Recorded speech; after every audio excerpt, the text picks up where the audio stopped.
Boom. Welcome to the RTM podcast show, season 8, episode 9. Come on. I know everything fine. Yes. Big Bad Spray, Young Spray, here with my co-host, Cream, you know the vibes. Queen Ice Cream. And today, we got a very special guest. And this is one of the episodes that I like doing because I like giving out flowers to, people coming from like where we're coming from that's been through hardships and managed to turn it round. That's what we're about. Obviously, we like to have different guests, but today's special guest, alhamdulillah, you get me? First, we're going to have a round of applause for freedom. We're going to have a round of applause for freedom. Yeah, we've got Dwaine Patterson, Yusuf. Yeah, that's correct. Also known as Yusuf. Yeah, because I don't know if, you get what I'm saying? But anyway, a lot of people might not even know you're out yet. So, yeah, I know that all of the prisoners going to be locked in. But yeah, you lot keep your head up. And we're going to get to know Dwaine's story today and find out how we ended up here. You get me? So yeah, first of all, thanks for featuring because obviously, like I know, a lot of people probably sought after your story or whatever. So, I appreciate that you come to us first. No, definitely. Do you get what I'm saying? I appreciate it. I think it's just, I think it was deserving as well. First and foremost I would like to say, in the name of Allah, the most gracious, the most merciful, all praises is due to Allah. We praise Him, we seek His aid, and we ask for His forgiveness. Whoever Allah guides, none can misguide him, and whoever Allah leads astray, none can guide him. I bear witness that there is none worthy of worship but Allah, and Muhammad sallallahu alaihi wasallam is his slave, servant, and messenger.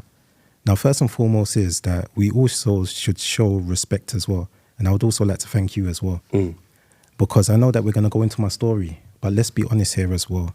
Because of the stigmatization that was attached to me and all the kind of security, intel and everything else, nobody really wanted to come near me. It was a person such as yourself as well that showed integrity, bravery as well. And from the very beginning, even before this podcast, you was always there. We have to big up Jojo as well. So AK. yeah, of course, and I am. As soon as we go through it. But as I'm conversing with you now, I'm just showing my appreciation to you and Ice Cream. And, thank you. No, thank you. Thank you. Thank you, because I've been waiting for this one. And to the audience, this is a Y-free zone. Y-free zone. You get me? I'm going to try my hardest. You get me? ADHD. But, yeah, bring us to where it all started. Like, where was you born? Okay, so I was actually born in Lambeth, South London, St. Thomas's Hospital. St. Thomas's, where's that? Oh my God. So that's in Lambeth. Is it still there? South London, yeah, St. Thomas's Hospital. So you have like St. George's, which is in Southwest Tooting, and then you have St. Thomas's. So most individuals from the South London region, especially Southwest, they would either probably have gone to St. George's or St. Thomas's. Okay. In my case, I was in St. Thomas's. Yeah, it's not about King's College, I think. The Kings, it's Kings, isn't it? Yeah, that's true as well, yeah. That's correct. But yeah, so siblings? Of course, I have a very large family as well. I have 5 brothers and I have 9 sisters. Wow. Really? Yeah, that's correct, yeah. Wow. Where'd you come in the... Are you... So you it said it's varies. Y-free. It's... My father's a 12 tribe. Okay. My mother. They had me very young. So from my mother's side, because after she had me, about 5 years after, she actually married. And then I had my other siblings from my mother. So there's 6 of us from my mum, and I'm the eldest from my mother. Right. But from my father, you could say I'm about middle. Now I'm going mad still. What's about you hot?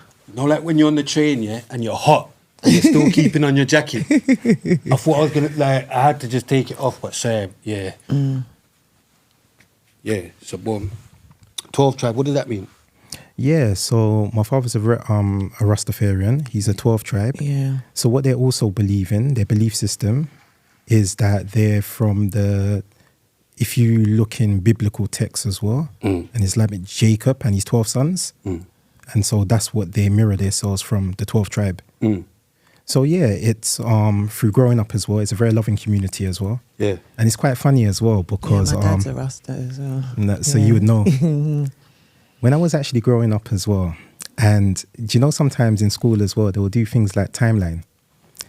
And they would also articulate how many aunties or uncles you had. And because like with the Rastafarian belief system as well, they have so much kind of respect for each other as well. When I was growing up, I actually thought I had more uncles and aunties. Yeah. So when they were saying that, like, it's impossible, the teachers, when I'm trying to mention so many, because that's how it's raised. So that kind of community spirit. Did you used to have dreads? No, I didn't. That's one thing about my father as well. I used to love about him as well. He never imposed his own views. What he would do is he would articulate it, and he would inform you what he believes that, you know, what his belief system is and what he believes that is best. But he would allow us to experience it for ourselves with that helping hand. Okay. Did any of your siblings turn dread? No. No one followed? Yeah, sorry. My older brother, my older brother Tony, he had dreads for a while. Okay. So yeah. Yeah, he followed. But yeah, so primary school, how was you in primary school? That's a primary school. Now, what they basically said was as well, not trying to blow any trumpets and so forth, what the teachers actually said to my parents, that I was highly, extremely intelligent. But the problem that they were having as well, that I just couldn't, I just weren't compatible with other kids. I kept on fighting. But you don't know why? But for me, yeah, I could easily articulate that. It weren't that. I've always had an issue with those that I honestly believe that takes advantage on those that are weaker. So I always felt that was my obligation. I always felt that it was up to me to actually stand up for those that were the voiceless, those that can't defend themselves. So I think bully that's the bully. 101%. Or beat up the bully? Yeah. Not bully the bully. But you know what I mean, Mine's though. not bullying. I'm beating up, you get me? But yeah. So I think it's one of those. And not only that as well, when you're young as well, you got high levels of testosterone as well. So let's be honest, not every case when I was fighting at school as well, that it was to do with because they were bullying somebody else. It was just things that we may consider as being a disrespect. I know now the young people call it violation, but it's just like disrespect. So it was, growing up, going through the trials and tribulations, and I call it the rites of passage. Did you like to learn in primary school? Oh yeah, absolutely loved it. What did you like? History. From primary school? Yeah, history and religious education. What sort of history? I'm interested in all types of history, because you have to also understand my foundation as well, my family, especially my father being a 12th tribe, but also one of my uncles is actually a professor in Black history. So Augustus Perrinal. So is that his name? Yeah. Oh, big him up. So we've always been taught on regards to Black empowerment. Yeah. And understanding our roots and our history. So I found it, and one of the things that I was always taught as well is never allow yourself to become ignorant.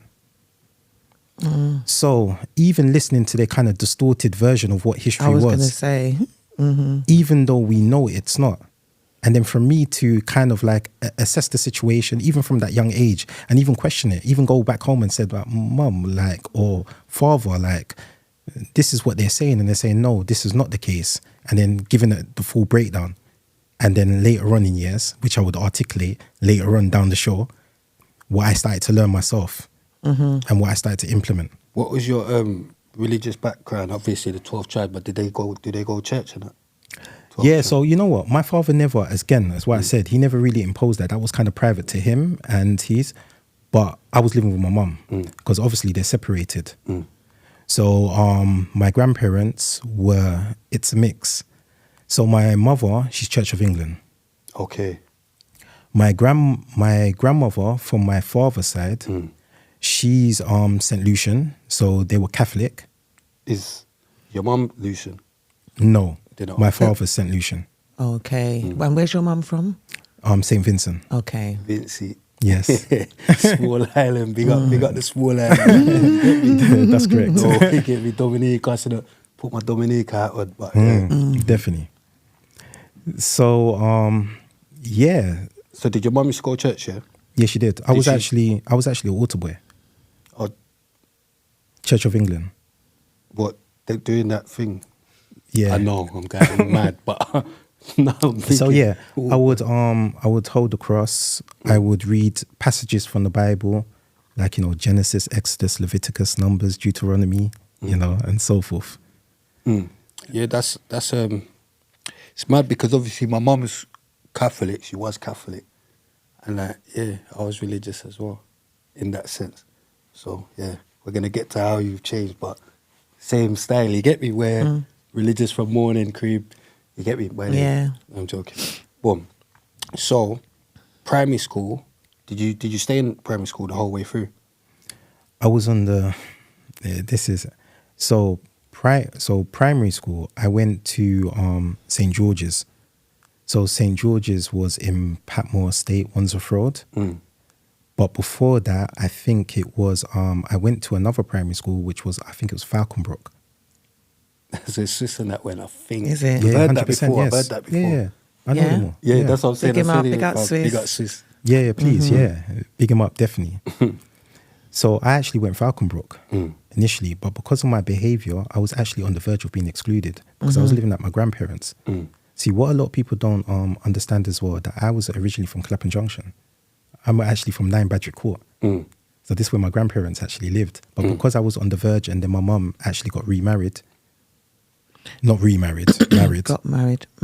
So I then, obviously, I followed my mother and I lived on Wandsworth Road. Why was you living at your grandparents'? Because my mum was still, technically, my mum was pregnant with me at the age of 16. She was, and then she... So was mine. So we can relate to that. Yeah. And so she was technically still a young person, you know, she's still young. She's at school age. So she was 17 when she gave birth to me. Then from 17, she was still at her mother's house until she met my stepfather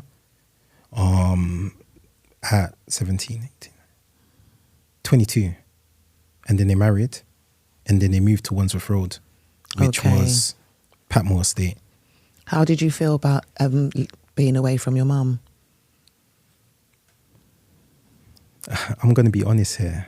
I love my grandparents on both sides. I was just going to say you're close to your grandparents. They were Very. You know how it is, especially being Afro-Caribbeans as well, is that the grandmother is the matriarch. Blood, you lot's grandma is like my mum's age. No. Alright, stop laughing. No. Seriously, Hold stop on. laughing. I'm not. Alright, cool. Stop. It's mad though. It's mad. Remember when I told you the other day, and we realised it's mad. You get what I'm saying? Like, probably it's mad still. So she was the one, you know, and it's just remarkable, both of my grandparents as well, just how they were. If they were the epitome of strength. They're like the pillars of the family fabric. So obviously I don't want to leave that. Yeah. Do you know, it's my grandparents. It was a weird one as well strict? Because this is the point. You see my mother's side. I'm going to be honest here. I was kind of spoiled. So from my mother's side, I could do no wrong. So even if I'd done it, no, he didn't do it.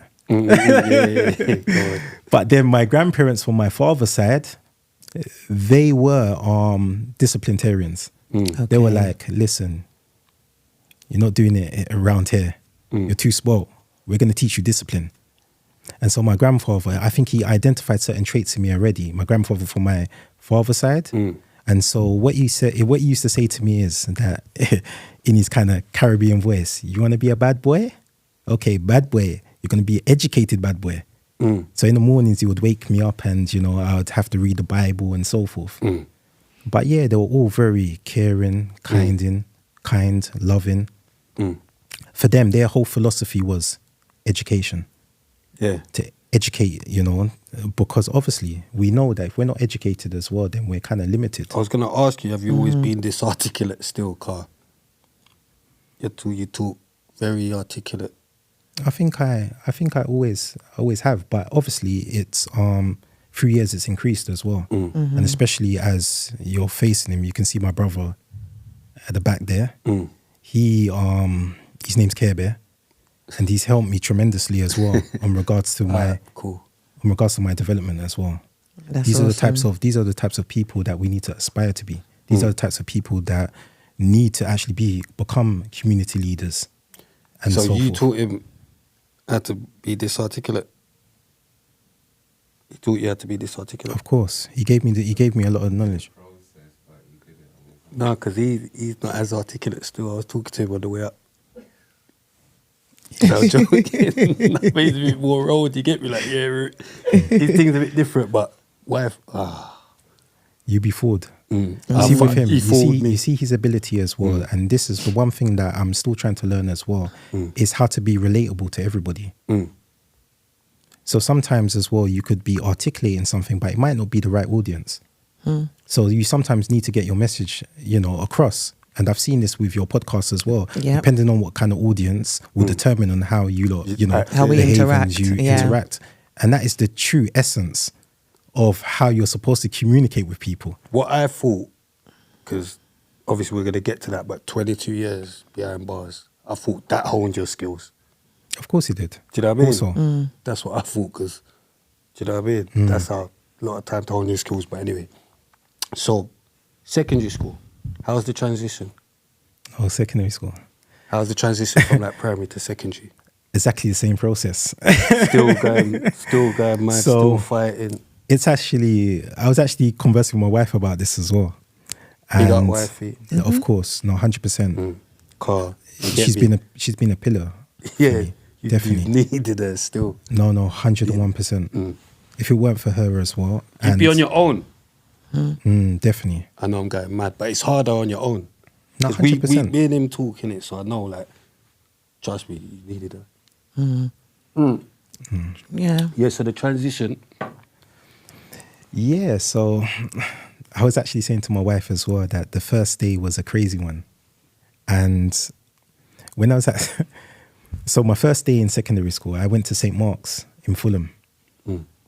And again, I'm not going to say that all the kids were bullies, because a lot of them are my good friends. A lot of them are, very staunch individuals, and especially West London. I've always got this close affiliation. I've got like a couple of my sisters are from West London anyway. Okay. So to be fair, I've always preferred West. Sorry. I have to be honest. That's just me, Care Bears from West, I just He's always... Northwest. They like to, I'm from they like to Northwest. tell me it's different, so don't, you know what I mean? They like to tell me, oh, West, Northwest. Yeah, Northwest. Okay. Yeah, but we like West though. I know, but you like to, every time I say West. No, you're I'm like, just oh, saying, no. like, you don't really hear about other something West. Northwest stands out. Do you get me? Big up We've got West. North, South, Big up East, West, West. and Big up Northwest. Do you get what I'm saying? Straight. True stories. Exactly. There's no Northeast. I still. mean, Well, Walthamstore's Northeast. but you don't hear it's not got our stamp. Listen, You know what I mean? listen. We've made It's our not mark. about you. It's not about me. It's about our guest. Shut up. No, it's about our guest. The transition is about our guest. No, that's okay anyway. Yeah, Nah, we do this. She's mental. I have to wind her up every time. exactly. No. Did you have any other subjects that you liked in secondary school apart from history? And what was the other one? No, it was just history. We No, was you like talking. history and something Religious else. education, Oh, yeah, okay, RE, RE. Ah, religious education, yeah. and also English.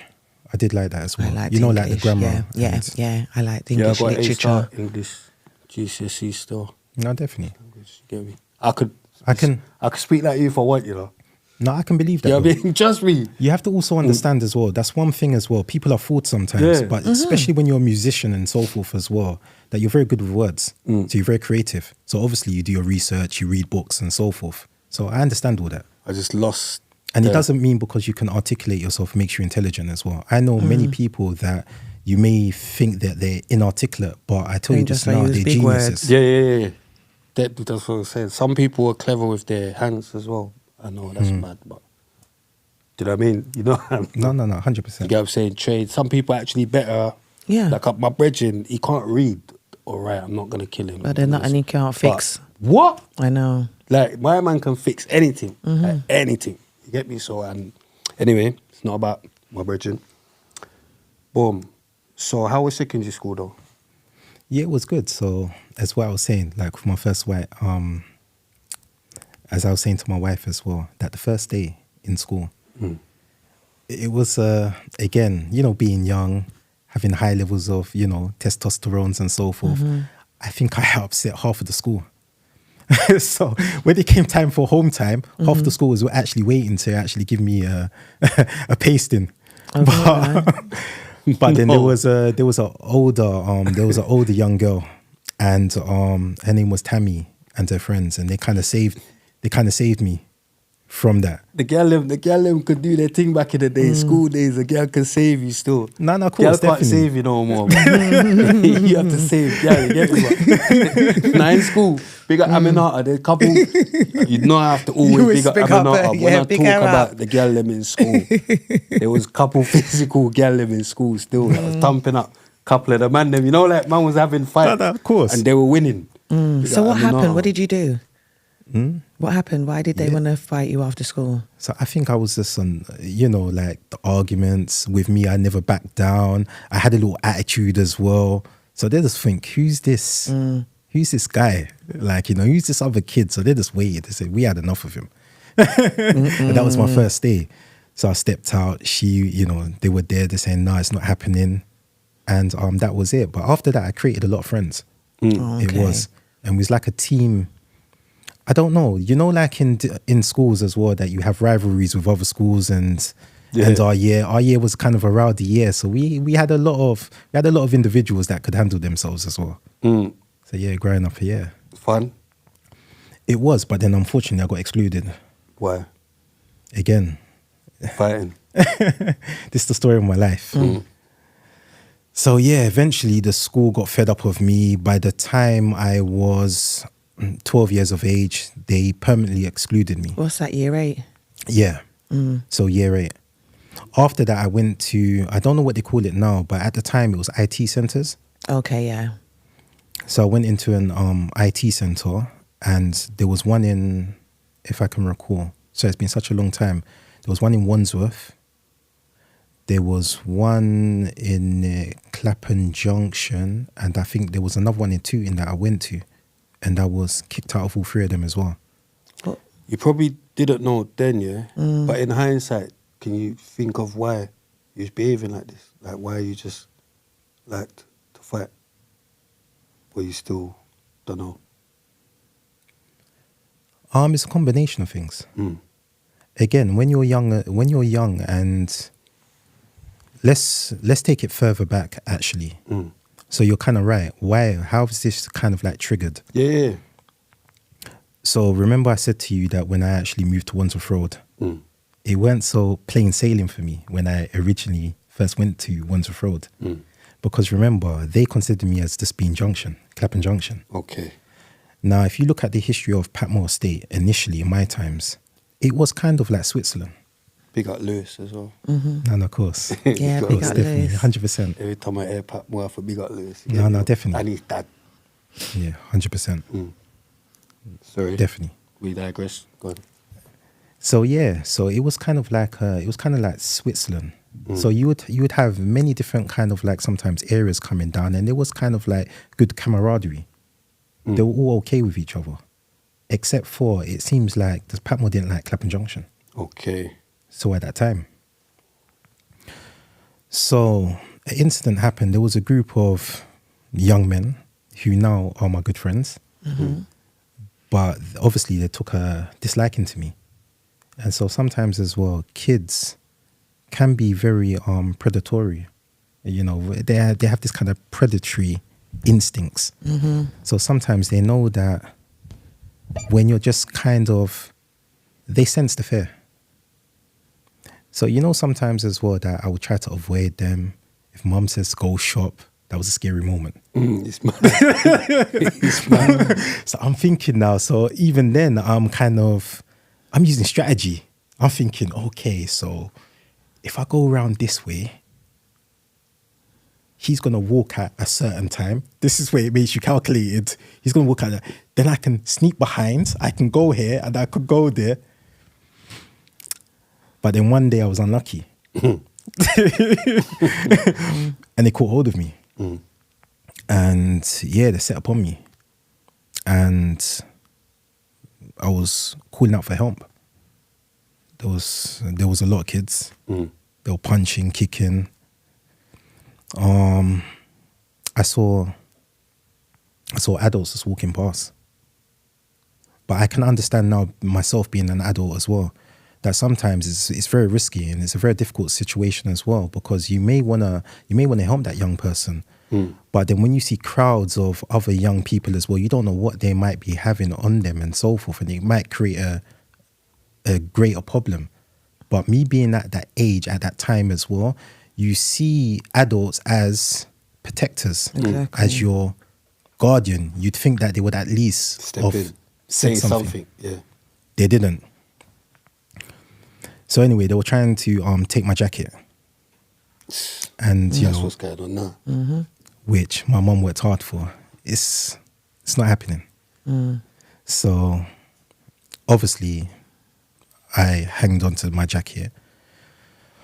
After that, my mum took me to the hospital, and I turned around to my mum. My mum reminded me of this actually. So my mum said that I said to her that it would never happen to me again. And we're here now. So I kind of sparked something. No, definitely, 100%. Did you fight back?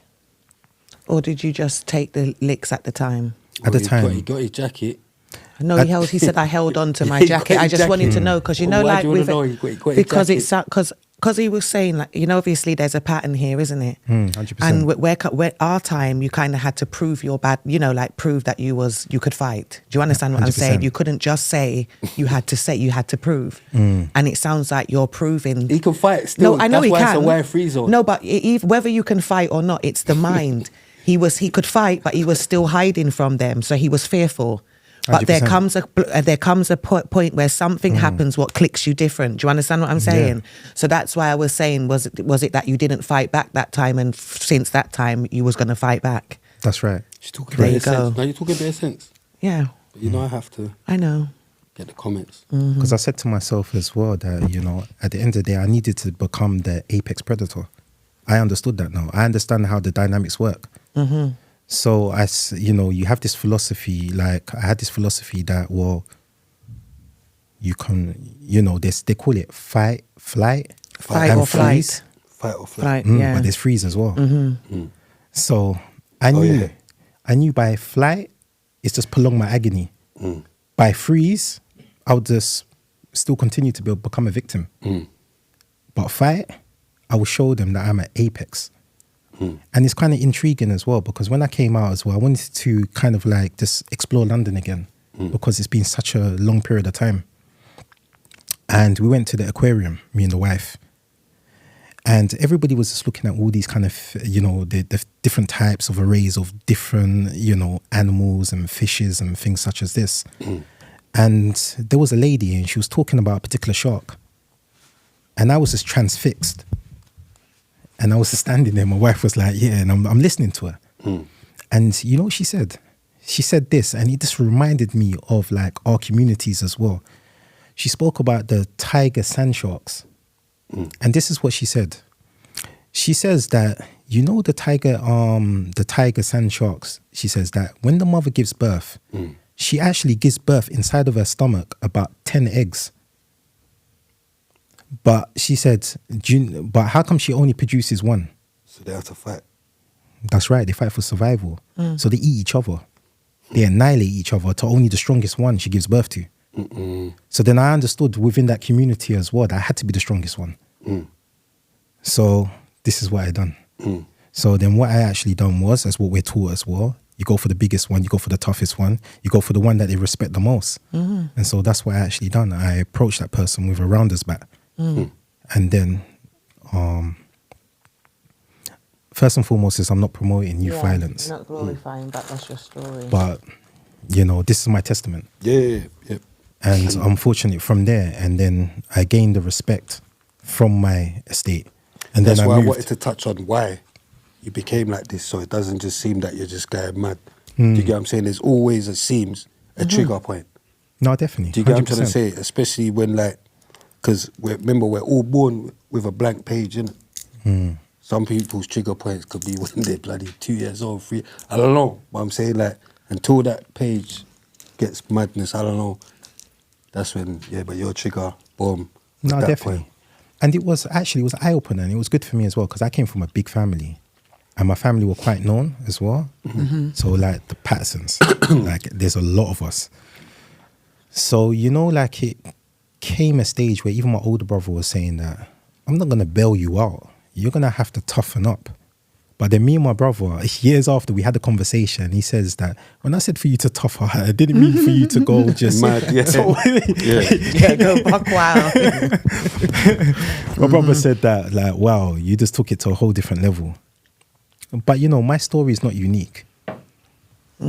As you know already, you've sat down, you've conversed with many individuals and you've spoken to them.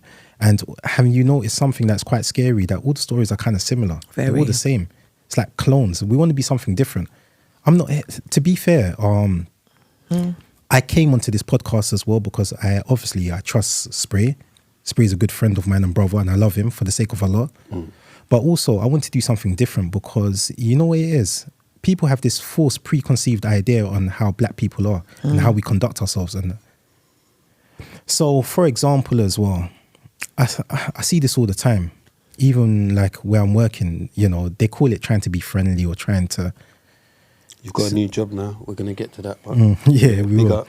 Sometimes, especially when you're dealing with other cultures as well, and they would do things not even... Sometimes they could, maybe they understand what they're doing, and sometimes they don't out of naivety or stupidity.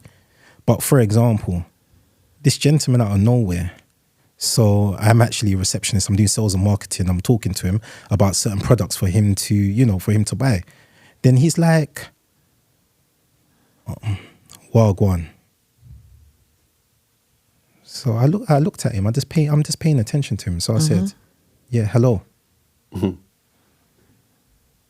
Don't be trying to pigeonhole us. Don't be trying to stereotype us.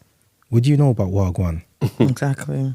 So this is it. I know that you're trying to undermine this. Not even like, because we know that, look, we live in a community as well, and even some family friends as well. We know that some Caucasian people have the Afro-Caribbean spirit in them. So we know this. It's not, we're not talking about on a race thing, but we know that this particular individual, you're far removed from our community. You're just trying to undermine me here. So. You tried it. No, definitely, 100%. You had to hold it down. No, it's not even... You know them mad ones that I know about. Like, it's not even so much that, because we don't have that kind of primitive way of thinking. But you know what it is as well? They don't, enough people, enough normal guys here, they don't realise there's... Not even that he's a maniac, but I'm saying there's some man out here that don't trouble them. Because you see them man, they like...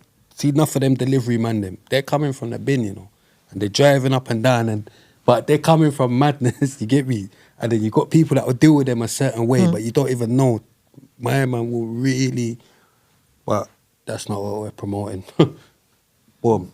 Let's go back to secondary school. Did you start getting in trouble and all that with the police? Yeah, so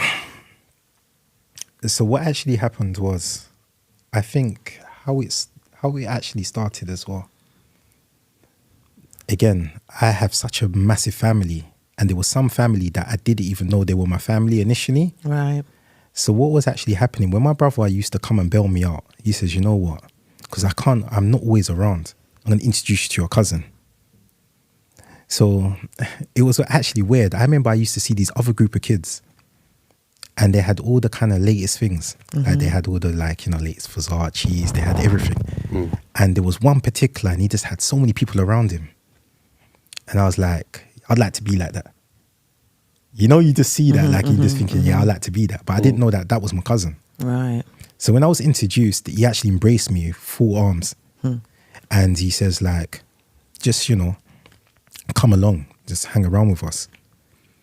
And from there, and I think that was the trigger in the sense of like criminality as well. Because you know what's kind of crazy as well? I look back in my life as well and I said, okay, I dealt with the person that was kind of suppressing, oppressing and depressing me. But then I became the very same thing that I said that I would never and that I was fighting against. And it's kind of crazy. And then, you know, you start your little street robberies. But then, you know, you're trying to intimidate other young people. You're trying to let them know that you are the alpha. And yeah, so I think my record is very small because I've had 2 long sentences. And that's it. I'm the unlucky one. So how old was you when you hooked up with your cousin? So I was 12. Okay. Year 8. Oh, year 8. So when you went IT centre, you never went back into secondary school? No. Okay, so did you never got to take any exams or anything like that? No, nothing at all. Nothing. And considering my education stopped then. Yeah. So yeah. Wow. It was and it was crazy as well because there were so many kind of missed opportunities.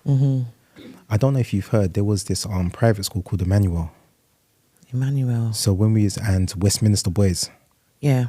Actually, because you know that you have to take an entry test in order to determine whether you fit the criteria for those schools. I actually took those tests and I actually passed. Like cliche. Yeah. Grammar school. Yeah. That's what it is called, isn't it? Grammar, yeah. Yeah. And actually went into the school. I actually had an interview with it. And they were I remember going with my mother as well. And the headmaster, I can see that he was indecisive as well. Like the person that was speaking to us. And he was just like, his grades are very good. Like he's a very intelligent, but we can't take a chance with him. His behavior. So from there, you can kind of see how things have started in motion. Does that make sense? And I look back and I actually conversed with my parents about this. And I know that some of our elders may not want to hear this as well. And I hold no apologies. But what I will say to them as well is please listen carefully to what I'm actually saying. Now, sometimes what we tend to do as well, we tend to put our children into institutions like the education institution and be taught by people that all their lives they're being breastfed on preconceived ideas on how certain particular groups of people are. And you wonder why that we're underachieving. Because they choose not to understand us. They don't care. And what we're actually doing as well, we're actually sacrificing our children. We're actually putting them in the hands of these people because the likelihood is it has to, the dynamics has to work. Because as parents as well, you know, as adults as well, we have to work. So majority of the information that the child is going to be receiving, to be honest, it's going to be from the teachers. Exactly. So I've said this before, isn't it, Spray? Not all teachers are bad. Not all. We're not saying that. We're talking about a system. That's what we're talking about. RP, my mum, There's I'm here some for the great, teachers. amazing teachers, I'm here but for what the I'm teachers. saying is, especially from where we're coming from, there's a big number of teachers that don't understand us. Number not 2, black. it's not even just back, it's like the culture. It's even learning styles, like you just said. This one wasn't very good. He couldn't read properly, but he can do things with their hands. School is where you're in school from a certain age group. You have to go to school. And it's like, unless you're academic, then you don't get by. Do you understand? 101%. They throw you out and then they put you in these, like IT and Pru and all of these things, and they know what road you're going. It's like they literally divert you down the wrong street. Do you understand? Because you got bad behaviour. Because you're not learning in the way that they want you to learn. You got bad behaviour. Everybody's different. Do you understand? IT, when so you they got need bad to have behaviour. different parts of the That's school. why you for got IT though, because you got bad behaviour. Yeah, but it's And not you're just fighting about and all bad that. Not behaviour. just- Some people but have there's got a reason short for it. attention span. Some people are ADHD. Do you understand what I'm saying? There's not a lot of them, but big up the black head teachers. Some of them are dyslexic. You get me? We got the black 100%. Do you understand what I'm saying? There's a lot. We got the black 100%. Do you understand what I'm saying? There's a lot. So when you're dyslexic and you're in the classroom, or you might not want to be vocalized or even ask the teacher stuff, you start acting out in a different way. We're speaking from being adults. When you're a child, you're going to express it in a different way. Big up Solomon. Do you understand what I'm Bricks and saying? Soup Kitchen. That's Plus, what he was it saying. affects your confidence as well. 100%. And then if you keep getting thrown out the classroom and that, you create a complex on that child. You keep telling the child they're bad, they're going to go bad. Do you understand what I mean? 100%. We all know that. Yeah, no, it's true. But self-fulfilling prophecy. Some teachers are good. You get me? Big up. Self-fulfilling prophecy. And you know why? You've actually struck a chord there. Because you know what? When I was in primary school, when I was in St. George's as well, you know what the headmaster said to me? And remember, how can you determine the outcome of a child? Exactly. When you're still a sponge. We understand the most formative years is from, 1 to 7. So how can you then turn around to the child and he says, you know what, you're going to end up dead or in prison? That's what he said to me. So automatically, they were actually paving out what was... right. So you ended up in prison. The head teacher was right. You know what I'm saying? That's all I'm saying. You're a freak. No, but all I'm saying, he said what he said, and you ended up there. Thank you. But we're mental for making them right. And there's also life and death in the power of the tongue, and you got to be careful what you speak over people as well. Do you understand what I'm saying? Because people can curse your kids with their mouth daily, and that's why we need certain types of teachers. Because I believe in wording as well. Me the same Do you understand what I mean? Some of them speak things over your children. Do you understand? And you can't even reject them because you don't know what they've said. Those are still things out there in the atmosphere. Do you understand? Because you can't send your children to places where they don't want good for you. A lot of them don't even want to see your kids do good. They don't actually care. And that's what's missing with the system, education. Do you understand? A lot of the subjects, what they're even teaching, don't even make sense. We don't even need them when we've left school. They're not teaching them about finance. They're not teaching them about credit score. They're not teaching them none of what they need to when they go outside. When you've taken away all of that it's such a pinnacle time, that when you mess up that, when you go out into the world, what do you do? Do you know what? Do you understand? Parents need to understand that they're allowed to teach. Well, then you should be able to just homeschool. Then they shouldn't be forcing you to send them to their schools, because that's what they do.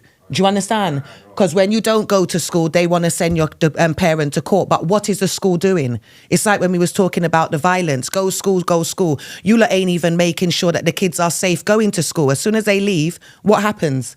Do you understand? But if you have a fight in their uniform, you get kicked out. Sorry, but no, because it's something that I'm passionate about, because I know what they do. We got the good teachers and forget the bad teachers. No, forget the bad teachers. It's something that needs to change. So allow me to ask you a question. I totally understand. Of course, there's some amazing teachers as well. But let me ask you a question as well. If you have a basket full of ripe, let's say apples, and there's one that's contaminated with maggots, what's the likelihood of those maggots eating their way through those apples and contaminating the rest? Big likelihood. That's right. So then they're all no good. It's rotten. Yeah. And sometimes, even in Islam as well, where silence is approval. So sometimes people also need to be brave and actually speak up as well. But people are not, though, because they sell their souls short. They sell their souls for what? Oh, yeah, but, I need to make a livelihood. But then now you're complaining because what is actually happening? What are we seeing now, these young people? I can tell you a scenario that happened to me when I first came out on my actual home leave. So I had to go to an AP, obviously. So I'm in this particular area. So I'm walking where the AP is. I'm walking... Explain what AP is, sorry. Oh, sorry, approved premises. So I'm walking down the road. There's a group of... I've identified there's a large group of young men, aged between 17 to 20. Obviously, we know. So they're blocking the road. So I can see that even passers-by, they can't really. So I was looking at I had to assess this whole situation. I'm thinking that I am a grown man. So I need to set examples here. I can't have this kind of young mentality. So allow me to give ground. I gave ground. I made myself smaller, and I just tried to navigate myself in between. What do you think's happened? So the biggest one, who I identified to be the leader, he comes very close, almost touching me. I understood what that was. That was kind of like a declaration already. What he wanted me now to do is just to say one single thing, because remember, I'm observing them, so I'm reading their body language. I know they're carrying. It's clear to see. So if I said something now, I would have ended up a victim. That's the truth.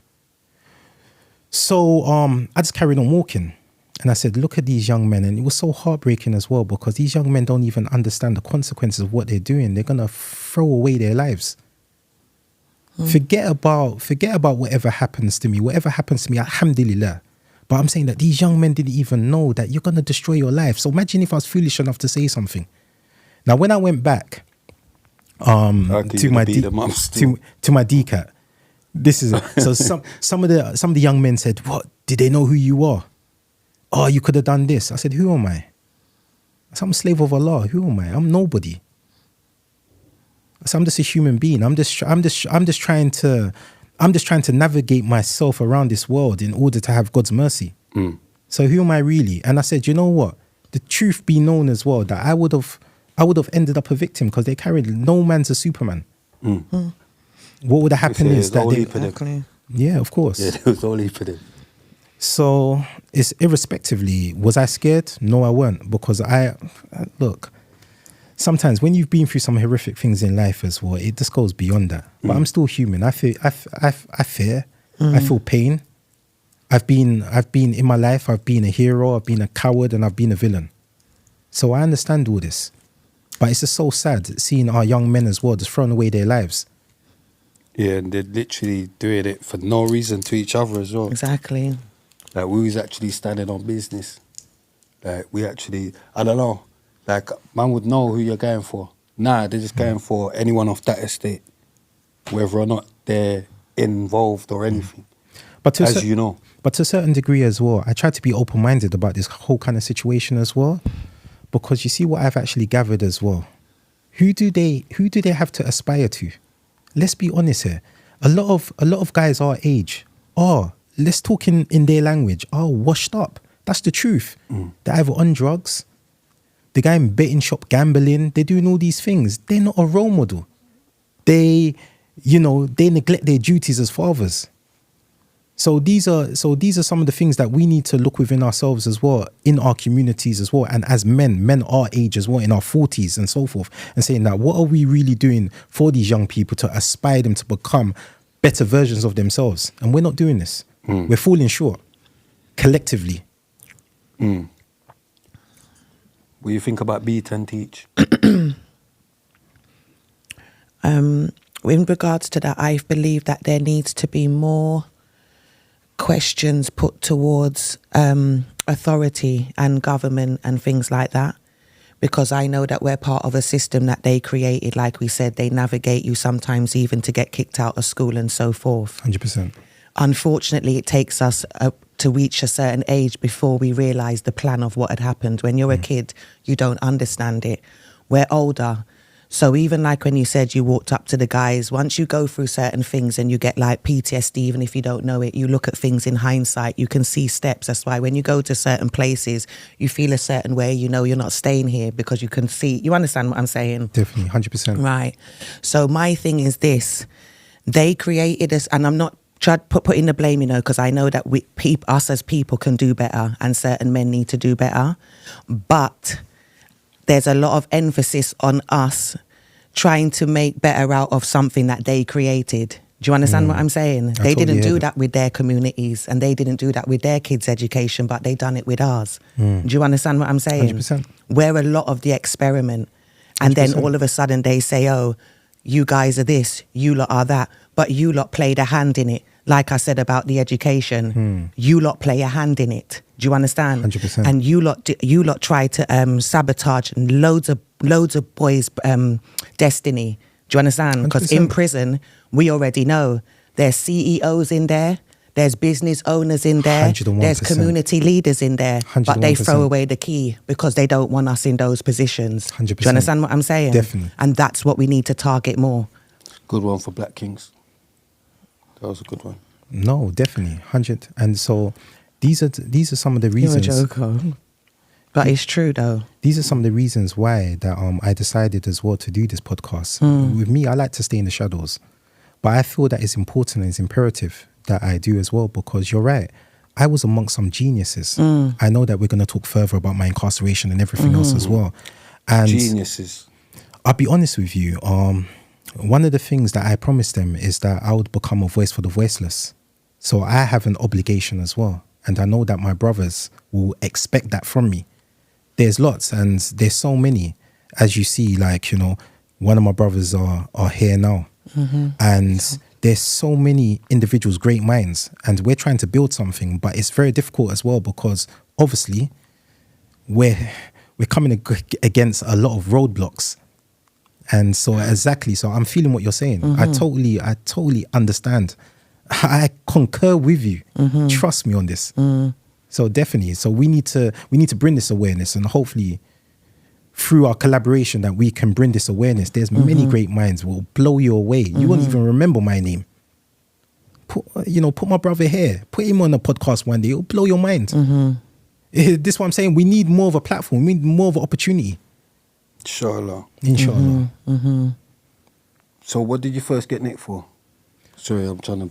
Yeah. No, that's okay. Sorry, I've deviated as well. So I apologize. No, but this is fine. This is RTM. Where I'm here. Really the most. You're rating it now, innit? You can see I've got it covered. You get what I'm saying? I've got it covered.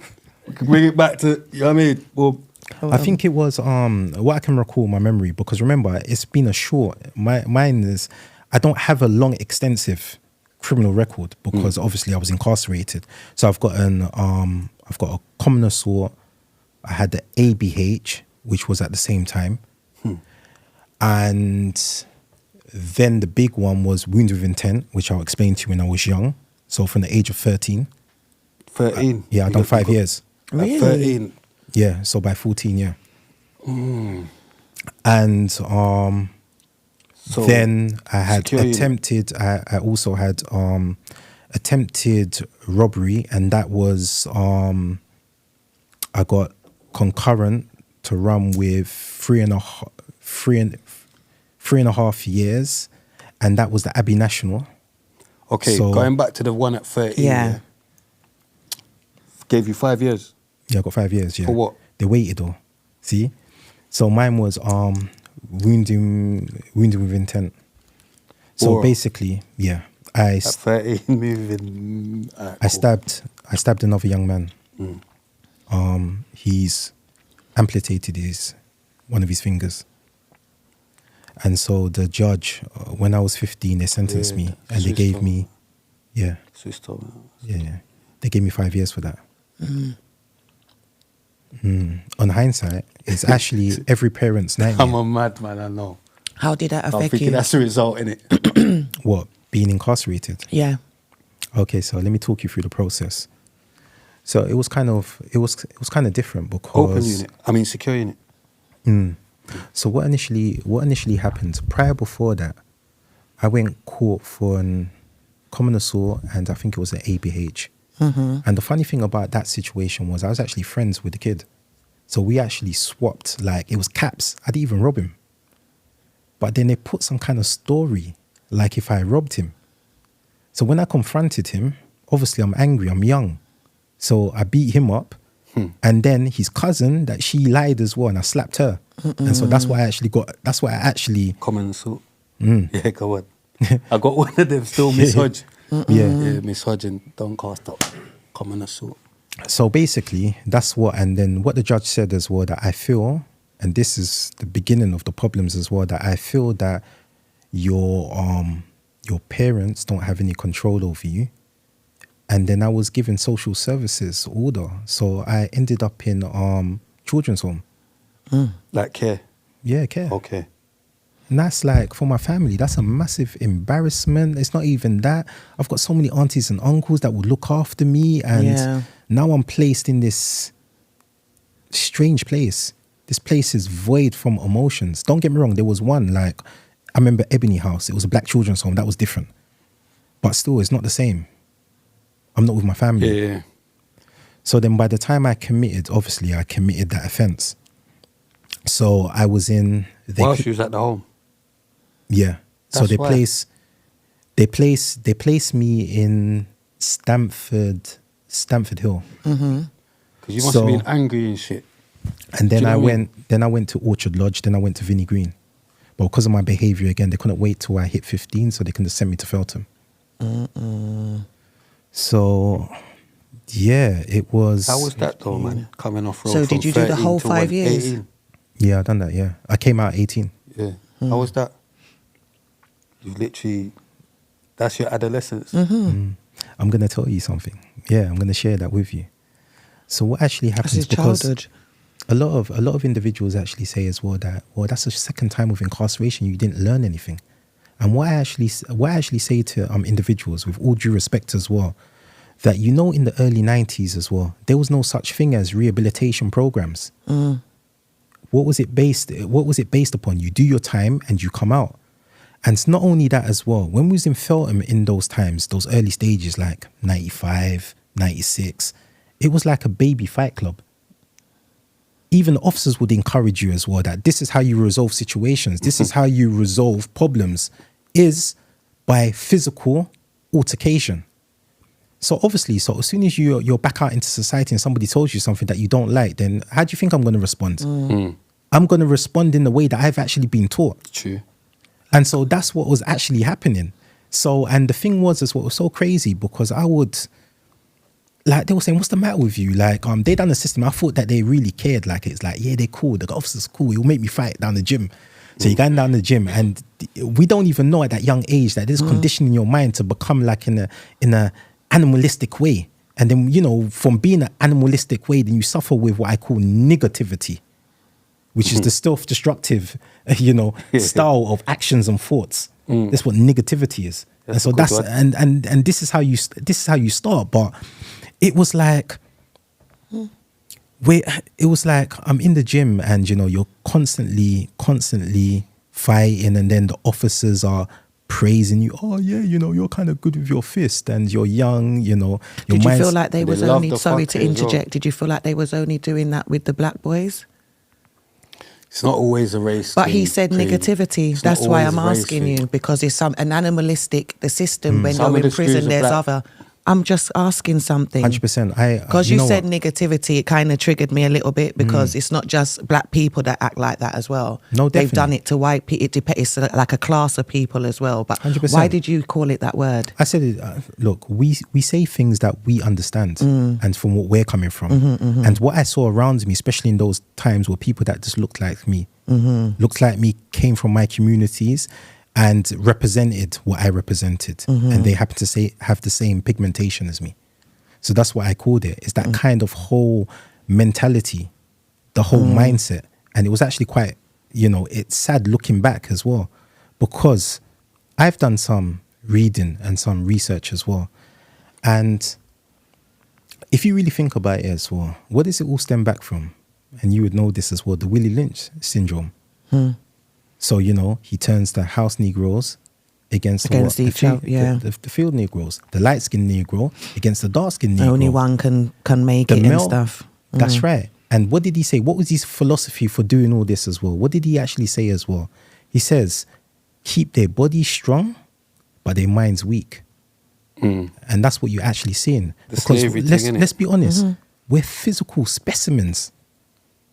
I know enough man out there that is really good at their fists. Even you had interviews as well. This man is running this, and as what you said, could be CEOs and so forth. But why?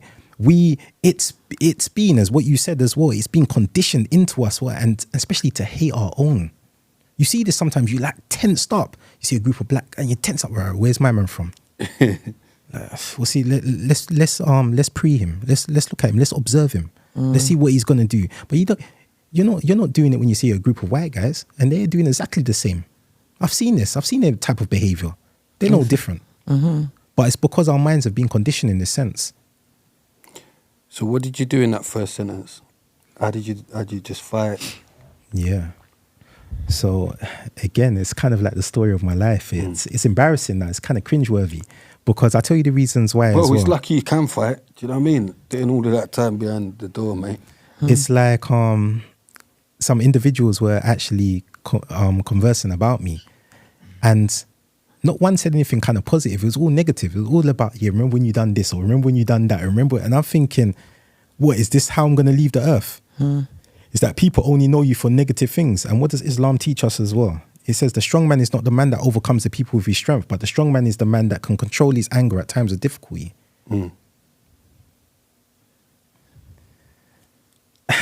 And so I'm weak. No, I'm joking. So it was one of those it was just one of those kind of situations that I just felt that I just needed to. How did it feel coming out? So what, from my first sentence? Yeah, how did it feel coming out? Because obviously from 13 to 18, did you go back to your family? Yeah, Because and you're old enough now, innit? it was weird. And I'll tell you one of the weirdest, there was a few things that happened. So when I first came out for my first sentence, one of the things was that I'm not a child no more. Now they're telling me that I have to go by myself, and I was used to my mom coming with me. So it felt like... That's what I'm saying. It's a mad, from 13 to 18. It's a weird one still. You get what I'm saying? Because I went from 16 to 18, but 16 you've already kind of, you know what's going on. 13 to 18 it's a bit... So it was weird. It was You know what I'm like, you're kind of by yourself. But then I had another problem as well. And my father thinks that that's what triggered me back to more criminality. Was that, so I forgot to inform you as well that, so when I was in Stamford House, I absconded. I was about 15. Oh. And then I was accused of robbing a lot of... Do you remember there was a trend that was actually happening, which was what they used to call shabby in the abbey. They used to fly over the counters and take the money and so forth. Now, I've got conviction for one of them, but they believe that I've done a string of them. Okay. So what actually happened was, now, prior coming out, I was finding it hard to get a bank account. They proper blacklist me. Yeah, of course. So I was getting increasingly frustrated as well. I was just thinking, like, what's going on? My father's like, son, calm down. I'm thinking, what does he know, man? He's just, son, everything will work out. And I'm not hearing that right now. I'm trying to, but... And to be fair, I've had a lot of missed opportunities as well. I'm not just going to say that there's all doom and gloom as well, because obviously, because I was always fighting as well, a prison officer actually is the one that actually got me into boxing. So he said that I believe that you should join a boxing club. So I joined a boxing club. That's from the first sentence? That's from my first sentence. Okay. And I was quite successful in my amateur boxing. So, I traveled to Channel Islands. I went out there, So you done this when you came out? London, yeah. So I was doing very, very well. I was 18. I was cocky. I was flashy. It's just one of those. But so what actually happens? The whole... What weight? I was light middleweight. Okay. So I was just boxing 69 kilograms. So record. It's your amateur record. Oh, I've got a lot, man. I've got a lot. A lot. Like, I've had a lot of bouts. Yeah. Yeah, but I've lost some as well. Yeah, I can tell you some. So everybody doesn't like to. Everybody doesn't like to. Everybody doesn't like to talk about my L's still. Everybody doesn't like to talk about their losses and so forth. And I learned a big lesson as well. It's funny. You have to have a couple L's to make a million. It's funny that you mention that as well, because I always tell people as well that it's always good to stay humble. And sometimes I used to get carried away. So, I used to show off a lot and so forth. So I'll never forget this. So what happened was, when I got released, I was told that I had to go to Adults Return to Study, which was at Westminster College. And so I sparked up a lot of friendship. People knew me from before and so forth. And there were these young women. They were doing, I think they were doing like some type of filming from their college. Okay. And they went to film somebody. And because everybody was talking about me and my boxing doing very well, I used to show off, like Oxley and so forth. They would see that, like, when they were all small as well, I'm there with the skipping rope, skipping. And, I just thought that been in prison. I thought tough guys, like, no one in my weight category is gonna hurt me. Mm-hmm. R.I.P. Sharon, man. Romy came out and tried to. He had a couple bouts still. No, of course, I know Sharon. Yeah. So please, Yeah, and for his family as well. No, he was an exceptional individual, and I loved him, and I can tell you stories about him as well. Yeah. It's just so beautiful about especially the kind of like the unity as well with Sharon as well. We just quickly let's skip. So what actually happened was an incident happened with me and an officer, and this officer was he was badly injured. Not glad. So when I went to the SEG, you know, their methods in those times were as well that touch one of us, we touch one of you. I totally understand that. They didn't even wait until the governor went. They all laid into me. I understand that. You know, you take the rough with the smooth. Now, this is why I love the brother as well. What was remarkable, they must have heard, like the other guys were saying, no, that's a liberty. It's like, and I said, well, you couldn't even allow me to be on my feet and, you know, all this. But look, I totally understand. What happened next? They're saying, oh, there's an incident. We need to, Oscar, we need help. I'm thinking, right, what's going on? Little did I know that Sharon and all the brothers all came out of Juma service and they were going towards the SEG. So that's the caliber of the individual. Yeah, come on. Like I've said on the show before. I have respect for him. I'm not disrespecting somebody because of badness, but I'm talking about like one civil duty as well, because you have a duty of care as well. And if you're abusing that duty of care, he was a person that was observing as well that, wait there, this man is actually being abused now. Fair enough, you done what you done. And so let's go back. Yeah, it's in one of my allegedly still. It's mad because that's how me and him linked in Chelmsford. I must have knocked out a screw as well. And then they was doing what they were doing and he didn't like it. And he activated, you get me, sent us both down block. Love that brother there, you get me? No, of course, definitely. So, yeah, boom. So So yeah. easy, my brother. No. But Yeah, so you're doing your little boxing thing. Doing your little boxing thing. Yeah, so they wanted to film me. So they wanted to do like a little miniature documentary. So this way, so my wife's laughing. So I'll be jogging. I'll be telling them. I said that. Yeah, look, you can even look. Like, I've got no marks. Like, I'm good. Like, I'll be showing off, skipping, boxing. My coaches were getting angry with me. They're saying that, listen, you're taking this game as a joke. You're gonna learn the hard way. Like, yeah, whatever. So, you know, everyone's coming around. They're all hyping, and so anyway, I was boxing against a guy from, I think it was Fitzroy Lodge, and I was boxing at Hilton Park Lane. So everyone was asking me, and I saw some officials, they're saying, do you feel good? They used to call me Pato as well. Pato, do you feel good? I said, yeah, I'm good. Yeah, I'm going to win. You know, I'm going to destroy him and so forth. But then, you know, the day before partying, I'm just not taking it seriously. So anyway, it comes time. So I'm in the ring, and you know when something just doesn't feel right, I don't know what it was. Like, I just didn't feel myself, like it's not coming together. So anyway, they ding the bell, like first round. I'm moving, and the next thing I'm looking at the chandeliers. Like, and then, do you know this, the mad sound like, I can't hear nobody. Yeah.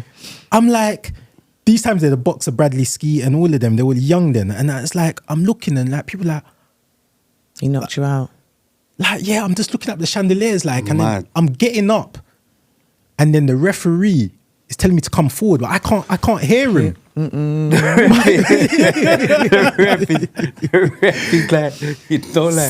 So I'm walking back, like, you know, like the sound, I can't hear nothing. And then after that, it was embarrassing. Like, you know, like one of those. That's why I'm not on that. That's why I think Jerome stopped. R.I.P. my brother. But the last one he had was a bit touch and go. You get me? But he called it off. So you get me? But so that moment, that was a learning curve for me as well. That remain humble. And what tends to happen as well. Did you ever sparks? No, I didn't. You know what? It's kind of funny though. I never had a problem with him. That's why I said Do you know? spar. Yeah, of course. But he was a very, like, I'm not even going to try to elevate myself. I think in those days as well that he would have definitely have won. So, you know, people like to try to elevate themselves so many times. I'm not about trying to elevate myself and put other people down. In those times as well, he was boxing for ages. I was in Feltham. I went boxing. I was just, him and Quincy. I was, and Quincy as well. Quincy's another exceptional. Like, they had that boxing background. Remember, I started later on when I came out of Feltham. Okay. They were boxing already. And Leroy Brown. Yeah, I would say Leroy Brown though.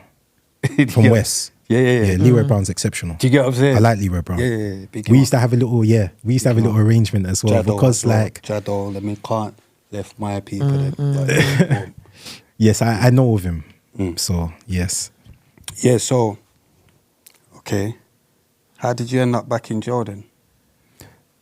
So, From boxing? So what actually happened was I understood that obviously, how can I say this? Do you know when, look, I believe in law and order because without law, there's no order, and without order, there's total anarchy. But we believe in justice first and foremost. So when you feel that justice is not being served and those that have a duty of care are not doing this, then you sometimes take the law into your own hands and you become a vigilante. And that's how I felt. Innit? 100%. So then what actually happened was to be fair, I just gave up. I just thought, you know what? We call it now the Jean Valjean syndrome. Okay. So what the Jean Valjean syndrome is, if you read the play or the book, is Les Miserables. So this is it's a play. A man that was incarcerated, you know, he got 7 years for stealing a loaf of bread. He ends up doing 19 years. He's bitter, but he wants to change. He comes out, he's positive, he wants to change, but society won't allow him to change. So he's saying that, okay, if you're gonna say that I'm the monster, I'm gonna be the very monster that you fear. So it was kind of like the same there, and we call it the Jean Valjean syndrome. So I was just like, I've just had enough. But I know now that the dynamics have changed. Remember, having that kind of period of time as well. So now, people are not interested in you know, like before, like a fist. They're laughing at you. What, a knife fight? Are you real? What's going to shoot you? Exactly. So I said, okay. Then, unfortunately... You thought you was going to level up as well? 100%. And this is it. And so, on regards to... Did you used to listen to music then? Kind of, but not really, because I'll tell you the reasons why. My father, as what I said to you, was a 12 tribe, but he was also on the sounds. He had his sounds, Young Lions. Okay. Young Lion sounds. Yeah. So Bash remember, Martin. all my life Ragga. I've been around that. And not only that as well, my uncles were in the famous group Eruptions. Oh. So you might have heard the tune, I Can't Stand the Rain. This is my family. So I kind of grew around like all kind of music. Unfortunately, I wasn't talented in the voice, in the singing. So it's just... Music just never had anything to do with why you're bad, basically. Because they like to... Associate it with music. Yeah, they like to associate music with I couldn't. the kids turning bad and all this stuff. So, yeah, so it wasn't music. And it wasn't peer pressure. No. I can't. It was you. It was me. That's like definitely. Me still. People don't get it, but yeah, I get it. I made those decisions. Yeah, I get it. So when you was doing your boxing, did you have like a coach or anybody trying to coach you in the right way? They did. A lot of people did. Really? We're trying to move off the boxing now, Cream. No, it was more of the that syndrome thing what you was talking about. Jean Valjean, what I was going to come to actually. We're moving on. Sometimes it's just sometimes this like self-esteem as well, motivation. No, because I feel like that's what a lot of the guys have when they come out, because they, you know, like if you've got a record, it's hard to find a job. Like there's so much doors that get closed on you, then you just turn, you understand what I'm saying? You get fed up and then you're like, well, do you know what? I'm just going to be bad. We're at the firearm stage. He's leveled up. We've gone past that. We've gone past that. You get me? We're past that. Shut up, man. Getting binds and that. You know what I'm saying? We've gone past the fighting and that. Boom. So what happened? Yeah, so as you know already, we was moving in different degrees of dysfunctional behaviour. I have to be very careful here as Yeah, well of course, because of you course. know my situation, and Yeah, when we yeah. go further into my case as well, you know there's going to be lots of individuals that are going to be sitting there with notepads and pens, trying to figure out like, so I don't want to indicate anybody else and Yeah, yeah. any historical cases and anything else as well. So anyway, I received a phone call, and there were alleged, I don't want to indicate nobody, that individuals were dealing with illegal activity. So I went at about 11 o'clock to a Kai Hire place where that this illegal activity was supposed to be happening. We demanded that they hand over what they were supposed to be dealing with. I think because we were still young, considering to their age, I think they kind of took us lightly. And so, unfortunately as well, I'm not trying to justify anything, and it was horrific. I said to the person, if I should, I'm going to tell you one more time, and if I pull it out, I'm going to use it. And so I produced it, and I shot both of them. Did any of them die? No, they were close though, because what I didn't know at the time as well, that one was in a very critical way, and any moment they were basically saying that Touch and I go. was looking to it was going to be a murder case, Yeah. but the person pulled through. But at that time, I was at a bad place in my life as well, and even my arrogance is to say that, well, if I really want them dead, I would have shot them in, you know, like all these kind of silly things. But you have to also understand where I was actually coming from as well. I was a man that was battered and bruised from the system as well. Not just trying to blame the system, but let's take it back. So you're talking about secure units as well. I was treated, because of my behavior as well, I was treated horrendously by people that had a duty of care. So for example as well, grown men punching you in your stomach, and I'm a kid. Things like that, you know, punching you and thinking that it's totally acceptable. They're So bullying. you, of course, so you become angry, you become hardened, and my family saw that I was kind of like Dark. yeah, like very aloof, very just by myself. Like, you know, my whole mentality, my mindset changed as well. There weren't any happy moments for me. No, I was just angry. So when I came out, I didn't care.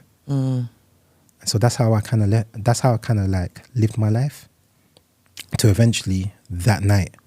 So I shot them. Me and my co-defendant, we left. Not saying too much. People do what they do. A friend's sister got arrested as well, or she was taken to the police station. I handed myself in, and I admitted to my crime. Exonerated her. And Why did you do that? Was that your partner? No, Okay. it's a friend's sister. Okay, but why did you do that? Do you know what? Guy, man, innit? No, I understand. but I you get understand what I'm what you're saying? saying. Why Yeah. did you do that? Handed yourself in? I just felt that, you know, just everything, and then other just had people enough as like, well, I and think. it wasn't even so much that as well. No. It was just that, yeah, one thing that my father told me, like, for example, as well, is that it's not the mistakes that you have to worry about, but it's the consequences that come with the mistakes. So I understood that I made a big mistake. I made a big mistake in the sense of other people getting pulled into this. And I just thought that... You can't. So wait, so you've handed yourself in, put your hands up. Yeah. That is a very big burden for two attempted. I'm just going to say that. To me anyway. Yeah, but listen to this though. Yeah. You have to also understand this. Previous, I know. Now, what they basically said was that I actually done a lot of string of shoot. They believed that I done a string of shootings and I got away with it. So that was their way of actually they get back. Because what they actually done as well, they implemented the old system. So what they said was they gave me a discretionary life. So I had a 7-year tariff. Wow. I was given a 7-year tariff. And remember, Wow. in those days as well, we're talking about 2000. So that's like an early IPP. So yeah, so in 2000 as well, a gun-related murder was only 20 years. Remember, I've done 22 years. I was given a tariff of 7 years, and they say discretionary. So what they were mad. initially, they had a system of 2 strikes and you're out. So this is what. But the thing that was so difficult for me to get my head around as well, and why it was so, because what they're saying is, I think it came around in 97. Remember this, I got convicted for the crime of the young person in 95. And I was still a minor. But they still included that in order for me to still get the discretionary life. Right. How'd you work that out? It's not, and even up till now, they still can't explain it to me. Now they're saying that, it's just discretionary. I'm not complaining about it. I'm not sour about it because I committed my crime. I understand. I put my hands up to that. But what I'm actually saying is that, let's be honest then. If you're going to go by your system and your rules, then why is that? So this is what they actually done to me. So they gave me life with a recommendation of 7. Crazy. Those times, I didn't really care. I just thought, I'm going to be out in 7 years. I'm going to be out when I'm 27. I'm going to go back to crime. I'm going to be... Not knowing that this Not is realising. going to be a mad one. Yeah. I'm going to get my revenge on all those that took liberties. This is my mind. This is my mindset. Obviously, it's changed now. Of course it is. Yeah, 101%. just- No. I totally understand that. So... Yeah, so I want to say free chaos as well, 101%. Abdurrahim. I 'cause love it's- that brother It's the there as same well. kind of thing with him as well. You No, get me? they've done him dead. I would like to say something in regards to that matter as well, and I know we're going to come to that as Yeah, well. that's what He I'm was just- one of the brothers that was extremely subjected to a lot of unfair things. He still And- is. Yes, Still and is. we need to. We also need to articulate this. We need to bring this to the public Forefront. domain. Yeah. It's not right. And when you hear my testament as well and what happened to me, and I would like to thank Chaos as well for his bravery and for him helping me. There was a massive case which we're going to talk in further, a prison case which if I was found guilty, I would not be coming out now. So I'd like to thank all those brothers, all the 109 witnesses. I'd like to thank them as well for their bravery. And I know they suffered for this and the backlash. So I'd like to thank them as well. Yeah, free him up. My man. love and respect goes out to all those brothers. And I tell you the truth, I miss my brothers. I love the brothers behind it. Believe me. And I can vouch for that. Sometimes out here is rotten. But you know what? My brothers in there, it's just so sincere. Because you have everything stripped away from you. Everything that's taken away from you. So now you're just dealing with that person. There's no more mask to hide behind. So, Yeah. Nah, just because he did it, he's not even a guy as well. Giant enterprise thing, isn't it? No. Do you get what I'm trying to say? It's a lot. It's a big bird, bro. First, and stabbing as well. That's mad. But we're gonna get to that car. I do want to shine light on that. And I want you get what I'm saying. 100%. Come on, we have to use these times to make them know about the man them that's still suffering. 100%. You get what I'm saying? And them man they should be on road. And this is why I'm here, because I said to the brothers as well that I'm not gonna forsaken you. I can understand that sometimes people lose themselves. But yeah. So how long? So 7. So you thought you was just gonna be out in 7. When did it dawn on you? Or when did it get explained to you that that wasn't the case? I think as years go by, you start to realize because but let's be honest here. I wasn't an easy person to get on with as well. We need to also understand that as well. I was a person as well that was very difficult, was very rebellious, and I have to say this. I thank my brother like Care Bear and so forth. Like I said to him like just the other day as well. I said, "What made you like?" Because I was a liability. Outside, like I'm a liability. Like, what made you invest? Like, take your time. And he says, like, I saw your potential. So this is what we need. How long do you do? He hasn't done no. What's it called? I only go in jail to spend time with people Carrots. on remand.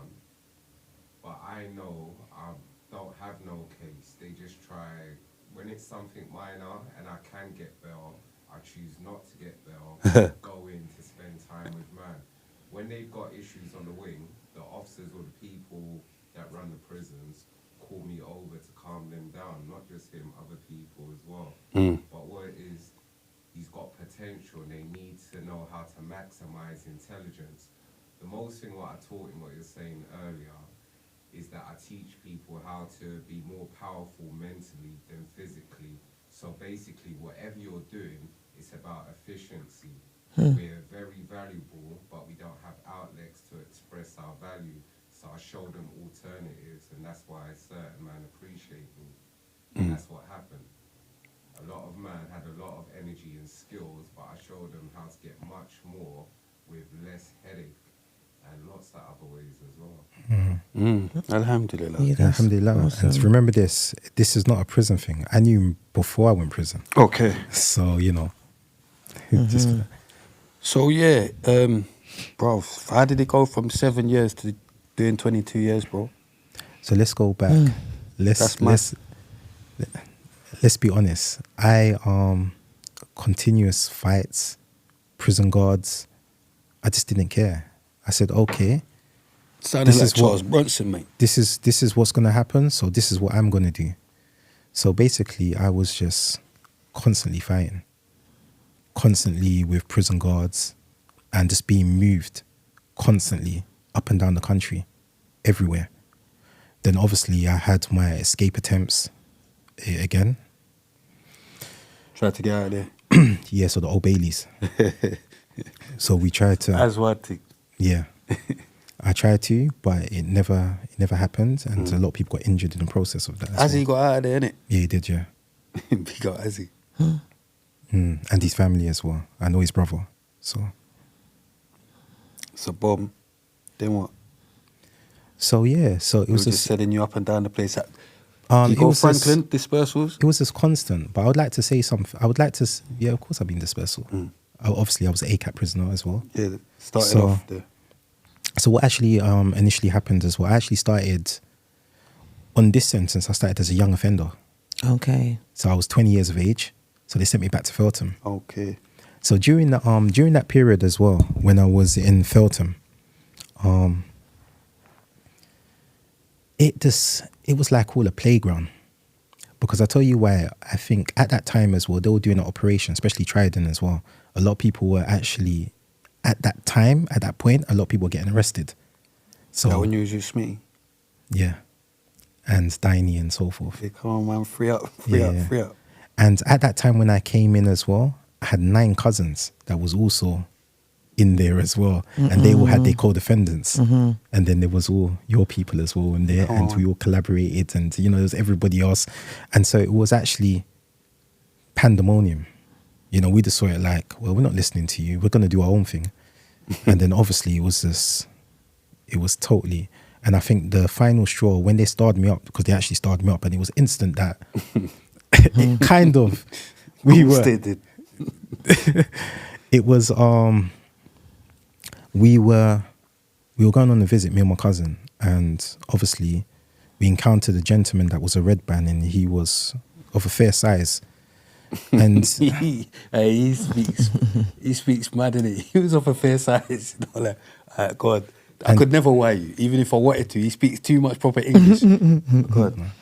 and he was trying to intimidate us. So, you know, because I felt insecure within myself as well, obviously I reacted. I asked him, who are you looking at? Rather than me actually saying that, like, maybe I look familiar to him.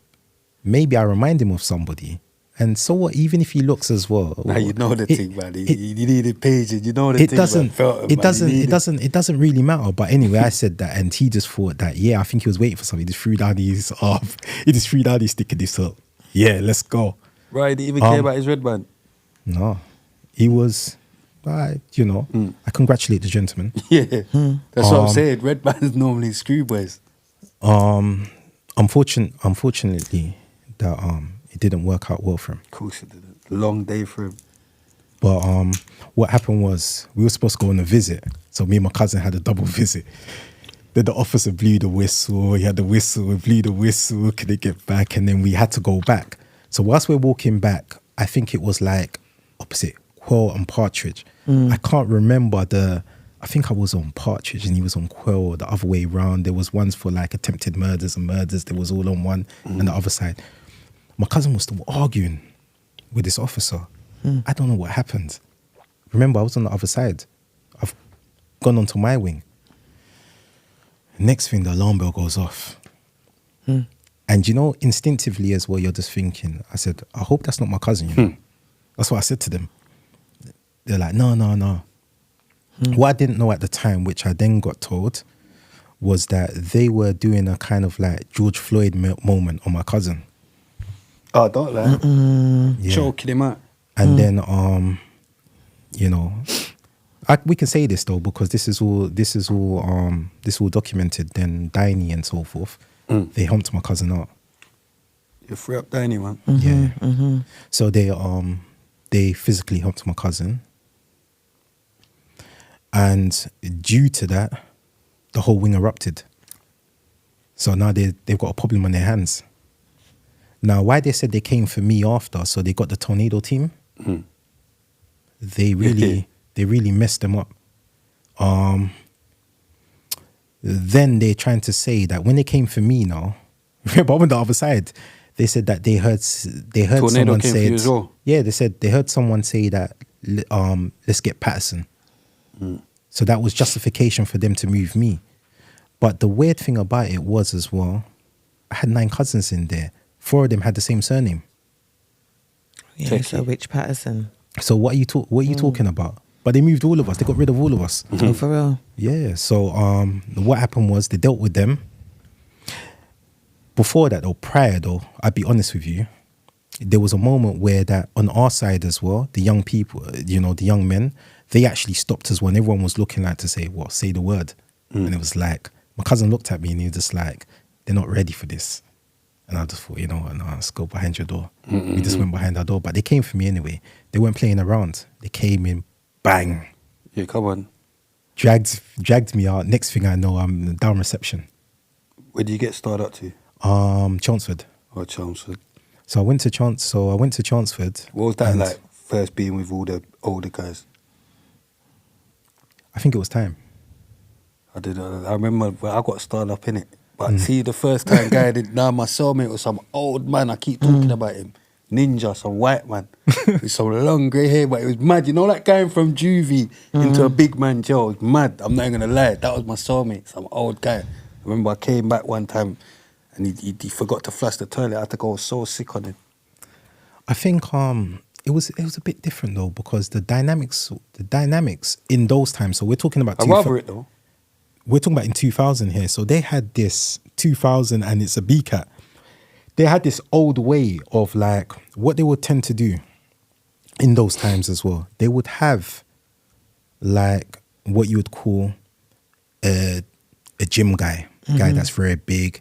Normally 9 times out of 10 he's white, and it will be kind of like the guy on the wing. This is how they were fronting, depending on what prison you're in. Yeah. And So they will turn a blind eye to the things that he's doing as long as he can kind of keep the order. Yeah. But then what happened with our generation now, it turned everything upside down, because those that are supposed to give in orders are becoming victims. So they're thinking, what can we do? There's a major problem here. So I went to Chelmsford. A guy came up to me and he says that this is a different place, little boy. Like, I'm just thinking, it came out of nowhere. Like, you know, this white guy's telling Yeah, I was about to say it was a bit racist then as well. you know, like The boy and all and that. yeah, you don't call a black person a boy. I'm not saying that he was racist, because I but don't know it's what just his a trigger. intentions was, but you know, that's one of those. So obviously, I think we know what the script was, what happened next, Long day for him. and then. Long day for him. Sorry, I don't. Long day for him. That's my new one still, you know. It's a long day for him, man. It's mad. Because So we've then all had a few long days. Do you know what I mean? So then obviously that happened, and then basically incident with an officer, they moved me. So from Chelmsford, I've been moved so many times, so please excuse me. So from Chelmsford, I think I then went to, yeah, that's it. I think they sent me to Belmarsh. Then they said that I was potential Cat A. This is where the Cat A, potential Cat A. Yeah. So then from what was the marsh like landing there the first time after hearing all the was that the first time in the marsh? That was, yeah. Yeah. So that was, what's it, 2000? Yeah, so that was 2000. So So I went to Belmarsh. Again, exactly the same. Officer, there was a resident first, unfortunately. And then officer, Long day. unfortunately. Oh my gosh. And man, long then days. they moved me to another wing, and then that's where I can say this now anyway. I met up with Dwaine Daniels, and he was having an incident with an officer, and he asked me that, look, if anything happens to me, could you call my mother? I then said to him as well, what do you think this is? You're my friend. So I'm packing my stuff as well. So we'll do it together. And then we done what we needed to do. Then there was a situation. So what we done was we barricaded after we done what we done. And then they went and got the tornado team. Again. And then they really messed me up. Yeah. Stand her back yourself. That like- tornado No, we didn't do team that. there. We nice. fought them. Oh, is it? Yeah. So they had, what was quite clever as well, what they do as well, they had 3 teams. So the first team, Went we in. pushed them back. The second team, and by then we was exhausted. I just remember going up and coming down, and then blanked out. I don't remember. Then down the seg, clothes all cut, my face is in a mess, a real big mess. They got worried. They called the doctor again because I weren't moving. And yeah, so From there, where? and then I stayed. So from Belmarsh, remember, it was very difficult for them because I was moving so many places. Like, I give you an example. I was on remand for a year.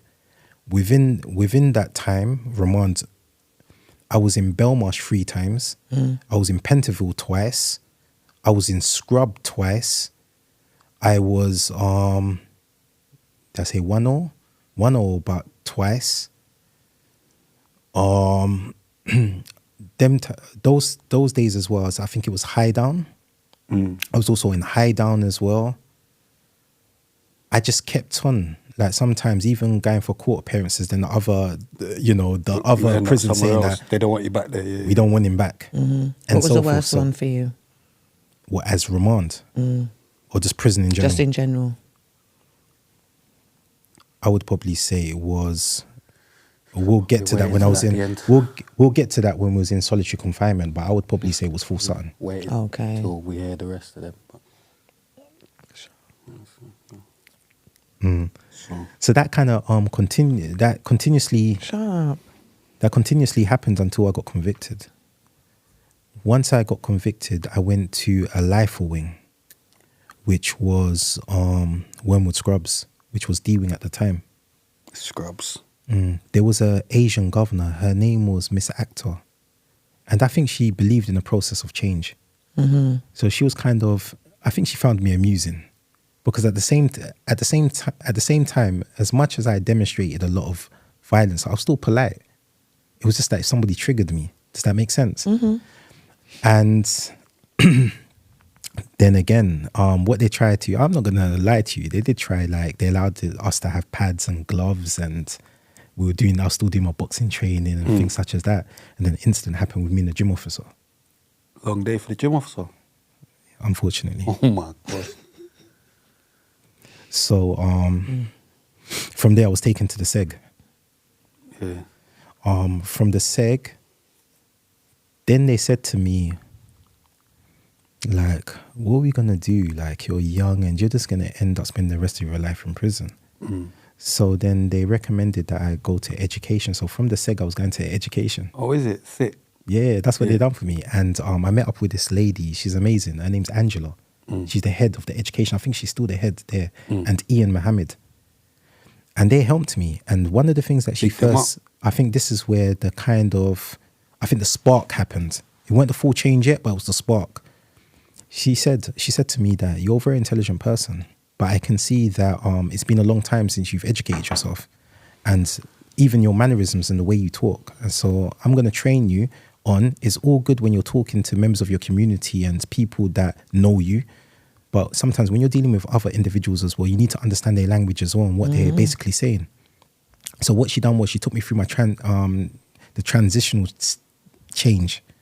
And how that was as well was by reading also a lot of books as well. So I was getting books sent in to me, She made me do presentations, Ian Mohammed as well. And then I became like a education rep as well. I helped 2 blind guys as well achieve their personal development certificates and things such as that. Sick. So, Had you taken Shahada by then? I took my Shahada a long time ago, since I was 16. I'm going mad. You win. We said this part before.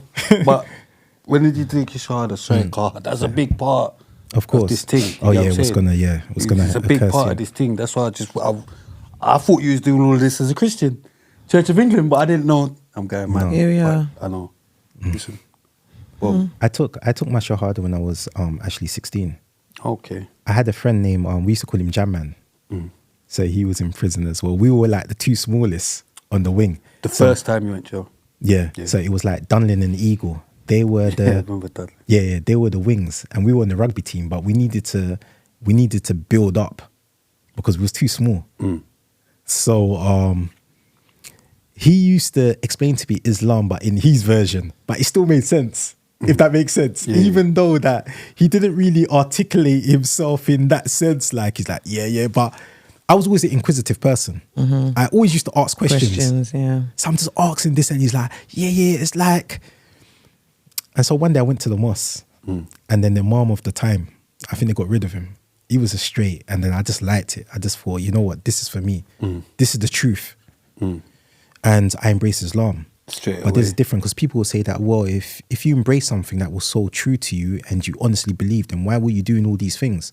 You have to understand that in those times as well, the whole dynamics was different. What I found in those times as well is that us as Caribbean people, we were kind of isolated still. It was weird. Like, I give you an example as well.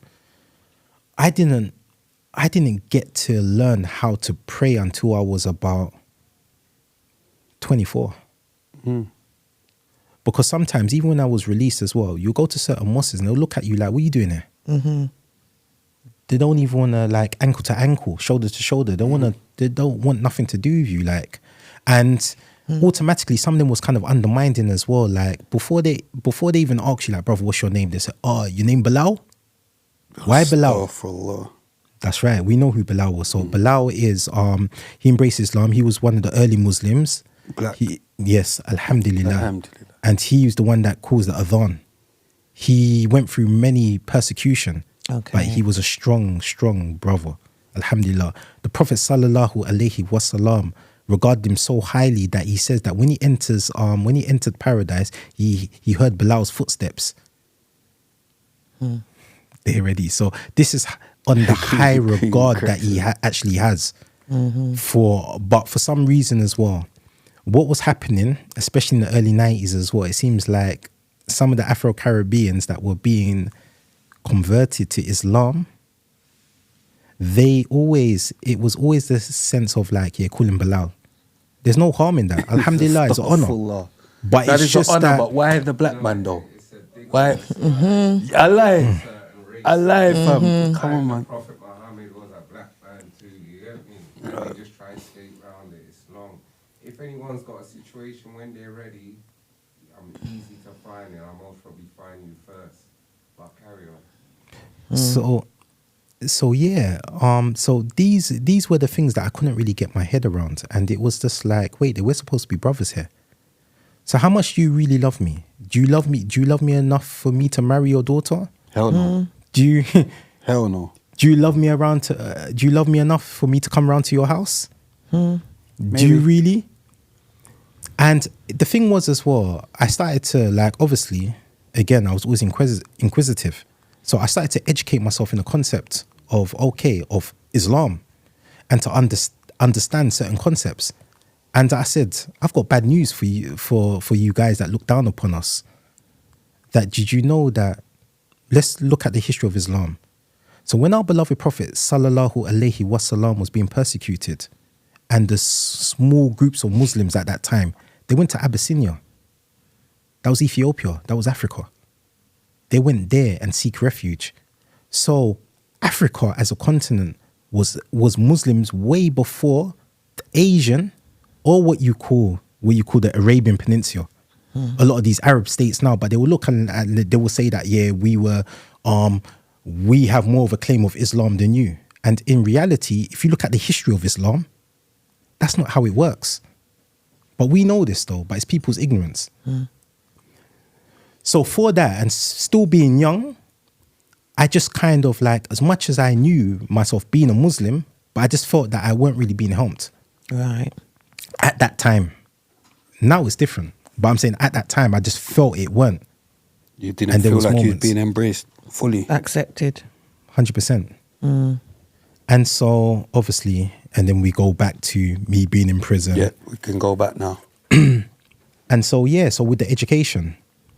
So I'd read books, give presentations. One of the things that she always used to do as well was play around with the dictionary. They give us words and, you know, things such as that. So it was going well. And then, unfortunately, another incident happened. In education? No. Okay. This one was at visits. So again, an officer. Where are we now? So we're in Wilma Scrubs. Oh, we're in Scrubs still. Yeah. So on the visit, a situation happened, and unfortunately, back again. So I'm back in Seg. Incidents happened. Cut you off? Did they cut you off? No, not yet, because the Okay. governor was fighting for me. Okay. So what she said was, you're gonna have to go. But she said, I'm gonna really try to get you into a therapeutic community. I just feel that you've got a lot of like anger issues, but you are a Good. You know, she good said guy. that you are a good individual. That's what she said in her words. It's not in my words. So she said, I'm gonna really try to help you. I don't know how she done it. She actually got me into the therapeutic community. So then I went to Dovegate. So I'm at Dovegate. Dovegate. So it was a therapeutic community. So it was very Think teachers there. it was very difficult for me at first to digest a lot of things when some people was talking about their offences. I just can't understand it. I'll be honest with you. It's something that I understand people make mistakes, but there's some demonic things. Like it was hard for me. Eventually anyway, incident happened there. So we were supposed to, so what used to happen, this was in 2000, I think it was roughly about 2003. About therapy wing. Some of them don't deserve no therapeutic wing. Sorry, that's just my opinion. I understand. Do you understand what I'm saying? When you think of some of the things they're doing and understand. you're on a therapy wing, getting therapy, do you understand what I'm saying? You don't know who's there. You don't know, what, did you have to be there with the bacon and that? Of course, everyone mixes. So, Okay. yeah, therapeutic, Mad Dovegate. wing. That's what I'm saying. Mad wing. So, an incident happened and it was to do with Muslim service. So the incident occurred and I asked the officer if I can, pray. And he basically, it's just his whole persona and everything. And then the incident happened. And then obviously I was kicked out. Then I went to Swarside. What was Swilly saying? Yeah. It was good again because, it just felt like I was just with everyone that I knew, it was nice. It was that kind of that family feel. Cooking out the food. 100%. And then obviously incident happened. And then they moved me to Whitemore. What was Whitemore saying? Yeah. So initially, it's a bit different. When I first initially went to Whitemore, it was very it was very barbaric. Yeah, because there was gangs in it. So obviously, there's a lot of politics. So there was a lot of fighting, people getting hurt, and things such as this. There was no disorder. There was irrespectively whether somebody was a Muslim or not. And at that time as well, there was only a few of us that was actually going to the mosque. Okay. So they weren't a big intake. It wasn't like a big Ummah. No, it weren't initially. And so then what actually happened is it's amazing. It's a beautiful thing. The structure started to happen. So structure in the sense of that. Just we all like to live in a safe environment. We all like to want to feel safe. You want to be able to, you know, come out of your cell and just feel safe. And again, about the bullying issues and so forth. And that's when certain activities and certain behavior was, you know, it was put to an end. Yeah. So he's moving. So this is what you lot done in Whitemore. Is that where you met AK? No, I met him in. We were going to tell that story. No, okay, no, because he was telling me them man there, like with them that they couldn't play no music on the wing because of them man there. Oh, for real? Yeah, he said you lot said no music. Me personally, And there was no music now on the wing. I was like, I would have had my headphones still. But yeah. no, let me Man correct. said, yeah, you can't be next door to them man there. You have to have your headphones on. Let me correct that as well, that misconception as Oh, well. he was going mad. No, I understand that there's some, like, you know already that in all kind of communities as well, that sometimes, you know, people's misunderstanding, lack of understanding, sometimes lack of empathy, that sometimes things can happen. But it weren't initially like that. So it's just about having respect for your neighbours, because initially there used to be a system in place. You can ask anybody that's been in the dispersal system that after a certain time, like, you know, the music, the sound, everything goes. I'm not saying that it didn't happen, and some people may have, but my philosophy was as well that I'm not focused on you, I'm focused on me. But yes, if that interrupts my studying, then I will talk to you as a man as well, and respectfully as well, and say, look, please, could you turn down your music just slightly? Who am I to tell you that what you can and what you can't do? I will explain to you that yes, as Muslims as well, we don't agree with listening to music. But we understand that everybody also, there's not a single, tell me a perfect person. Tell me a person that hasn't got a defect. So it's not for me to try to dictate who can and what they can't do. It doesn't work anyway. And there's guys in there, you could, come on. What do you think? I'm God? It's not going to happen. So, yeah. So, this is... Started structure in Whitemore. That's where you started the, like one order thing. Yeah, so it Shalom, went... auntie. But the Ummah. No, it weren't really like that. See, because people are having this kind of misconception. Now, you have to also understand the backdrop of this as well. In those times as well, there was a lot of things that were going on.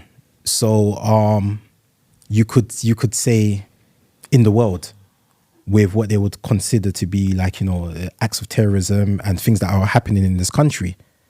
So what was actually happening as well, that there were certain individuals that, you know, especially European gentlemen, that were taking it upon themselves as well, was to say, well, this is our country, what are you doing here? You know, beating up certain vulnerable individuals, not knowing their full case. And what my problem was as well, that if you love your country so much, then what are you doing destroying your country then? If you loved it so much, you're in prison for a reason. So what about the IRA, man? Why aren't you attacking them? It didn't make any sense. So is this really about what they've done, or is this really a racial thing and it's disguised as, well, because they're in for terror-related instances, I'm going to target them? Because then, to be fair, it's supposed to be gloves all off for everybody. And I didn't really see that kind of treatment. So, and the misconception as well was this. So in 2000, when it really it escalated on regards to the situation between, you could say, well, I would probably consider them like EDOs. It's, you know, like Tommy Robinson. Keep, you know, everything Tommy English. Robinson's boys.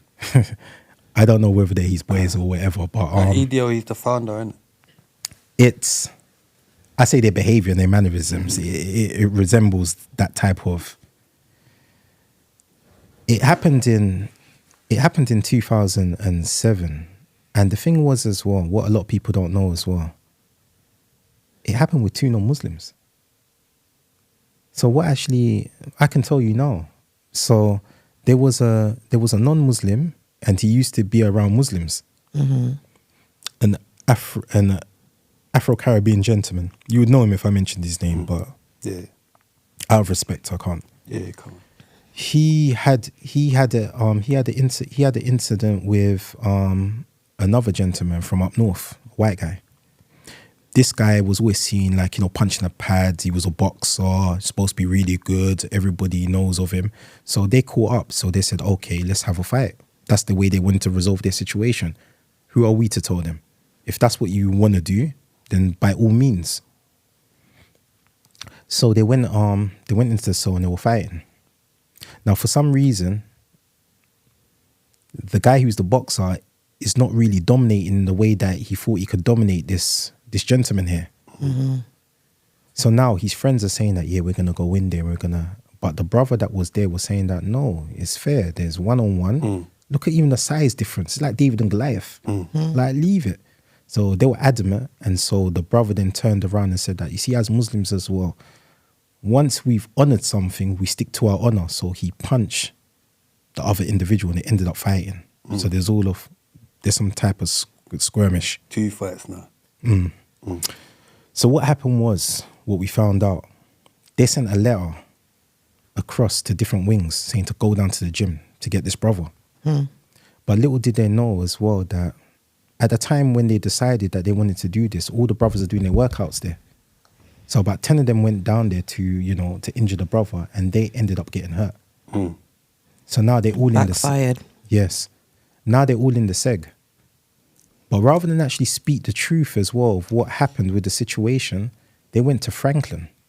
They got shipped out to Franklin, which is their kind of like mothership. Yeah. So what they done was they spent a narrative that, yeah, this is what the Muslims are doing. So obviously they were upset as well. Fair enough, these guys. And they started to attack the Muslims. In Franklin? Yeah. And look, we need to speak the truth. Like, a lot of people give misconceptions. They hurt them. So, they hurt the brothers at the time that was there. The ones that got hurt. So then, Scousers. there's all mixture. There's Scousers are mad racist. I support Liverpool still. Man. So I was upset to hear that. Yeah. So what they basically done, they done this. So when the rest of the prison estate heard this, a lot of the brothers were putting in applications to go to Franklin. Yeah. Try and pattern up. So some of the brothers went there, and then obviously they said, who had the ring? Kay went there. So some of the brothers went there, and then the incident happened there.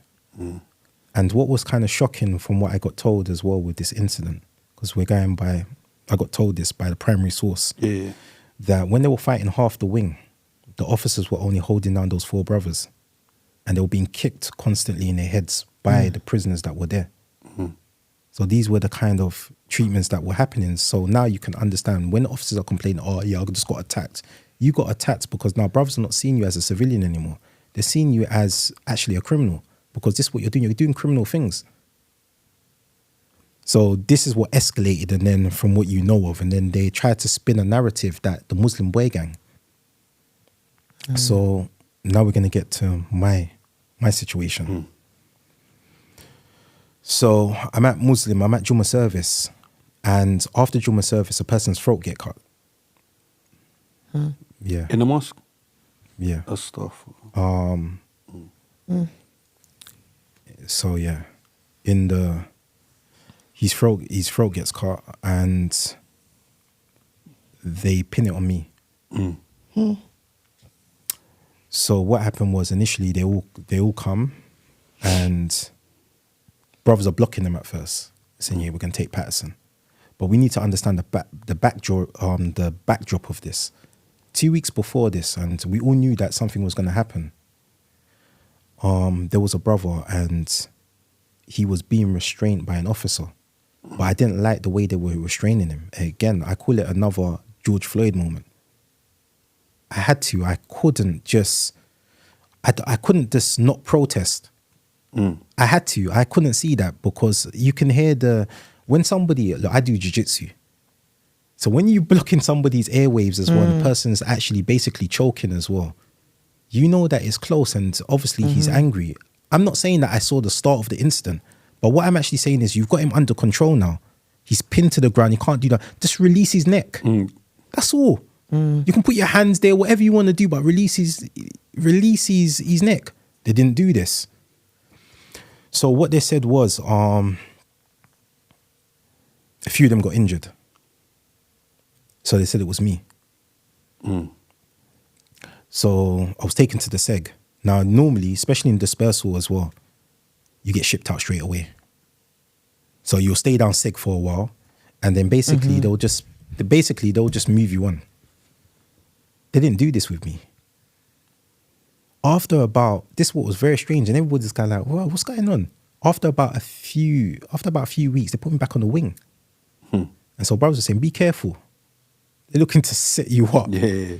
And I was like, "Nah, like it's weird. Like you're accusing me of this. The police are involved now. It's conflict of interest. I'm not supposed to be here. Yeah. It's criminal charges." This is what they're basically saying. And it's not one officer, there's a few. So now let's go back. Let's fast forward it. This person's throat gets cut. They're saying that it's me. So they've taken me. But that's not it. They haven't even ended there. Next thing I know, the whole seg is being filled up with brothers. Vans are coming up from everywhere, taking groups of brothers, all healthcare, everything. All brothers are getting shipped out. Then they came back to me, another brother, let's just say Bash. We just mentioned his name, Bash. I love that brother. You know, I love him, and he suffered a lot. And I hope one day you have him on your podcast as well. Inshallah. No, seriously, very good brother, man. I love you. I love you, brother. You know who you are. So a few of us, they said that had a lot of influence within the prison estate. And they classified me as one of them. So what they done was, the first thing they done, they went to the Home Office. They put me as an ACAT. They changed my category from the Home Office. They made me an ACAT, which was mad quick. Like, it's like, how do you do this? There's supposed to be a process, everything, but it was so all immediate. But I'm going to tell you why after. So I was made an ACAT. After this, they said, we are putting you through the process of the CSC estate. I'm thinking, what's that? I've never heard of it. Close Supervision Centre. So it's what you mentioned earlier, Charles Bronson. Yeah. Got one in Woodhill, innit? So yeah. So they're saying that you are one of the ones that's been flagged up as one of the most influential.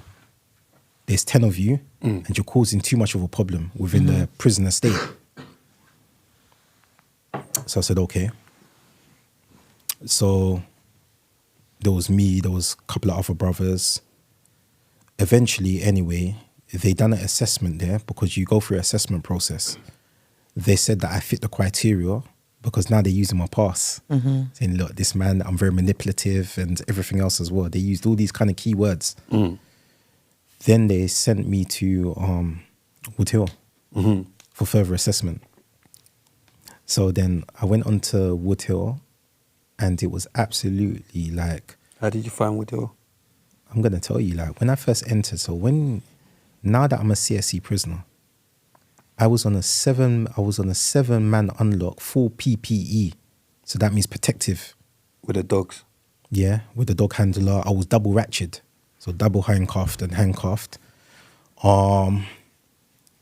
They were very hostile. But it was weird. The only way I can kind of describe it was, it felt like a graveyard. It just broken souls. Like, as soon as you got on there, it was like, in the daytime, you could hear like, not even a pin drop. It was just a weird sensation. And they were just giving orders, like they were so robotic. There was no emotions and everything. I understand that they're probably also victims of circumstances as well. They have to be conditioned in that way, because you are now considered one of the most dangerous prisoners in the whole entire country. So they have to deal with you a different way. I understand that. But it was like, I know they've made a lot of changes thanks to Kevin Thackeray's parents as well, that's campaigned about the ill treatment of the CSC and what was happening. Because did they try to give you medication? Yeah. Drug abuse.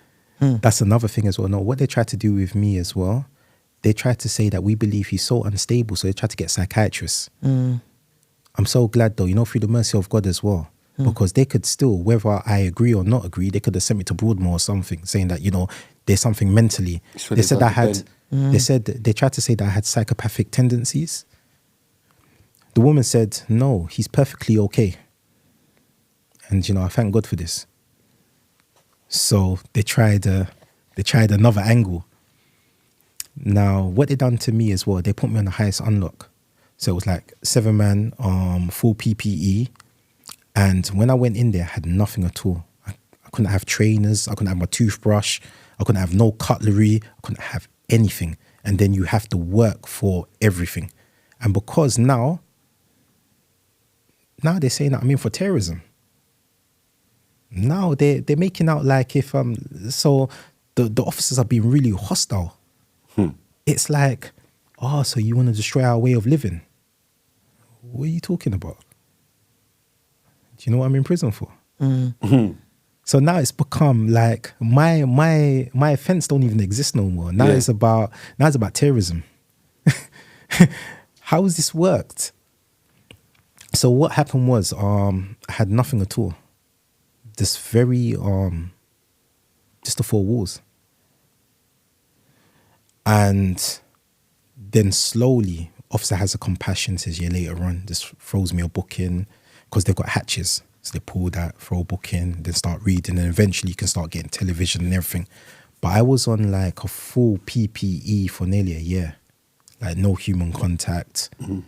Anytime I'll leave anywhere just to go to showers or to the exercise yard. So what was happening is we looked forward sometimes being on the exercise yard because you get to see others. Like human contact.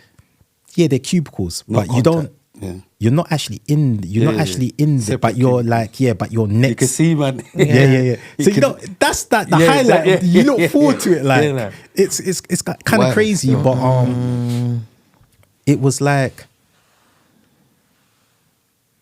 with me, they said that I was too influential.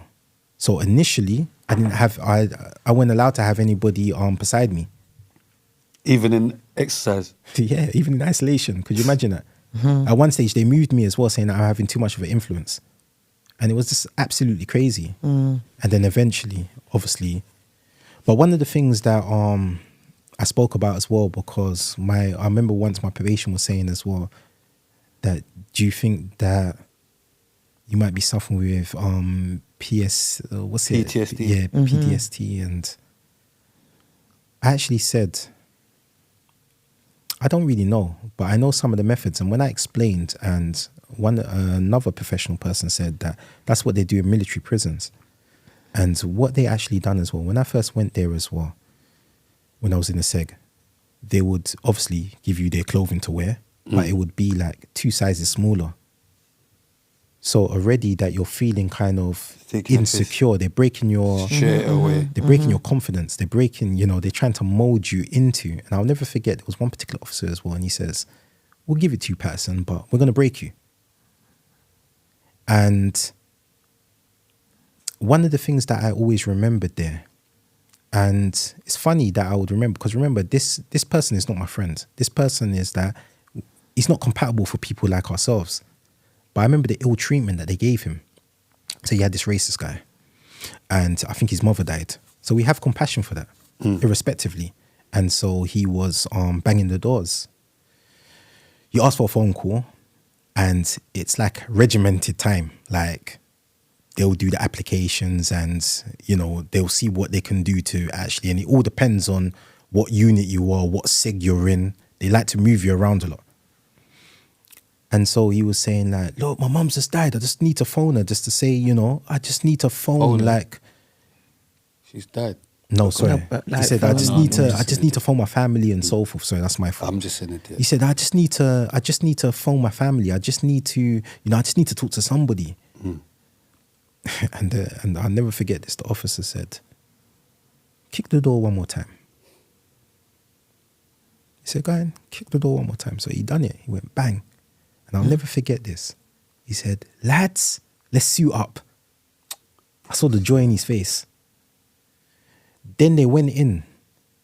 Pussy, oh, you know. They beat him. People shouting out through the door, come on, man, just leave him now. Mm. And, you know, like, there was a lack of compassion. Mm. I think he wet himself. He done a lot of things as well there. And then I saw the women officers where they were laughing. They were wiggling their little finger because obviously that he weren't welling down. So it was, they were taking a mick. Sometimes they cut your clothes and, things like this. And I'm missing it. Go ahead. Nah, that one's mad, but go ahead. I know, that's kind of mad. So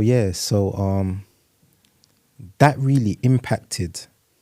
It was weird. It was just like, and it was crazy because once I had to go dentist and they had all the security around. I'll never forget this. And all this officer, it was just horrible. And we have the Alsatians, the dog that follows him. And he took off his visor. I'll never forget this. And he hugged and embraced the dog. Dog's licking his face. Yeah, they're playing with the dog. And I'm thinking, look at the compassion he's shown. And we just want a little tiny bit of compassion and you can't even give us that. Mm. And some of the things were so unnecessary as well because I can understand as human nature as well. If I insult you, then you would be inclined to insult me. I totally understand that. But when I'm not doing anything, like I go to the exercise yard, I come back and then my cell's all ransacked. Everything's on the floor, broken. There's all dirt on my bed. There's everything. And you're just thinking like, was this necessary? They're literally trying to turn you mad. Literally. You let people know what GOAD is and the ghost train that leads from GOAD and how it affects man. Because when people on the ghost train, they send them to prisons where they're outnumbered, where there's 5 black men and 5,000 white men. That's correct. So forth. Oh, well. They do that when they feel they can't handle you. Can you hear him? And this is a period when you went through a lot of things. Can't hear him. You had on, because people public need to know about GOAD. No, of course, So definitely. that's even mad from the time before. But yeah, boom, good order and discipline. Yeah, so sorry, as my, companion and my brother actually said as well, we need to not only highlight because yes, I've spoken about the CSC and that's less than 1% that would ever experience that. But we also need to highlight as well those that are placed on GOAD, good order and discipline. And he's correct as well. And what we used to call the ghost train. So when they transfer to prisons, could be way up north or way down south, where that they are in the very minority and they're surrounded by a sea of angry faces. And what do you think the likelihood's going to be? So these are the things that they constantly do. And then when a person defends himself, then what's actually happened? It's actually considered that he's still being a disruptive prisoner, but it's not the case. It's because of all the other things that are actually happening in between that. For example, as well, when I've been moved all up and down the country as well, I went to a seg. Do you know what they were singing? They used to do this, these racist guys. Now I find it amusing because I like to give them a history lesson. I like to show them about their history. But they used to sing a song like Little Monkey. So they'll go, little monkey on the treetop. Where's the banana? Where's the banana? So as soon as I would respond and try to educate them historically, the governor would then turn around and say, you're nicked. I'm in seg. I'm nicked. Oh, you're causing a problem. But you didn't just hear the racism. I'm not even being racist. They're saying that I'm inciting. So these are the things that we're basically being subjected to. And this is true. And it's not good on people's mental health as well. We're talking about not only on good order and discipline, because there is no, you have to also understand, especially when you're a long-termer or lifer as well, there is no time limit. So they're keeping some brothers for years. Like, I understand that I was in solitary confinement for 7 years, but I was on CSC. Is that from Woodhill? Yeah, 7 years. You done 7 years in Woodhill? From that time? I moved around, but I was CSC. So you moved around and then went back to Woodhill? No, so what actually happens is, let me educate you on the CSC. So the CSC is, the main assessment is in Woodhill, but they have other units. Okay. So they have a unit in Whitemore, they have a unit in Full Sutton, they have another unit in Wakefield, which is the cages, which is the very worst. Bare bacon. And no, but we're talking about Wakefield, units no, here. no. Yeah. Yeah, Right. mental. And then all the segs from the dispersals, or you can go to like the Belmar seg, and then you can go to the dispersals like, you know, Franklin, Long Larton, and you get moved around. So what was actually happening at the time as well? Obviously, they took a great disliking to me because they thought that I was this radical. So there was one particular officer that really took a great disliking to me. And every time I came out, eventually they came off their visors and everything. They were just wearing like a stab-proof vest and things such as this.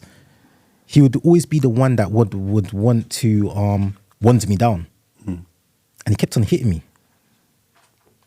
Kept on hitting me with the wand. So I put in I said, you know what? Let me just do the civil thing. By then, I've done my transition, so I was a changed person. I didn't agree with violent altercations. So I put in a complaint. And this is why I personally say as well that we need to explore this as well on regards to the organizations that are supposed to help prisoners as well. I went to the IMB, the Independent Monitoring Board.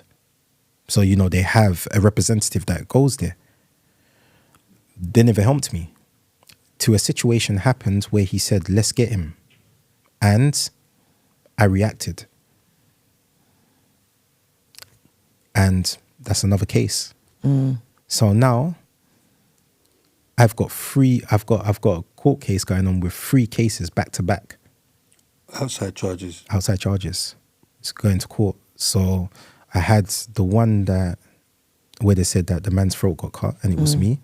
I have all those officers that got injured, and now I have all these other officers that got injured in Motel. Was that So another brother?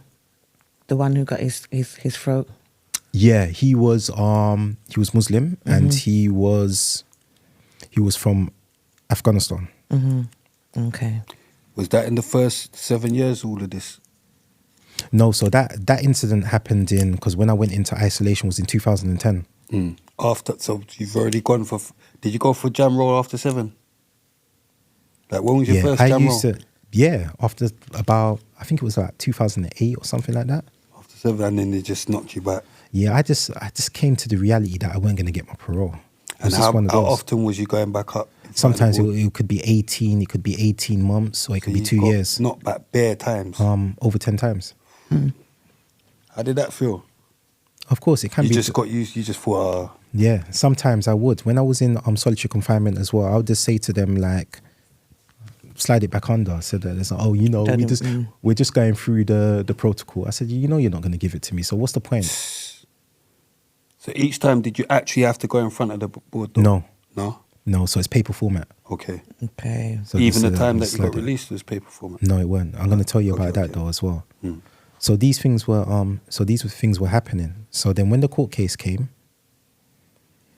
this is where that I have to, again, let's mention Gary Nelson. Let's mention these brothers, Jermaine Rowbottom. Let's mention Gloucester. Let's mention Chaos and so forth. Let's thank these brothers for supporting me as well and helping me. So when the incident happened, let's go back to it. I had 109 witnesses. 109 Free up witnesses. Aggie as well, man. Yeah. But yeah, go on. No, definitely. Now, what they basically said was that I've influenced all 109 and the Imam as well. Said you influenced the Imam. Yeah. Now, what they said was, what their strongest argument was that I had airborne blood. So you know the difference between contact blood and airborne. Contact blood, it can be more beatable because what they basically say is that somebody who committed that crime could have come shake your hand, hug you, and that you could have that on you. But airborne, that means you had to be close to the victim. Yeah. But obviously, we were at Jumma. So the person ran around before he collapsed. So there was over 70 people, even the Imam, that had airborne blood on him, on his gown. And the thing was as well, the airborne blood that was on me weren't from the front, it was from behind. Right. So if I'm the perpetrator, I've come up to him with that. It's supposed to be on my front. That's what you're saying. So it doesn't make any sense. Now, one of the case with the officer as well, he basically said that that he knows me very well. And guess how he described me? He said, Mr. Patterson's an Asian gentleman. So all these things were happening. So the judge, I remember the judge at that time was thinking, what is this? Yeah. So basically, got thrown out. Of course it His did. cases. But here's what they've done. Did he survive? Yeah, he did, yeah. Okay. The prison service and the Crown Prosecution Service, they appealed it. Yeah. Really? They weren't happy with it. Getting thrown out. Even like in my case, there was some weird things that was happening. Like the jury had to go out. These guys in suit came, spoke to the judge, and came out, and it's like, well, what's going on? Then the officers said that they were they moved it, so I had to go to Belmarsh whilst I was standing my trial. They wanted me to use the Woolwich. They said that was the only secure place for me. They believed that there was rumours that people were going to break me out. Then there was another rumour as well that the officers had to be escorted by police because they believed that their lives were in danger. So all these things were happening at once, and it was becoming very draining. You know, going back to court, getting it thrown out. Then I had to go to the appeal courts in front of the 3 judges to fight the case, like why it shouldn't be. The three judges agreed with the Crown Prosecution Service and basically the Home Office, and got it overturned, and I was back fighting my case again. To eventually on the 3rd time I was found not guilty. So you actually went to verdict that time. Yeah, it took long. I was found not guilty. I was found not guilty for the throat incident, which was a relief, because you have to understand, they said his throat got cut because I had international links. So they said that I was connected to the Taliban. And so this was actually a hit. He was Northern Alliance. Okay, that's the proper racist. Now, what we never knew at the time, which I do know now, is that this person, whoever his family member or some kind of connection, is high up in the political scene up in Afghanistan, which works closely with the government of here. So it made sense now why they were so angry. Am I going mad? Northern Alliance. Why did I think? What is the Northern Yeah, Alliance? so Northern Alliance are the ones that fight against the Talibans. Yeah. And they're more in support of the government. But they're from where, Afghanistan? The Western governments. Where are they from? Over here or Afghanistan? Afghanistan as well. Okay, I'm going mad. I thought you were talking about some racist group up north. So these were the things that were actually happening to me, which was quite very demoralizing. So how did you end up with the 7 years solitary? Yeah, so remember I had an incident whilst on solitary confinement. So officer got injured. Okay. Yeah, so the same officer, he said a lot of racist things. He done a lot of things. Even when my uncle passed away as well, they were all singing. I'll never forget this. Oh, well, a beautiful morning. Oh, well, a beautiful day. Everything's going our way. They was all singing that song. Taking a piss. So, yeah. But you know what's so funny about these kind of situations as well, and it's kind of heart-rendering as well, is that how they try to emasculate you. They try to emasculate you by, I give you an example.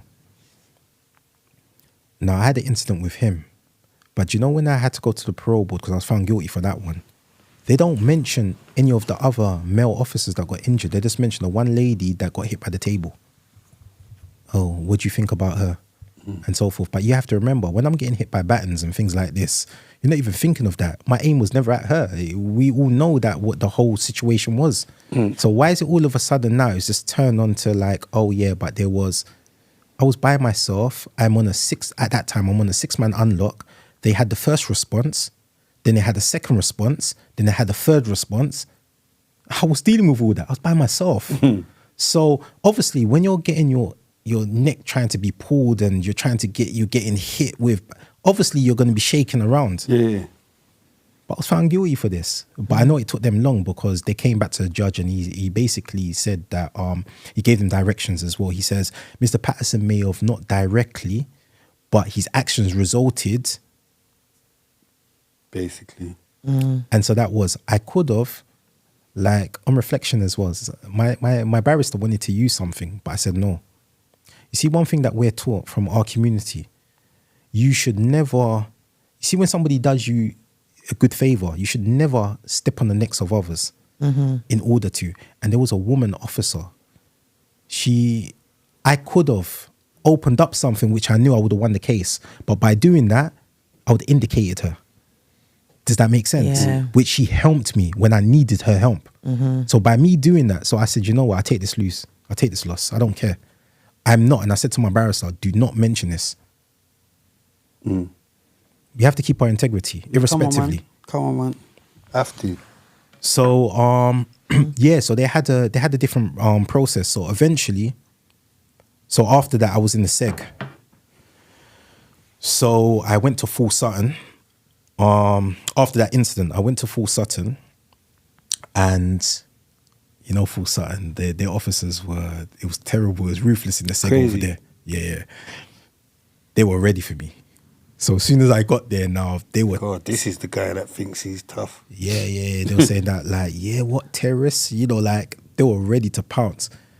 But then I realized something, that for some reason, my motion, the way that my body is moving, I say there's something wrong. Do you know, it's like my breathing, everything. And I'm thinking, I've got a problem here. They told me to take off my top, and it's taking me forever just to try to take off my top. When they saw that, they said, we need to take him to get an x-ray, call the doctor. They say, he's not dying on our watch. Thinking, what's going on? I think it was like a blood clot or something. All my ribs. This is after that beat you up. It went even, like, I didn't know, my adrenaline's going. So remember, I'm fighting No, but with I'm them. saying that's why. So it's recent. Okay, right. Yeah, so I'm fighting, yeah. So about 2 days after, they shipped me out. And then I went to the seg. And then my whole ribs. They don't want to get in trouble. So they're like, and I think that's what allowed me from getting a further. But then, you know, all the kind of ill treatment and other things. And then eventually, so I had to go to court, so I went to Belmarsh. Belmarsh, I must admit, at first, that was one of the first things though. There was a governor there. He was actually okay. Like, they were all hesitant. He just came in and he said, listen. He sat down next to me, which was very surprised. That's the first time that somebody actually sat next to me. And he said, you know, you come with a big reputation. Your record is massive. But I'm here about giving people chances and so forth. And he said that, listen, we'll leave you alone if you leave us alone, basically. I said, yeah, I'm happy with that. That's all I wanted to be left. When I went to court, like at first, a lot of officers were still upset because, you know, they're hearing about all this. And when they, after my first day in court, came back, television, I had everything. They said, listen, you've been stitched up. They treated me so good. Seriously. They were giving me more things that I said to them, and you know what? No, because I knew that was all going to get taken away once I moved. At some point, yeah. Yeah. I didn't want to get too accustomed to that. Yeah. But they gave me everything until that they even got reported themselves. They got in trouble as well, saying that, listen, this guy's a CSC prisoner. You're treating him like if he's just an ordinary prisoner. He's not. We want you to keep these kind of procedures. They're saying, Mr. Patterson, we'll take him off your hands. You don't need to be on CSC. Yeah. But they were like, nah. So eventually I went back to Full Sutton, but on the unit. And this is the pathway out. So that was after the 7 solitary. No, that's whilst in the 7.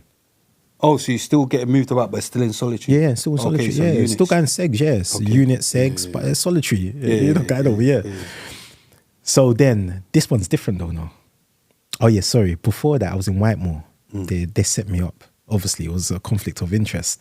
They said they found a knife in the showers. And it's supposed to be mine, even though a person put his hand up to it. And it's like an L shape. And there was no way I'm on the other side. So how did I do this? Yeah. But they moved me anyway, put me down to the seg, to the main seg, which was okay for me because then at least I can talk to people. Yeah. So after that, Full Sutton. So that at that time, it was the pathway out. So it was totally different. All of a sudden now, I'm allowed to mix with others. So it's like more mixing.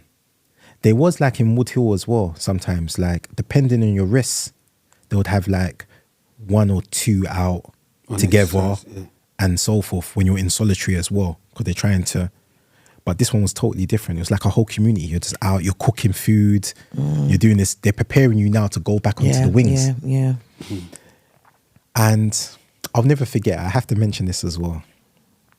I spoke to, people talk about certain individuals as being the most notorious, but there's people that you haven't even heard of that, look, there's a gentleman, we call him this Big Robbo. Those that know him. He's been in solitary now for over 25 years. Oh, solitary mate. confinement. He's in the cages. Mad. Now, one of the advice that he gave me as well, he says, listen, you remind me of myself when I was your age.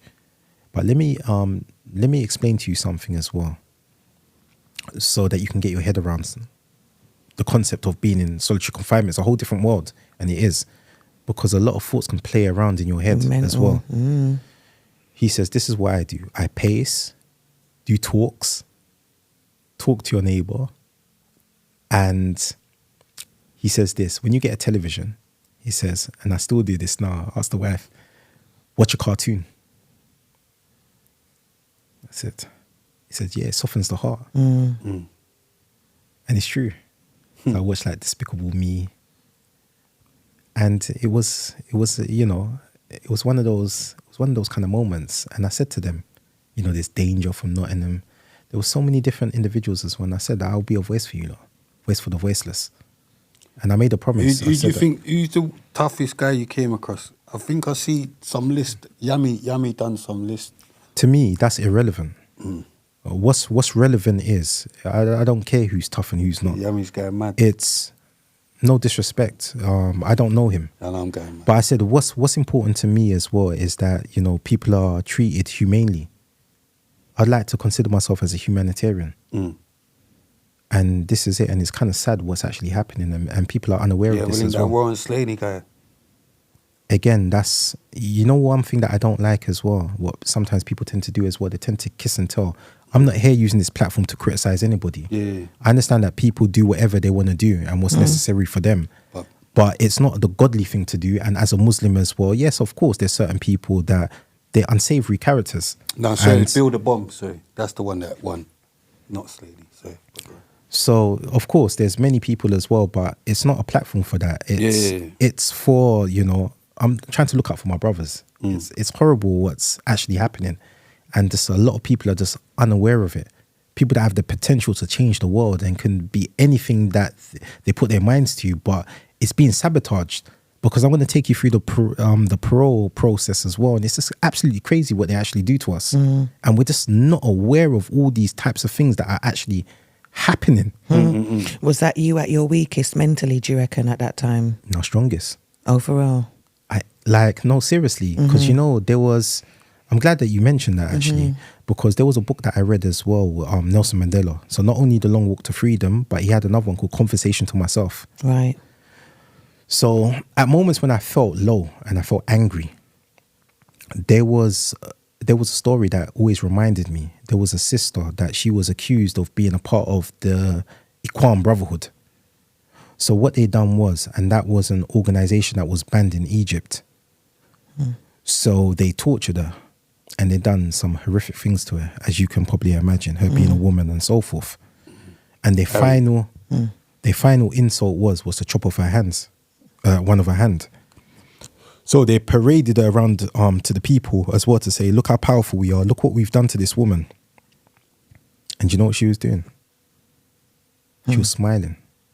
So the guard was saying, look what we've done to you. We've done to you every humane thing that we could think of. We've done to you and you're smiling. You know what she said? She said this: the sweetness of faith has allowed me to forget the bitterness of pain. The sweetness of faith has allowed me to forget the bitterness of pain. So there was 4 things that kept me alive when I was basically in a place that weren't supposed to keep you alive. And those 4 things were, my foundation was God. From God, family and friends, patience and discipline. Why do I say God? Because even in the Quran as well, what does it say? God never given you a burden greater than what you can bear. That was one of my rules. What's the second one? friends and family. United we stand, divided we fall. So what was, again, patience. A peace of mind is obtained by being patient. A peace of mind is obtained by being patient. So it's all in the mind. And also, discipline. What do we say? The world's a teacher to a wise man and the enemy to the fool. So these are the 4 aspects that kept me alive, kept that flame burning. So these were some of the aspects as well. And one thing was as well is to keep your integrity as well, because I was taught by a very important brother. His name was Ibrahim Masoni. He died. He was like my teacher as well. A good, Did you nice Muslim brother. did you feel like you learned more being isolated or be surrounded by people? To be fair, yeah, probably isolated. Because that's what they say elevation is, isn't it? It was this. I think it was my time for me to kind of reflect, and obviously we all make mistakes as well. And I'm not like, first and foremost is I would like to say something as well. Not all officers are bad, because I've met many officers that has made some great. Like Justin as well. Yeah, big up Justin. Remember Yes. the one that United I liked him, United yes. Borders. Yeah. They've made some good sacrifices as well. I've seen one even when I was in solitary confinement. There was one officer. He says, "I'm not tolerating this. This is a bunch of rubbish." He left. I've seen it a few times. They've actually got the keys and say, "You know what? I can't do this. I did not sign up to do this. I wanted to make a change." So there is. And I think we need to embrace more people like that and try to put them in better positions. And it's not happening. So we need to also support them as well, because somebody has to do it. You say someone has to lock our doors, innit? No, we aren't. Look, Someone did. No, it's true though. Someone's got. but it's law and order, like, innit? No, but it's If true. we Someone's believed- got to fucking But if take we- out the bins or whatever. Do you think that Split the there's bins. it's easier to make change from within? You know, like some people say, "I'd never be a screw," or you know, like when people like don't want you to be police, but some people believe that you have to go inside in order to make a bigger change. for me personally, I think it's a First question was good. I think it's a Way. collaboration, to be fair. And that's what I feel. I feel what tends to happen as well, that people tend to ostracize themselves away from the problem, stick their heads in the sand and hoping that the problem is going to go away. But it's still there. And you have to understand the mindset. If you look at the history of the whole kind of criminal justice system as well, it was always based on punishment. If you go to the Victorian eras as well, that they had a system. Why do you think they called them screws? Because they used to screw you in. So everything was based on torment. You need to understand that. Once you understand the kind of like philosophy, then it's very hard. You know, they call it, there's a particular word, they call it shibboleth. So it's a long-standing belief that is held by a group of people. So this is the kind of mindset, and it's about breaking that mindset. So how do we break that mindset? So this is what we need to explore. Forgive my co-host. Sometimes she asks mad questions. Nothing. Boom. So you're on your way out. You're on your way out of Yeah. Seg. Yeah, solitude confinement. Yeah, so sorry. There's also another process. It's absolutely crazy, this process. It's like a parole hearing. So even to leave the CSE, I had to go through like. So what happens is, you would have all these influential people from Connected, from the CSE estate, the director of prison. You know, you got all these individuals that are there, and they'll sit down and they'll cross-examine you, basically, just like a parole board. The ombudsman there. Is the ombudsman there? The ombudsman. Oh, the ombudsman. Yeah, they're there as well. There Ombudsman, yeah. You see, I'm saying it mad. No, that's What okay. is that? That's like our people. Well, it's supposed to be someone on our side. It's supposed to be in it, ombudsman. Yeah, ombudsman. Yeah, Yeah, so they deal with supposed like to, but you know, okay. like things like Mental. complaints and if things are being done with correctly and They're so mental forth. though. They're blatantly with them, man. Yeah, extension. Yeah. Yeah. But yeah, so these were the so eventually I was given the glad tidings that I can now go back onto the wings. But then there was still another long process because they all have to put the signatures, and that takes a while as well. So altogether, the process takes about 3 months in my times, like to do everything. So it was funny as well because they must have said to me, what we're going to do as well, we're going to slowly reintegrate you back because it's been a long time since you've actually... I'm like, no, I'm good. I just want to go. You know, one of those ones. But I understand the wisdom behind it. But at that time, I didn't. And they were like, no, trust me, you're going to need that. And I'm like, no, I'm good. They said, look, we're going to do that anyway. I said, so why ask me? You know? So what happened was, they said my first association, and I have to thank the brothers again. Now, please, let's give a shout out to all the brothers that are there, because the welcoming that I received, I'm not gonna lie to you, man. It was, I had tears in my eyes. They were happy to see man back on the wing. Listen, the whole exercise yard was covered of brothers. They all came out, even brothers that don't even like coming out on the exercise yard. Everybody came out. And they looked after me. So when I left and I went, so I was on Full Sutton. So I was I had association on F wing. Went on to exercise. So F and E of the time they come out together. I came out. All the brothers came, all hugging me. But then all of a sudden, what actually happened was, I started to feel dizzy. There's too many people, and I think one of the brothers identified it and said, Leo, I need to give him some space. My brothers are just happy. I'll never forget, there was one young man as well. And he says, brother, you don't know me, but thank you.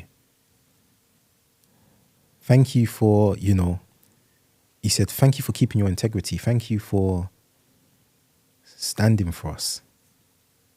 And I thought that was touching because I don't think I kind of deserve that credit.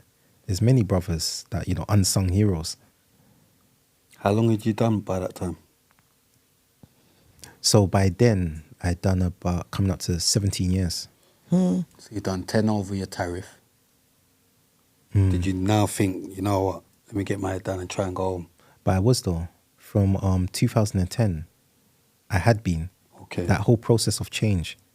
So you'd already been... Because there was a brother and he used to impact hard on myself. It's just the way that he used to conduct himself. Like, I give you an example. There was once an argument on a topic. And so everyone was getting kind of heated. Everybody wants to be right. And so they asked him about his opinion. And you know what he said? He said, brothers, we like to sit at the dinner tables and discuss the problems of the world, but can't solve the problems of our own homes. He said, please excuse me. And he left. And I sat back and I thought, like, wow. Why are we so quick to give opinions for? Are we that insecure about ourselves as well? Look what he said. We like to discuss the problems of the world, but can't solve the problems of our own homes. Charity starts at home first. Definitely. Supposed to, anyway. Yeah, so things like that can... Mow your own lawn before you start going and mowing anyone else's, isn't it? 101%. And that's what it is. It's about being focused. It's not about me telling you how you should live your life. But what I can actually say is that I honestly believe that, through trials and tribulations as well, through trial and error, that I believe that this is the best and the correct way. But each to your own. They say we're human beings. Talk to us about how you got to be released, But there's a long process before that. So then what actually happened is once I left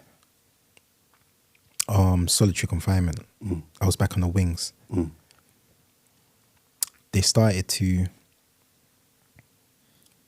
The officer, to be fair though, they were cool with me. They called me in the office when the POs or CM, custodial manager, sorry.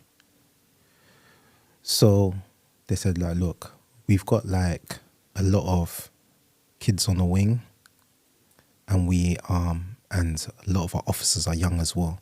So if the officer annoys you or anything like that, come to us first. We know you're old school. This was they talk to. They said, we know you're old school and so forth. I said, thank you, but I have no intentions of causing any kind of disruption within your principal. I just want to go home. That's what I said to them. I said that irrespectively of whatever kind of views that people have, I said, I just want to go home. So I said, no, we respect that. So eventually, anyway, I was wing representative. I then, because of this, I was nominated by my peers. I became prisoner council member, which I would talk to the governors on regards to the issues that other prisoners are actually going through. So these were the roles that I was actually having. Eventually, I was then told that I can progress. So I was taken off the book again. Sorry, I was taken off the book. I can progress to Dovegate. Back to Dovegate. Yeah. But now, this is with the psychologists. And this is why we need to explore as well on regards to the professionalism of the psychologists. Now they're recommending that I need to do therapy again. That's more years. And I'm saying that, like, but for what reasons? And they're giving all this, we got concerns as well that you suffer with narcissistic traits. Yeah, that's right. Glib. What's that? Yeah, glib. So that means that you think very highly of yourself, but you're insincere. You speak very well, but you're insincere. Is that what glib is? Yeah. Does it stand for something? Yeah. Or is- No, that's a word. Glib. Oh, yeah. glib. So they thought that you was manipulating Yeah, that's people correct, as yeah. well. Yeah. And narcissistic, so they feel like you weren't taking any accountability for anything. 100%. Right. And Do you feel like there was any of those truth in any of those traits? No, because I've always, as you know already, as what I actually said as well, that what I done was totally wrong. But you have to understand that in my times as well, that it was like a spaghetti western. Who draws first wins. They put you in that situation and then expect you to be something else. 101%. And so this is it. Look, we all know. So many times that I call it, this is why I call it as well. So many times I've seen this. I call it the Humpty Dumpty syndrome. Now, it's funny as well, because remember when you talked about elevating yourself, that when you're in isolation as well, that you get to, you elevate your way of thinking, how you see like things. you can tap in more to your spiritual 100%. and everything, yeah. And the way it was as well, it's actually remarkable as well, because obviously I got younger cousins, nieces and nephews, and nursery rhymes. So it was Humpty Dumpty. Now think about it. Listen to this. Humpty Dumpty. Let's go though. Humpty Dumpty sat on the wall. Humpty Dumpty had a great fall. All the king's horses and all the king's men couldn't put Humpty together again. Look at the concept of Humpty. Who was Humpty Dumpty? Humpty Dumpty was an arrogant person. He put himself in an elevated position because he thought he was hiding everybody. Because of why? Because he thought he had all the king's horses and all the king's men. That's why he elevated himself in that position. But when he fell from grace, what happened? They couldn't fix him. That's right. He crashed into 1,000 pieces. Because of why? Because Ego, innit? thank you. Yeah, you have to have the death of the ego, innit? They say to elevate. Unworthy, that, innit? inflated ego. 101%. We say that man plans, but Allah's the best of planners. And so this is it. So I call it the Humpty Dumpty syndrome. So yeah, I totally understand that. I'm not here to sit down and criticize. That's why I will not, like, as much as even if you despise a person, but it's something that Martin Luther King actually said as well. No, but like there's always little messages. It's like the sticks and stones, which was placed there to fool you, thinking that words can't hurt when there is life and death in the power of the tongue. You're right. And do you know how I knew this? The officer said to me, he pulled me aside and he said, do you know what Cardinal Riccelli said? Cardinal Riccelli was a prosecutor in the times of, I think he was like the 17th century. And this is what quote he said: give me the 6 lines of an innocent person, and within those 6 lines, I'll find something to hang him with. So we know the power of that. So you're right, totally. You broke it down. You summed it up. And a lot of people are unaware of this. The power of words, you can destroy a person. Like Black Kings. No, that was a good one. So I heard it before. 101%. And these are the things that we need to tap into as well. So yeah, so basically from there I had to go back to the therapeutic community. Now there's a problem. Because what their philosophy is to break you down and build you back up again. But to build you in whose image? Exactly. So when I'm like, we're just talking, like, so I'm not gonna lie, they were getting kind of frustrated. They're getting kind of frustrated because I would tell them stories, and they would have meanings to it, and then you know the whole of the community would like, yeah, tell us another one or something like that, and then, and it was just annoying. And the reasons why I done this is because of something that a psychologist said, and that's what triggered a chain of events, which eventually they said I weren't compatible for therapy. And she said to me that I believe that you're insincere. So I said, okay, why is this? She said, people like you don't talk like that. Really? Yeah. I must admit though, Slightly even her colleagues went, what did you just say there? Yeah, So I slightly said, this is the racist. mentality. So this is a lady that is making reports about me, but you're saying that I'm insincere. So Because what I perception can't do you believe how he talks. So what kind of perception do you have? So how am I supposed to talk? What perceptions do you have of our culture? So this is it. They try to emasculate, and I keep on trying to share this with the brothers as well. Look, let's go back historically as well, and this is what they do, especially sometimes to the black males as well. They have this issue with them. Now, let's go back. There was a thing called the Derby Dose, what slave owners used to do. Do you know what a Derby Dose was? So what they would actually do as well, they would bring they would bring the slave and his family. Oh, they would make and sure punish him in front of them, like to instill the no, fear. but it's even worse than that. And I was very shocked by this when I read what they'd done. They defecated in his mouth. And then they will saw up his mouth. So imagine when your wife or your loved one is watching that, she's losing all respect for you. They what in his mouth? Defecated. Crapped. They crapped. Oh, yeah, but I learn new words every now and again. Sorry, I yes. learn new words every now and again. The A-star was from a long time ago. So I just like to be clear. But yeah, okay. So this is what they do to Shut in his mouth. This is what they'll do to bring humiliation upon you. Stuff. So now your woman and your children are watching this. They don't even respect you. They're saying that, wait there, why am I looking up to you when you can't even protect yourself?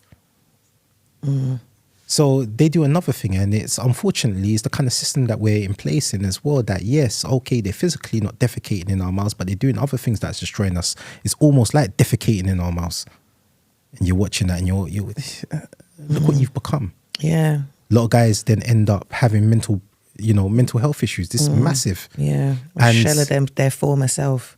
101%. Now, as what me and you can remember of that person, now the little kids are making a joke and a mockery of this person, but knowing that this person was a good person, this person was a constructive person, but the system just broke him down. Yeah, mental health is rife. 101%. Definitely behind the door as well. And yeah, I do feel like it's an agenda. Definitely for those on the unit and that. I think like that's an agenda. Yeah. So we have to also remember, I was lucky, and I remember somebody was actually saying to me as well, because what actually happened was as well before they used to call liquid quash. So that means they would inject you. So if you were such a disruptive prisoner, but yeah, that's right. But it was just fading out in our times. And you have to also understand the caliber of officers that were dealing with us in our times. Even still in the late 90s and early 2000s, they were still military trained officers. So when you went to certain places like Wandsworth, they'll tell you to tuck in your shirt and so forth, walk a certain way in a direction because they were military trained. So you can understand their mentality and why they behave in the way that they behave. So once you combine all that, then you would understand.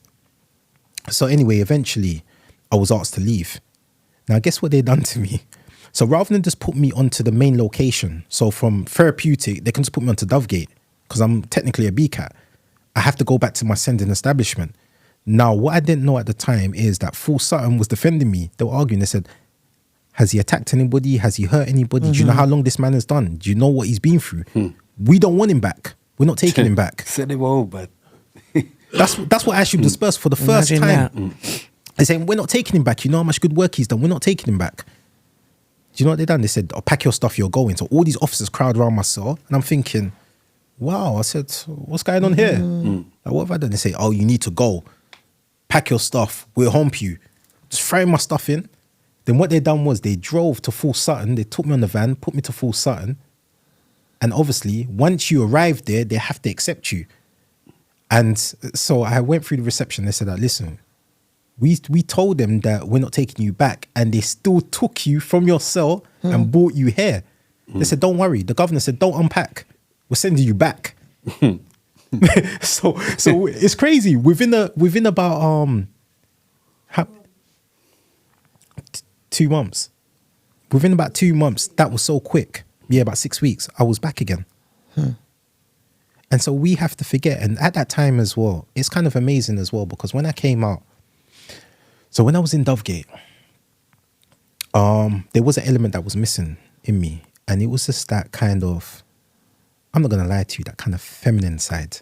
You know, you need that companion.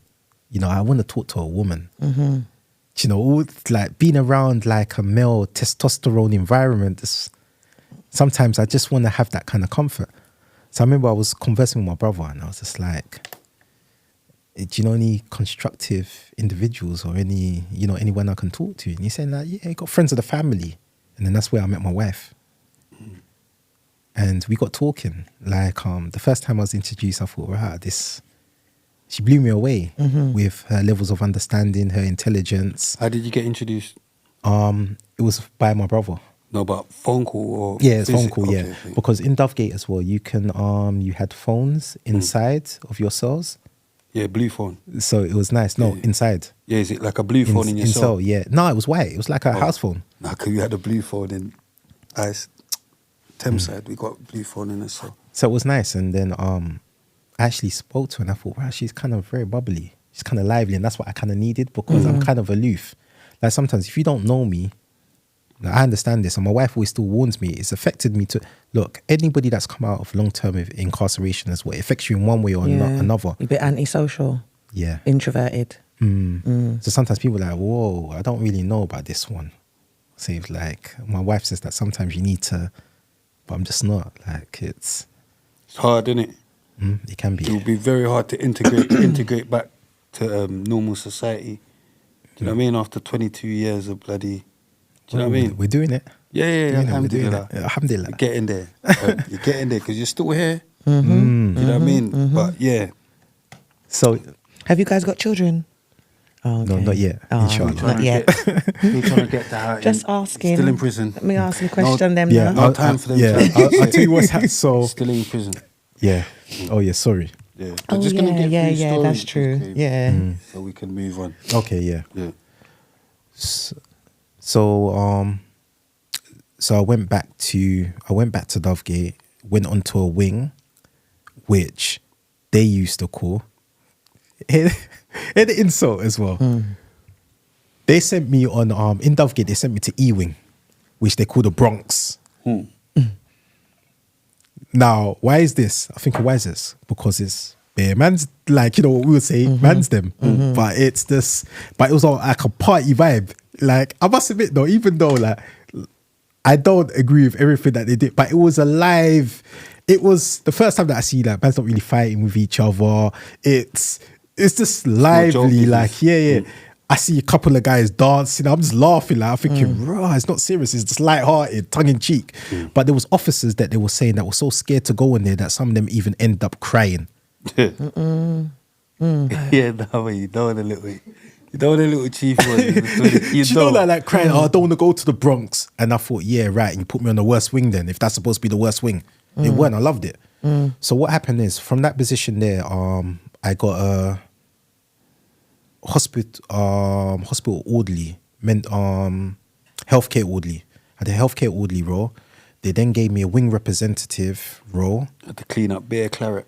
No, they gave me even a better role than that, just talking to the guys as well. They said that I had they said that I had a nice approach with that some of the guys can. So I played games with them and things like this. Mind games. Can't help yourself, can you? And then I was violence reduction rep. So I was like also a mediator, also between, you know, sometimes if there's some kind of conflict, whether even if it was resident and officers as well. And they were still knocking you back. This is what I'm saying. Can you see what I'm saying? Because even gave me all these- they gave me- K's changed. He's been good for how long? And what was it? I was speaking to Hits earlier. Big up Hits. I Yeah, don't know big the up, big brother, up. but He's yeah. a good brother, very good brother. Please, yeah. But Alhamdulillah. yeah, he was telling me something to do with K. Which I need to, but it's very, it's not right what they've got him Of course it's not. under. Like basically, oh yeah, he went to a prison or whatever. Like they do him for having, just like you having too much influence and stuff. But it's like his influence is good influence, and they still 100%. doing back run for him. Like you go to a jail and tell the brothers, yo, you know it's haram to sell spice and all that. But now all the brothers stop selling spice. Now there's no spice do getting you sold. feel like they- So now, wait, let me finish, please, Go on. Cream. So now the junkie, yeah, is now complaining. Do you get what I'm saying? The junkie's now complaining. So now you've got too much influence, but it's something good. Stop selling. They're not looking at the good was done. There's now no more spice. They're looking at you've got too much influence. But yeah, sorry, go on. Go on. No, I was just saying, do you reckon because it's like they're using you? You got influence and then they use you to influence what they want you to influence. Oh, so you mean that's why they're not... Do you think that's what they're doing? That's not why they're not giving him Jamroll. Because it's like, you know, like I said, he had a lot of influence in it. And then it's like they get you and say, oh, do this, do that. But they're kind of using you to do... This is why... Do you know what I mean? You're I correct. don't know. No, you're correct. Because what I actually saw as well, there was one... I left the violence reduction rep because there was something that I weren't happy with. So once we had a meeting and they were trying to... It's supposed to be like, well, if you resolve the situation, this is how it was initially. If you resolve the situation, everything's... But now they're delving into other matters like, yeah, we would like you to do this and do that. And I said, I'm not doing that. I stand by my principle. So I said that, you know He's now what? turned into the gym old lead that does the list. You know, when you was talking about the gym old lead, you've now turned into him. So I said that basically, I'm not doing that. I don't work for... At that time I said as well, I don't work for you lot. And this is that. I said, my support is for my brothers. And simple. And I said, if you lot don't like it, then I said, good luck. So I left that role. And I said, and they weren't happy. And then I saw my SIRs, security incident reports as well, that they were basically saying, yeah, we believe he's got a mobile phone. But that's not even, we're going to even get to that. So eventually anyway, had a parole hearing, and they eventually decided, okay, we're not gonna really give you anything, but what we'll do is we strongly recommend that you at least have a CCAT. After all these years, can't even give me a DCAT. So I went to they put me onto the LPU that was in Brixton. You didn't So want it's to a see C wing. So the London Pathway Unit. From the London Pathway Unit, this is where problems increased.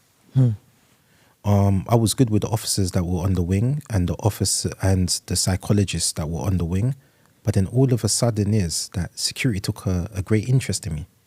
So every other week they were like nearly always trying to search me, making accusations. I had in a short space of time, I had over 50-something SIRs basically saying that they heard me say that, I'm disappointed with these terrorists. I could do a better job and I've got underground cells. I'm looking to create havoc on the streets of England. And I'm thinking, where are they coming off with all this? And I'm trying to scratch my head. I'm thinking like, why do they have this kind of perception? So they were doing all these things to my parole came up. So this is the biggest shock of my life now I had. And this were my wife and everything. And I got told, you better involve a barrister. I said, why? It showed it. I couldn't believe what they were saying. Everything was to do with, they said I had underground, so they believe that I've got a mobile phone, I'm communicating with international terrorists that are gonna come to the country of England and commit some atrocities. This is what they were basically saying, that I had these kind of links. With no evidence. No evidence at all. So what happened was, now, this was frightening times now.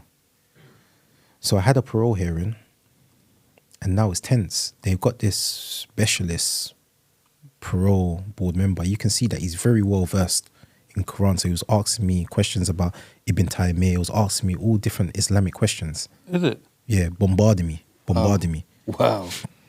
That's my games. Then they done something which was actually quite shocking. Sorry. That's okay, please. Take your time. Please. I get a bit fidgety. They were they then asked me to leave. They said that the information that we have as well, we can't disclose it to you. I had half of a parole hearing, I had to leave. So then my barrister looked at me, she said, do you trust me? I said, of course. She had to sign something as well that she's liable for imprisonment if it leaks out. So she couldn't tell you what was discussed? She couldn't tell me.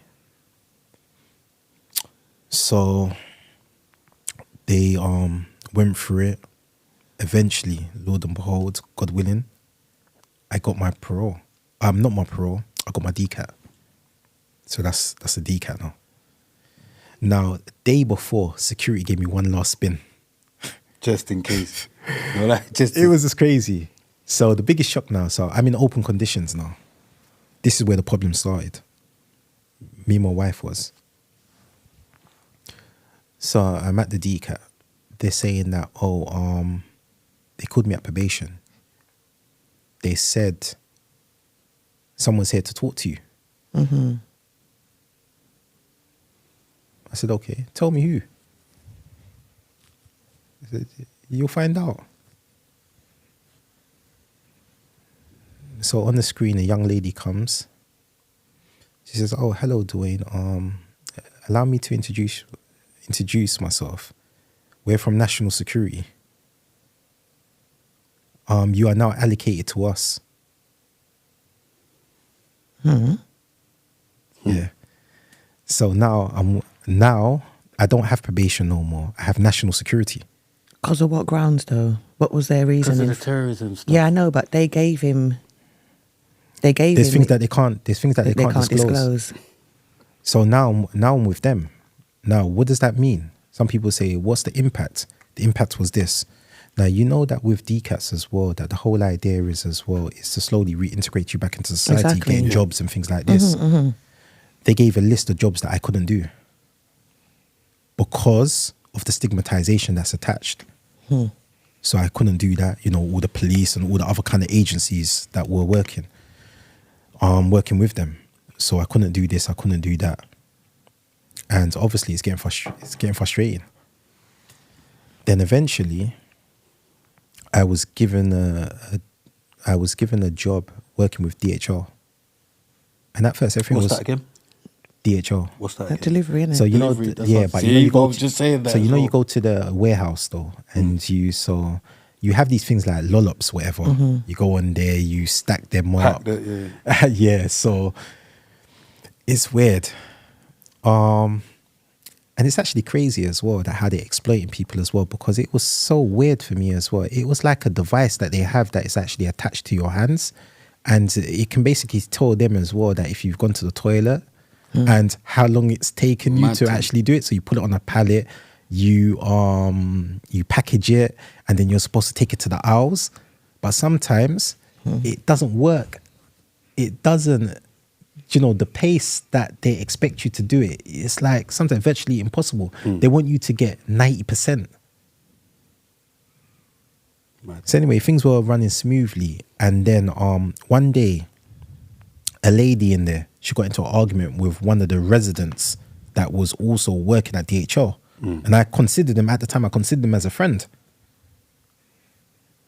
So she said that, you're a good person, but he's not good, he's not a good friend. I said, what are you talking about? She said, do you know what he's been saying? Because before that, some weeks before that, I've noticed that a lot of the Caucasian guys there were acting funny towards me. Like, you know, their face turns a multitude of different colors, and you know, like they want to say something, get off their chest. But you know, it's just a weird vibe. All huddled amongst each other. You know, this kind of, you know, shadow lurkers. But so she said, yeah, everybody was talking positive things about you. Then he said, oh, don't trust this man. This man's a serious gangster and he's a terrorist. So now the whole place had me as a terrorist. So now it makes sense. And then they relieved me of that. They said that I didn't hit my targets. Imagine that. And that's the one you thought was your mate. So what does that mean? You still able to go DCAT? No, I'm still in a DCAT. But you just have to get another job. I didn't have a job. So what do you have to do? Get another job? So then, so then I went and I worked for Cross and Wells, which was a fruit packaging. And that's again another exploitation. You know, How did it feel doing these jobs? Very demoralizing, to be fair, because we understand our worth and our value. No disrespect to those that like that, but I just consider myself that I've got more to offer rather than actually doing that. But I was resigned to doing that. How much are they even paying you for these sort of things? I can't even remember the pay. Like, I remember they take a lot of percentage as well for obviously for it's exploitation. Of course it is. Modern day slavery. That's what it is, because they don't pay you enough for what you're doing. 100%. Big up Phantom as well. Phantom's out, but enough man had to go through that. Walaikum salam, yeah, You get definitely. Me? I love that Had brother. to go through that. You get what I'm saying? The whole DCAT working. But it even gets better. Like, you know, this whole situation. So eventually, anyway, after about 2 years almost in the DCAT open conditions, because one of the things was as well that, you know, you look forward to eventually having time with your loved one. So from open conditions, going home leaves, I had to go to an AP. But here's what my conditions were. I had to report to the AP every 2 hours. Yeah. And then once I sign in, I can't just go back out. I had to stay one for 1 hour, then the other for 2 hours. Where are you supposed to go? Exactly. To the shop. Now you understand why we have no children yet. So they were doing all these things. No, seriously, even when I came out, I'm going to explain to you everything as well. Like, there was this... It was absolutely like... Barbaric. It was crazy. Then eventually... Let's fast forward it for you lot. So eventually, anyway, I've been given my parole. Alhamdulillah. Alhamdulillah. How did you feel with that? Oh, let me talk about that now. So that was another difficult one. So I'm in front of the parole board. Now, only less than 5 minutes was spoken about my index offence. Everything else was terror related. Crazy. You'd think that I was in for that particular crime. The way that they were basically basing it upon that. And it was just absolutely crazy. I was like, where are you getting all this kind of information from? Like, and where, and again, you know, certain information can't be disclosed to me and so forth, you know. So eventually I'm released. So the parole board says, we will grant you parole. But then when I looked at my license, absolutely crazy. Look how long it's taken me just to be able to have this opportunity now. What they said, I'm not allowed to do no public speaking. I wasn't allowed to. I wasn't allowed to be in a congregation. I wasn't allowed to go into the mosque. They tell you what mosque you're allowed to go. And even then, initially. No, I am now. Yeah, now, yeah. So everything, so I had to be very, very careful. Then I had a team of people following me, obviously, that, you know, they're going to be doing these things. They're going like his case was espionage. This is right. It was, it was absolutely Nothing to do with what crazy. And everything like, and they focused on like, can't access any military information. What did they say, for instance? Like they were, and I'm thinking, what's actually going on here? Like, you know, it was hard. And so one of the difficulties that I had as well, especially being released as well, is obviously when you're being released from incarceration as well, one of the main factors was employment, housing. These are the things, but especially with employment. Do you know? Yeah, I had a GPS tag. When the King's coronation, Was there certain areas you couldn't go? yeah, when the King was crowned, I wasn't allowed in central London. So I had the exclusion zone. So what do you think I was going to do? Exactly. So these things were, and it was absolutely crazy. And you know, knowing this, imagine my luck as well. What do you think happened to me one day? So I'm on the bus. This guy doesn't really want to, I know it's crowded, but he doesn't really want to move out the way. So I think when I went down the step, I hit my GPS tag. So now when I changed to, because I do jiu-jitsu, and I'm going to mention that as well, and I would also like to thank as well Coach Courtney, Coach Timo, and Coach Sophia as well, Coach Ash, Coach Abdulaziz as well, for, you know, also giving me the opportunity. Listen, these, they have to, Grapple Zone as well. They are for the community and they're for the people. And I think we need to support more businesses like this and more individuals like this that are doing some positive things. These are unsung heroes, but they're not getting the opportunities that other organizations that are basically using our communities as cash cows. And these are the people that are really working with the community and they're not really getting help.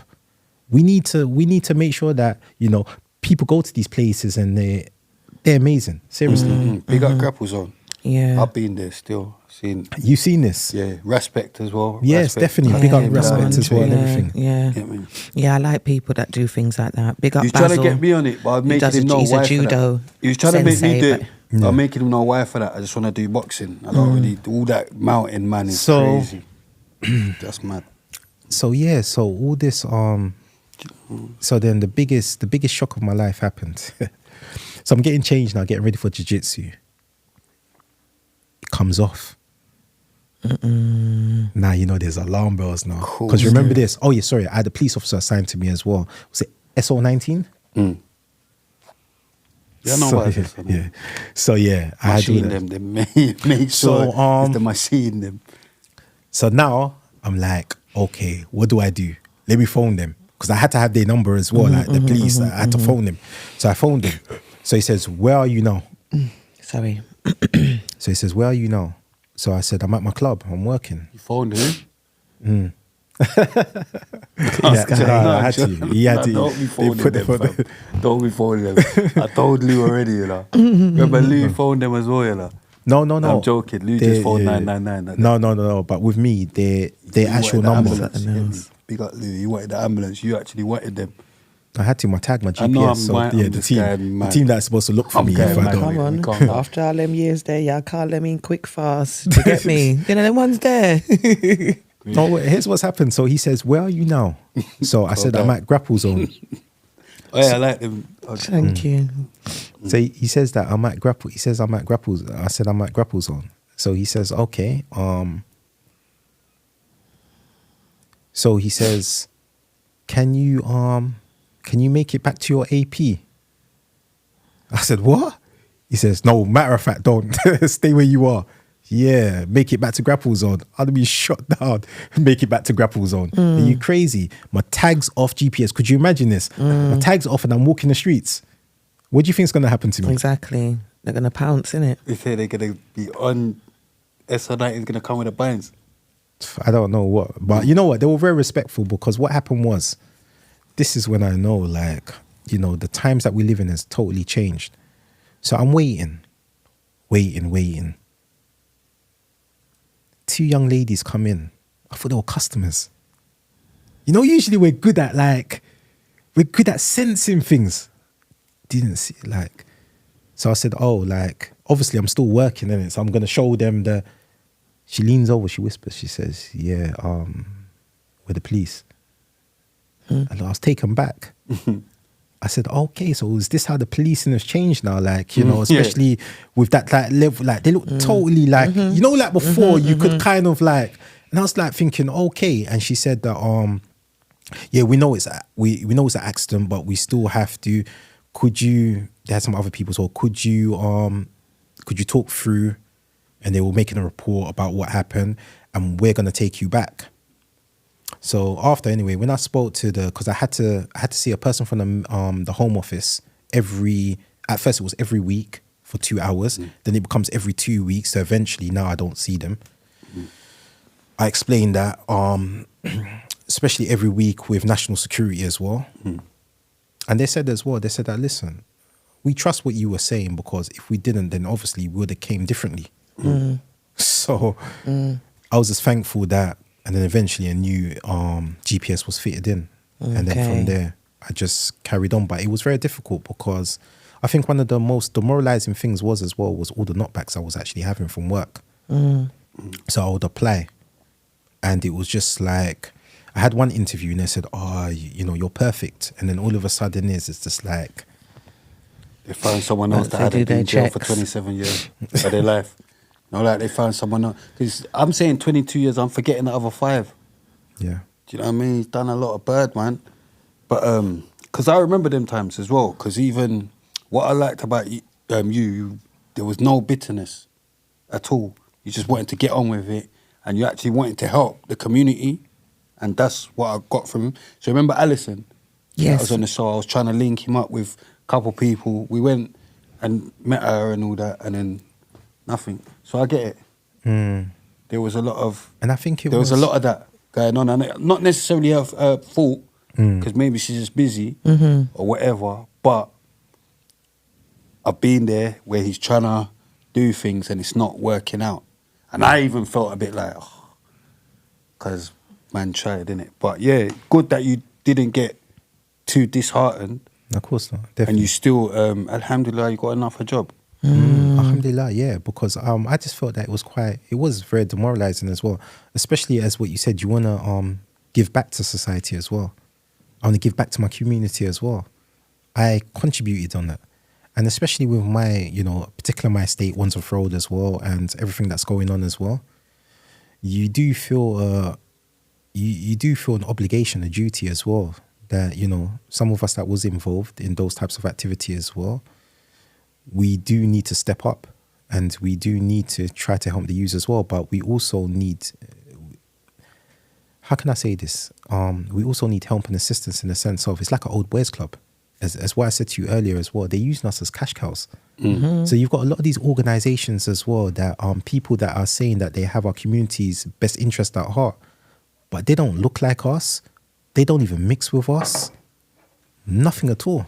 I was talking to one guy and he had his poodle, whatever, barking behind him, and it's just like, where's the connection here? What do you know about our community? You know nothing about us. But at the same time, you're making money from us. You're taking our ideas. Yeah, of course. It's like visiting the zoo, innit? You're intrigued by all these exotic animals, but you're not going to take them home. Keep them in the cage. And that's how it just felt. It felt that way. Of course I have ulterior motives. I want to heal my community. Yeah, because the main subject, obviously I even said, but the main subject is hope, innit? 100%. So that's because goes with his story. Do you get what I'm saying? Obviously, hope. Got, and faith, obviously. 101%. You needed that hope. 100%. And it's something that we'll get into it. But anyway, boom. So, how are you feeling now? Yeah.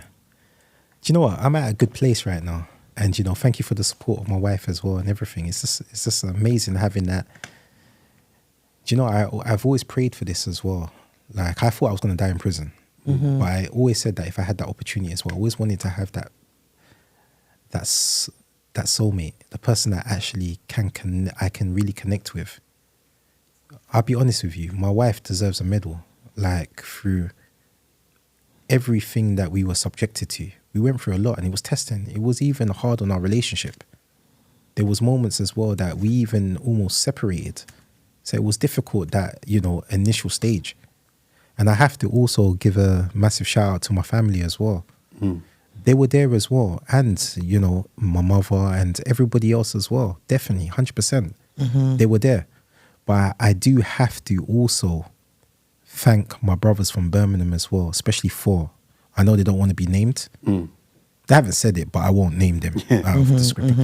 But look, when a person has also financially supported you for this, financially supported me for 18 years, Good financially brothers. Good brothers. as well. So we're not just saying that Can they like, financially help me? No, I just want to know because they seem to have a lot of finance that's able to help. You get what I'm saying? So we'll chat, yeah. If there's financial help flying around, there's financial help, God, cream, what I found. pregnant. God, cream what? Financial help. So yeah, Big them up though, big them up. No, thank you. 100%, yeah. So how was it? So when I was released as well, I found that one of the problems that I found was that in prison, when you're incarcerated as well, you conjure up this kind of romantic notion of how the world is going to be. But as soon as you're out, you realize that it's not what you expected. Yeah. And one thing that I found as well, being what I call amongst the living, was that so many people were actually disconnected. It was like zombie apocalypse. It was crazy. It was just, and I understand that the way that society is moving as well, it kind of forces you to be in that position that everyone's on their phones. I'm thinking, what is this? No one's communicating with each other. But I understand that everything is done on that device, and it's kind of crazy. And it was just how people were with each other. Sometimes we like to say, "Oh, it's just these youths," but it's not. It's the generation that we live in. It's just the times that we live in, because all age groups are actually doing this. So it's just crazy. It's just that kind of and I like to say to the brothers as well that sometimes, because I was very critical as well, I was one of these brothers as well that used to criticize a lot of brothers that came out, and I just thought that they weren't doing anything positive for the brothers that were incarcerated. But now that I'm actually out myself, it's very difficult, because there's things like I can't be in contact like from initially with some of the brothers, and there's other things as well. And people are struggling out here. It's not as easy as what brothers. It's another bird. And sometimes there's just not enough hours in the day. You know, like how they structured your working day and everything. By the time you get home, it's literally eat and sleep, and then you're back in it again.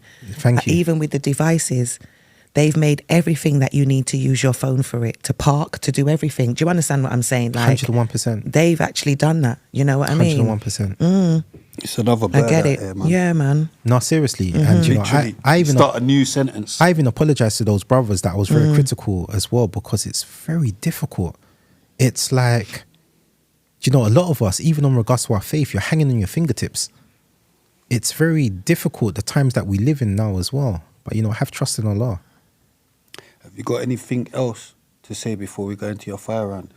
Like anything else that you need to mention before we go into the brothers? Anything now? We need to let them know about the treatment of the brothers or anything. I would just like to, Do you know what I mean? I would like to say to anyone that's actually watching this as well, and that could actually help the plights of those brothers as well. Let's all collaborate something. Please allow me to help these brothers as well. Let's don't only try to think about ourselves as well. Let's try to think about others as well. Has he forgotten anything? K-Bear? K-Bear? Has he forgotten anything, K-Bear? No, car. He's there for a reason. Yeah, I think it's too deep to go into right now. Nah, but you're not. Nah, we need to. That's what I'm saying. What's missing in the system, and everything what we spoke about, and the foundation, what's missing, is people's lack of connection to God, their personal, not religion, but Their personal relationship. Personally, we got detached from our connection to God. That's why we fed into being bad or being gangster and whatever. And then the second thing is true knowledge of self. When you really know yourself, you're not interested or you're not easily susceptible to other people's dreams. And that's what I kind of made him recognize, and what I recognized before I made him recognize it. And the same thing like what we're saying with the prisons, like controlling the wing or controlling the prison. The difference is we controlled it through intellect, that we didn't want conflict. We saw it's off-key for us to be fighting each other. And so that's when they say, oh, you're the top boy or you're running the wing, where other people done it through physical before. but we was doing it through mental. We were showing like more of a level community. As you said, the system doesn't like it. The system pretends that it will work with us to reform it, but it doesn't want us to reform it. So the only way for us to reform it is to have a set system that incorporates self-esteem, incorporates God, and incorporates knowledge of self. Okay. Agree. You never heard a word he said, so No, I hope they didn't. They can't they pick that up? Elmo said they can't hear. Elmo, for real? Need you to elaborate. We're not going to hear. Just elaborate. No, you can Yeah, elaborate. you can elaborate on it then. You can elaborate. He's Focusing. Basically, they need to focus on your thinking- relationship. Is He's thinking, what did he say? Look, he's to thinking, keep what your did he say? relationship with God as well. Oh, you elaborate. We need... No, because they can't hear you. I know, I'm Oh. just saying, giving you three words that you add on to this. We need the foundation. We need what's missing in this struggle is that we need a personal connection with God, not religion. Number two, we need knowledge of self. So we've got self-esteem. Because when we care about ourselves, we care about other people. And the third thing is a type of infrastructure, which is known as a point program. It's a set instructions that keep you on point when you're away from the collective. This is needed in jail and out of jail because we want to help the man in a minute. Definitely. Personal connection with God, So a better personal connection with God, knowledge of self, knowledge of self, and then the infrastructure, which is a point program. the infrastructure. Information that keeps you on point when you're away from the collective. Then we won't be easily influenced Yeah. by people that want to harm us.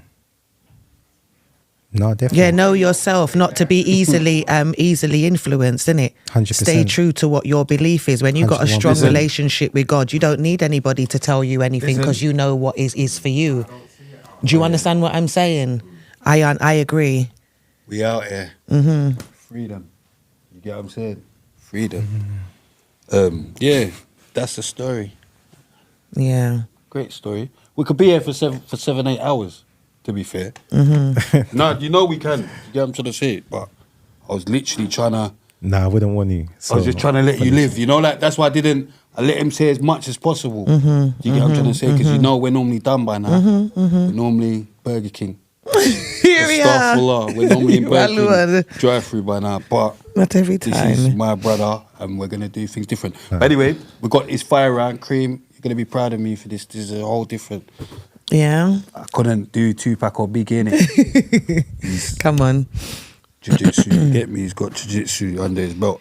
Police station or court cells?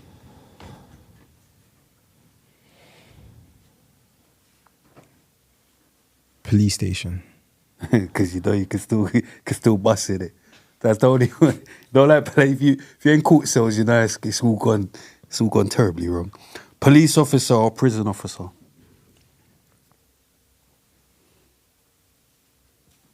Prison officer. 6 months due free custodial or 1,000 hours community service? How much? 1,000 community service. He's going to have to say that anyway with me. Get me down there, downstairs, send me downstairs. You've got to say that, but listen, 1,000 hours. I was gonna say how long. 3 months on the toilet, mate. 3 months on the toilet. Nah, it's or. You get me? It's one or the other, mate. This ain't real life. It's one or the other. 6 months due free, 1,000 hours. Send me downstairs. Anyway, remand or convicted? That's a bit dumb. Remand. That's what I'm saying. No, but some people prefer the convicted bird, innit? But anyway, HMP YOY or HMP, like juvenile or adult? HMP. 10 do 5 or 3 year IPP? 10 do 5. See it there? But an IPP. Toiletries or food pack? Toiletries. Upon entry, I take the burn pack still. I take the burn pack, but anyway, boom. TV or stereo? Stereo. The threes or the ones? The freeze. Education or job? Education. Pool or table tennis? Table tennis. Football or weightlifting?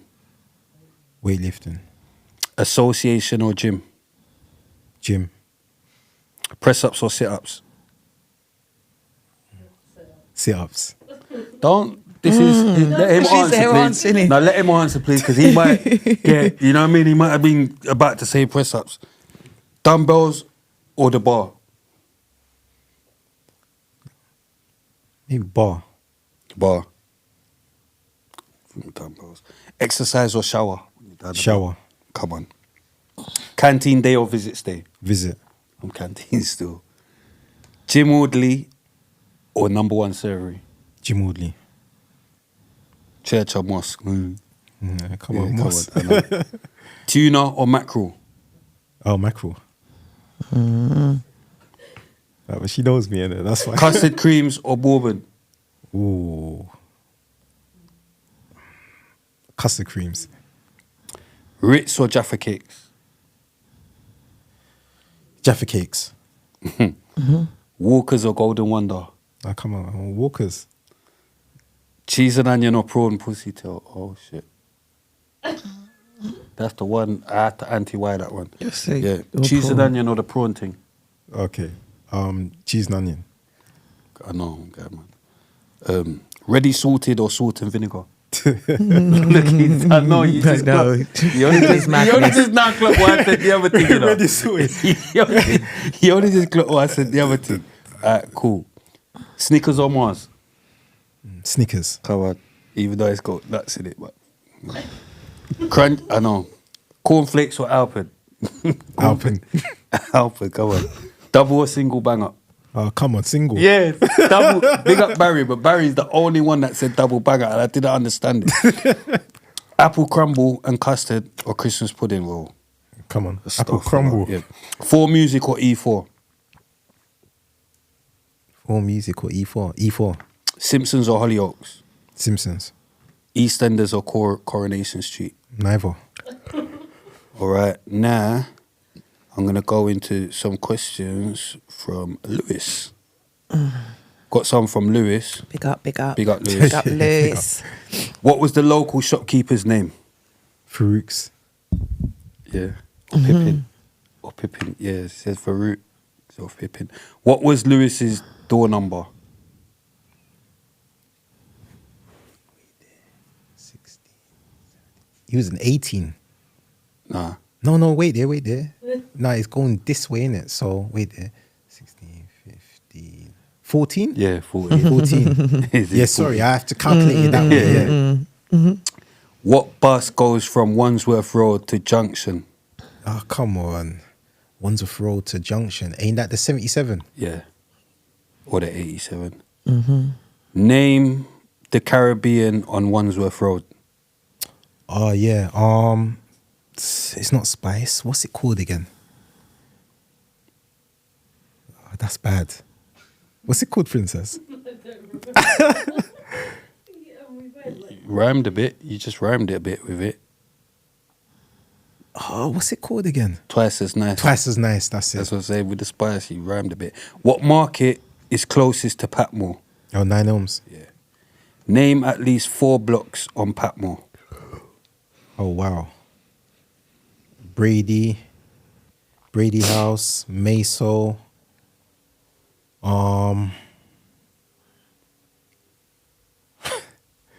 Meso? Mansell, you mean? no, Meso. You ain't put that down. What's it? Is it, what's I don't know. He's put down Mills, Marsh, Dury, Oh, yeah, Brady, yeah, Mills, yeah, Crampton, Cudworth, Bonser, Wow. BT, Kirtley, Mansell, Stroudley. Hey, you have to take into consideration, I've been Yeah, away yeah, for a no, long no, time. no. I just forgot about that. Come on. Wow, yeah. What estate is closest to Patmore? Oh, which is closest Yeah. to Patmore? I'll probably say Union. He says Heathbrook. Oh, yeah, Heathbrook as well. Or Savannah. Do you know what? Union's across the road, but yeah, then Heathbrook. I don't know, with that one. Fajr or Isha? Back to my questions. Fajr or Isha? Fajr or Isha? Oh, Fajr or Isha? Fajr.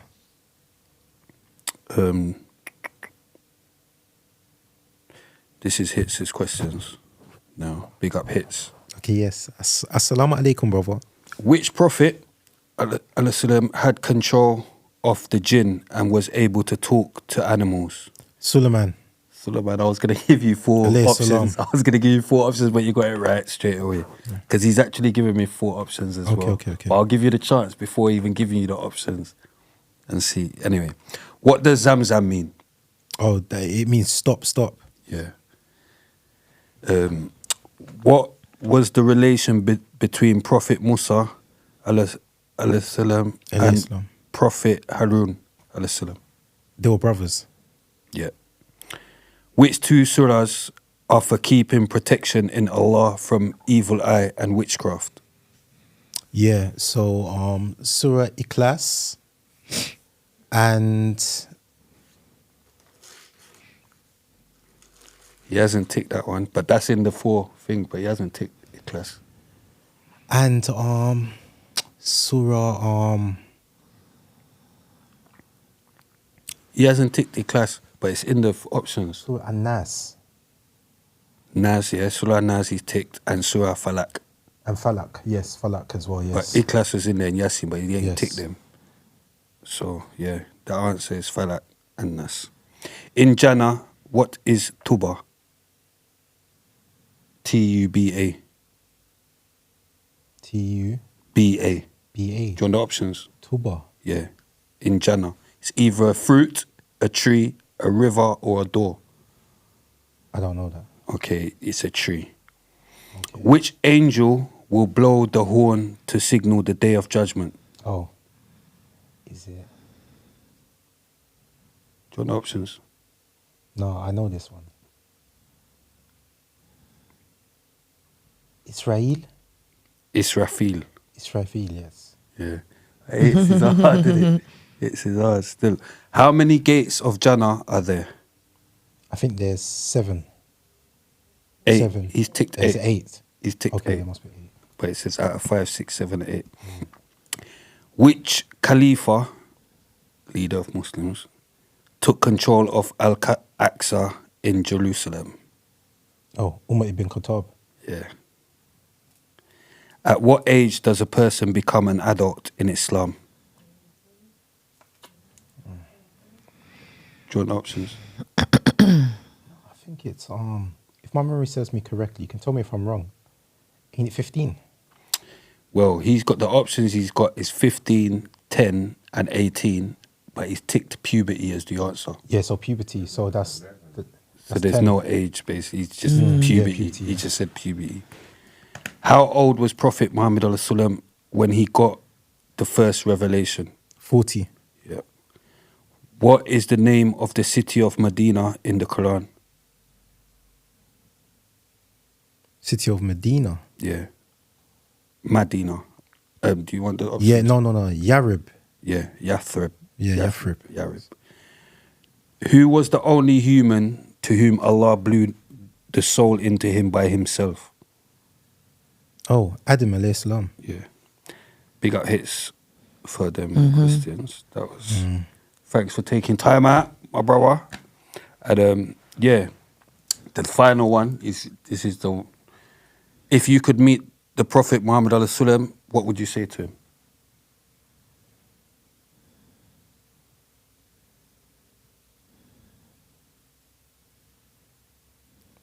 Assalamu alaikum. See it there? Nice Gino. That's a big one. So yeah, boom. Now to my one word rapid fire questions, because obviously this is halal fire round. What's your favourite month? July. Favourite season? Summer. Favourite animal? Wolf. Favourite colour? I've got 2. Favourite colour? So, black and green. Black. Boom. Favourite food?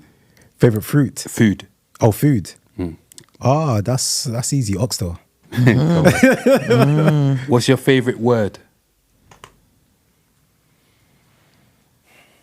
Princess. Being political, I hear you. Mine is astaghfirullah. No. I gotta say that a lot. I gotta say that a lot. Alhamdulillah, brother. You know, there's something in this. Astaghfirullah. There's something in the deen as well, keeping the wife happy, inshallah. Yeah, of course. You know, alhamdulillah. What word do you hate hearing? Nigger. Yeah, Flowdown was like, you don't like lit. Like, what's lit? What word do you have a hard time pronouncing?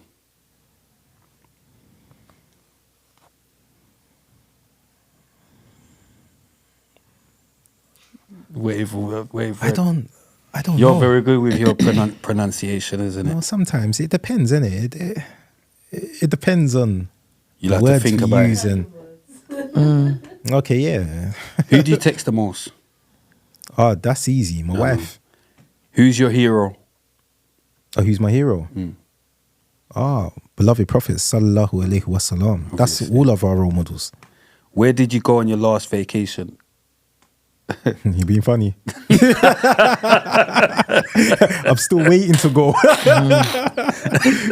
No, but we've traveled. We've traveled around. So me and the wife, let's say Birmingham. We saw some family up in Birmingham. What's your go-to pastime?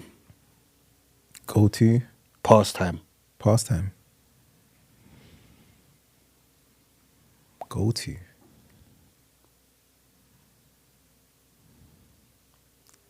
I think it's probably my go-to was probably books. I thought you was gonna say that, reading. Yeah. Yeah, reading. What's your favorite word in another language?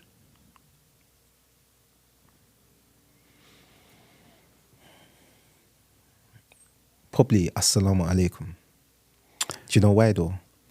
Because it's not only peace be upon you, but it's also what comes with it. What you're basically saying is that I will not harm you. You know, there's more than just peace be upon you. When a person says that, it's supposed to mean that, you know, that Everything's blessed. there's peace, there's security, there's everything else that is involved.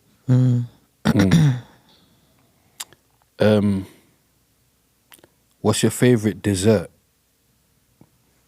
Oh, favorite dessert? I would probably say banoffee pie. Favorite breakfast? I'm not really a breakfast person, but I'll be honest with you though. I love my eggs. If you had to change your first name, what would you change it to? Oh, you did, Yusuf. Okay, I can answer that for you. Thank you. You get what I'm saying? Where am I? Name a 5-letter word that starts with the letter D. Why for D? But Start with letter D. yeah. 5 letter. Mm. You can say can't do money I've got today. what I know. you can say dice. 5 letters, mate. Yeah, I know, but dice is. Man just tried to do bare mind games. Man said you can say dice. I said 5. Man said dice is like, oh my gosh. Can we think of a different one? Dream. Dream. We're gonna go with dream. She always says the heavy ones. She said, nah, that's 6. A-star, doctor, 6. Yeah. But why not dices? Care bear. What about dices though? We've moved on that. Do you know why? Do you know why? Dices is mad. No. Please, wifey, tell him dice is mad. Do you know why though? There's no such thing as dices. It's dice. Dice. But I didn't Yeah, you even roll want the to dice. get into that with Yeah. you. I was just trying to make you find another word. So what would you But say? More than one dice. I was just gonna. What is that then? More than one dice. Dice. No, Roll more the than one dice. dice. Even if you're Even if rolling there's 2, more you than one, roll it's the dice. dice. So if there's 3, Even if there's 4, it's dice. Yeah. Dice. There's no dices. You know what I'm saying? I'll give you that. Dimple. Ain't that 6? 6? 6. You've got- There's a problem over there. There's a problem over there. But we got Dream. We got Dream. You get me? We're going to work with Dream. You get me? We're going to work. We're going to work with Dream. You get me? We can do that. Donor as well. Ask him for one with M then. Huh? You might as well ask him because Why? he couldn't. Oh. His name's Dwaine. I do it. Is Yeah. that? Why? I never realised that, you know. Okay. But God, that's- no, yeah. but you know I didn't realise that's why you done We've it. only done it once. That's why I came. No, we've done it before. Done it once. I No, know. we done it with what's manga. his name? No, With and them- yeah, but I just read Manga's question. oh, Remember? okay. But yeah, boom. What is the best non-curse word, one-word insult? He's gonna say stuff like imbecile, innit? You know, he says madness, like imbecile. That non-curse word, wallet. You know, there's bare different one. More donut, Idiot. idiot. Stupid. No, but I'm saying he's gonna say something so funny. Your famous one. He's got a few. It's joined together though, but I don't know. It's like a conjunction word, so like non-entity, but it's. What was my famous word? I know what mine Say is. it. Go on. I called my mum and everyone will say that I called people a devil, innit? Oh, don't lie. Yeah, I mean, demon. so I say you're acting like a devil. Vulture. Yeah, vultures. Vulture. Yeah. What time do you usually Up wake here, up in the vulture morning? out there. What time? So it varies depending on Fajr. Yeah, when he's gonna. What time do you go to sleep? Little fast. Again, it depends because sometimes there's so many things going through my psyche that sometimes I like to I've got insomnia. yeah, I like to sometimes like read up on something, or if there's an idea, I like to explore that idea. I know it can sound weird, but it's just something that I do, and I just get caught up into it. Then I need to look up something else and then Google it, and I'm sometimes just it's in the crazy. YouTube streets. Who's your best friend? Wife. Okay, we'll move on. What were you afraid of as a child? People off the other stay in it. That's why you had to go shopping. No, a no, mad no, way. no, no, no, no. That's no, why I no. had to go shopping a I mad would way. say, I would say, know, what was I getting mad. scared of? And I still am. Thunder. Thunder. Yeah, I don't like thunder. Heights as well, but thunder does something to me. One subject you would like to learn more about.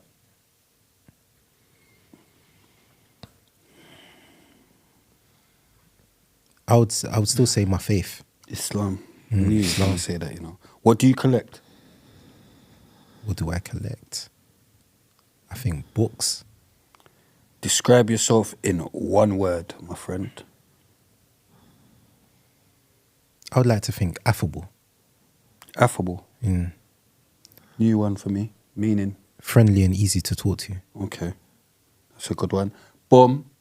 We're going to have to run through this. Yeah, I'll do quick ones then today. So yeah? quick, I'm because gonna. she just wants to just say madness anyway. So just do Who, that. me? I swear you said you got something Oh. that you need to talk about. Remember when we... Yeah, but we'll just.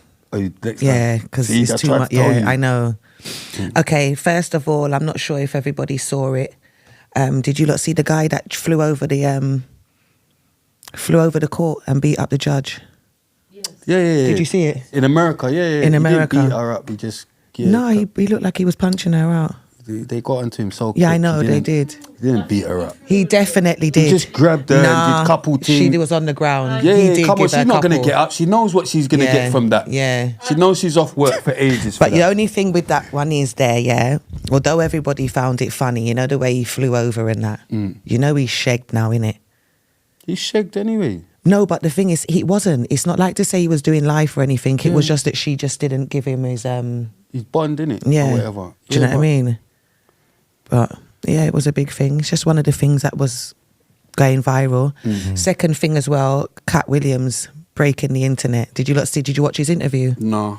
Oh, you But didn't? I've been seeing bits. I'm not about sure it. if you watched it. Did you see any of you lot watch it? No, sorry. Did you see it? I've just heard about it. He done But I've like been- about nearly 50 million views in 2 days. 50 million. 15. Oh. Yeah. Saying what? How though? long is it? What's he? Send The it to interview's me. about, I'm going to send it to you. The interview's about 2 hours or 3 hours. I watched it. 'Cause And he's I've always saying liked something Cat about- Williams. He doesn't conform. He says it how it is. And he definitely has shaken up the place. Said they tried to make him wear dresses or something. He literally talked up the things them. I'll have to send it to you for you to see it. He spoke about everybody. Yeah, he spoke about a lot of people. The only people that I saw that he spoke highly of was like Dave Chappelle, Ice Cube. But Okay. the rest of them, he was just exposing the industry for its dealings. Do you know what I mean? Just wanted to quickly say, just in regards to why I spoke on Cat Williams, is about, we spoke about it here as well, about speaking on things. Yeah. The world has made us believe, has made us feel like you're not allowed to speak on stuff. It makes you come across bitter when you talk on things that have happened to you. 100%. I believe that you do need to talk on some things at certain times. There is a time when you're supposed to be quiet, but there's a time when people need exposing. There's a time when you need to shake up the place because you need everybody to know what's really going on. They're literally rewriting history in front of our own eyes. Do you understand? There's gatekeepers out here, and it's only people like that.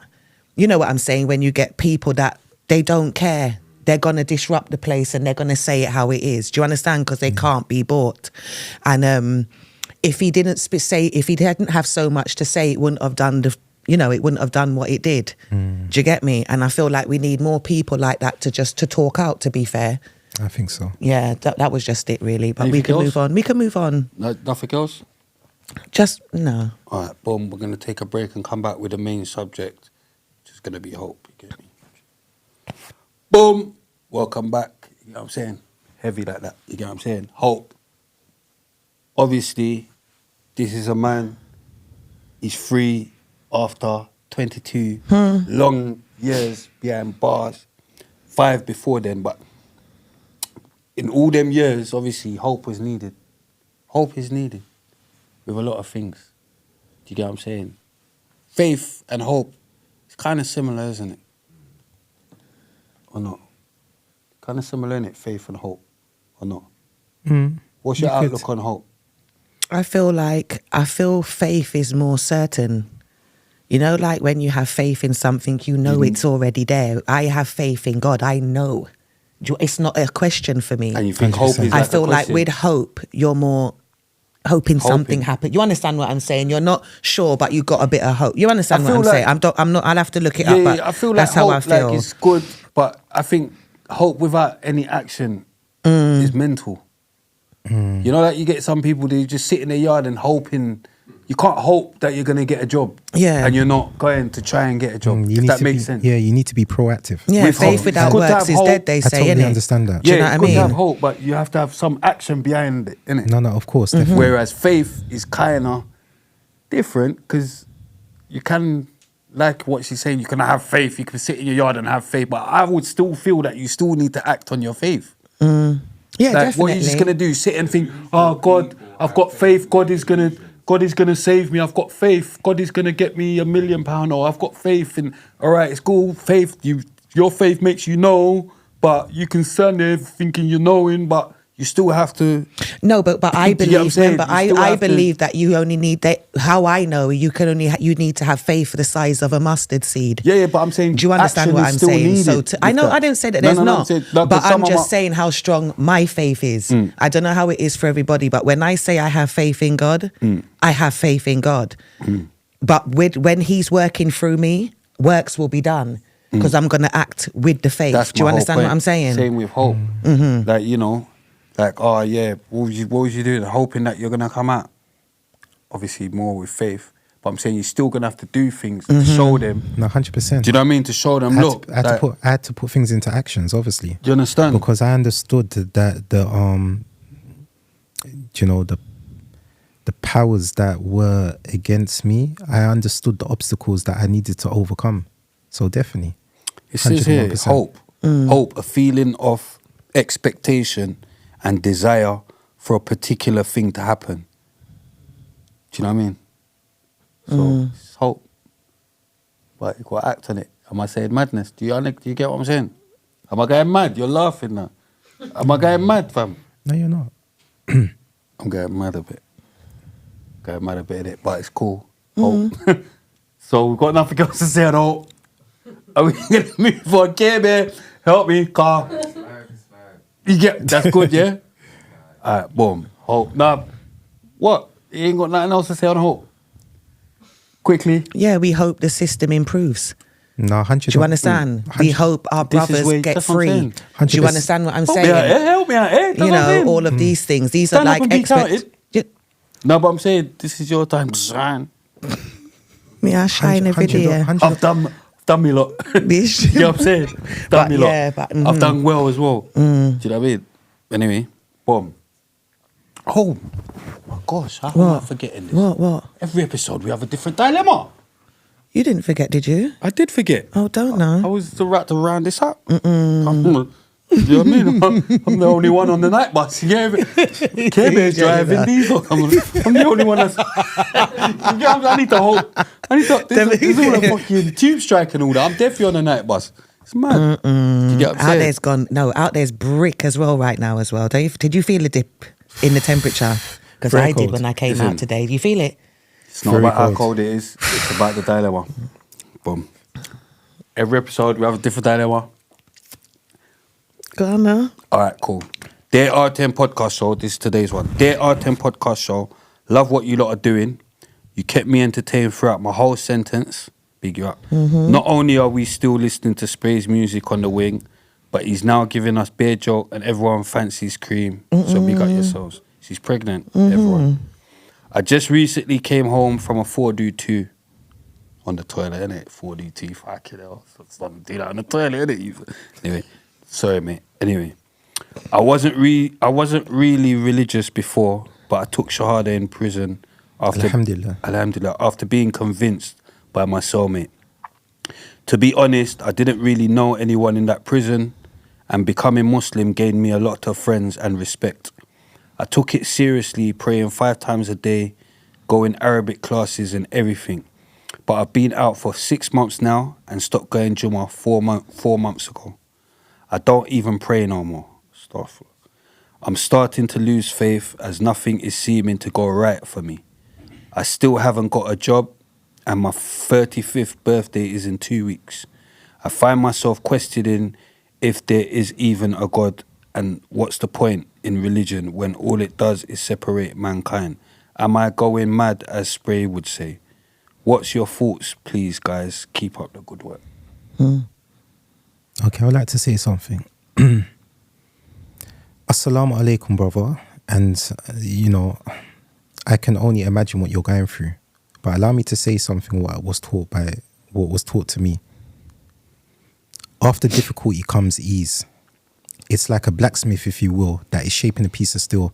He puts it in the fire, he beats it, he cools it. He puts it back in the fire, he beats it, he cools it. This is the way God forges men and women of character.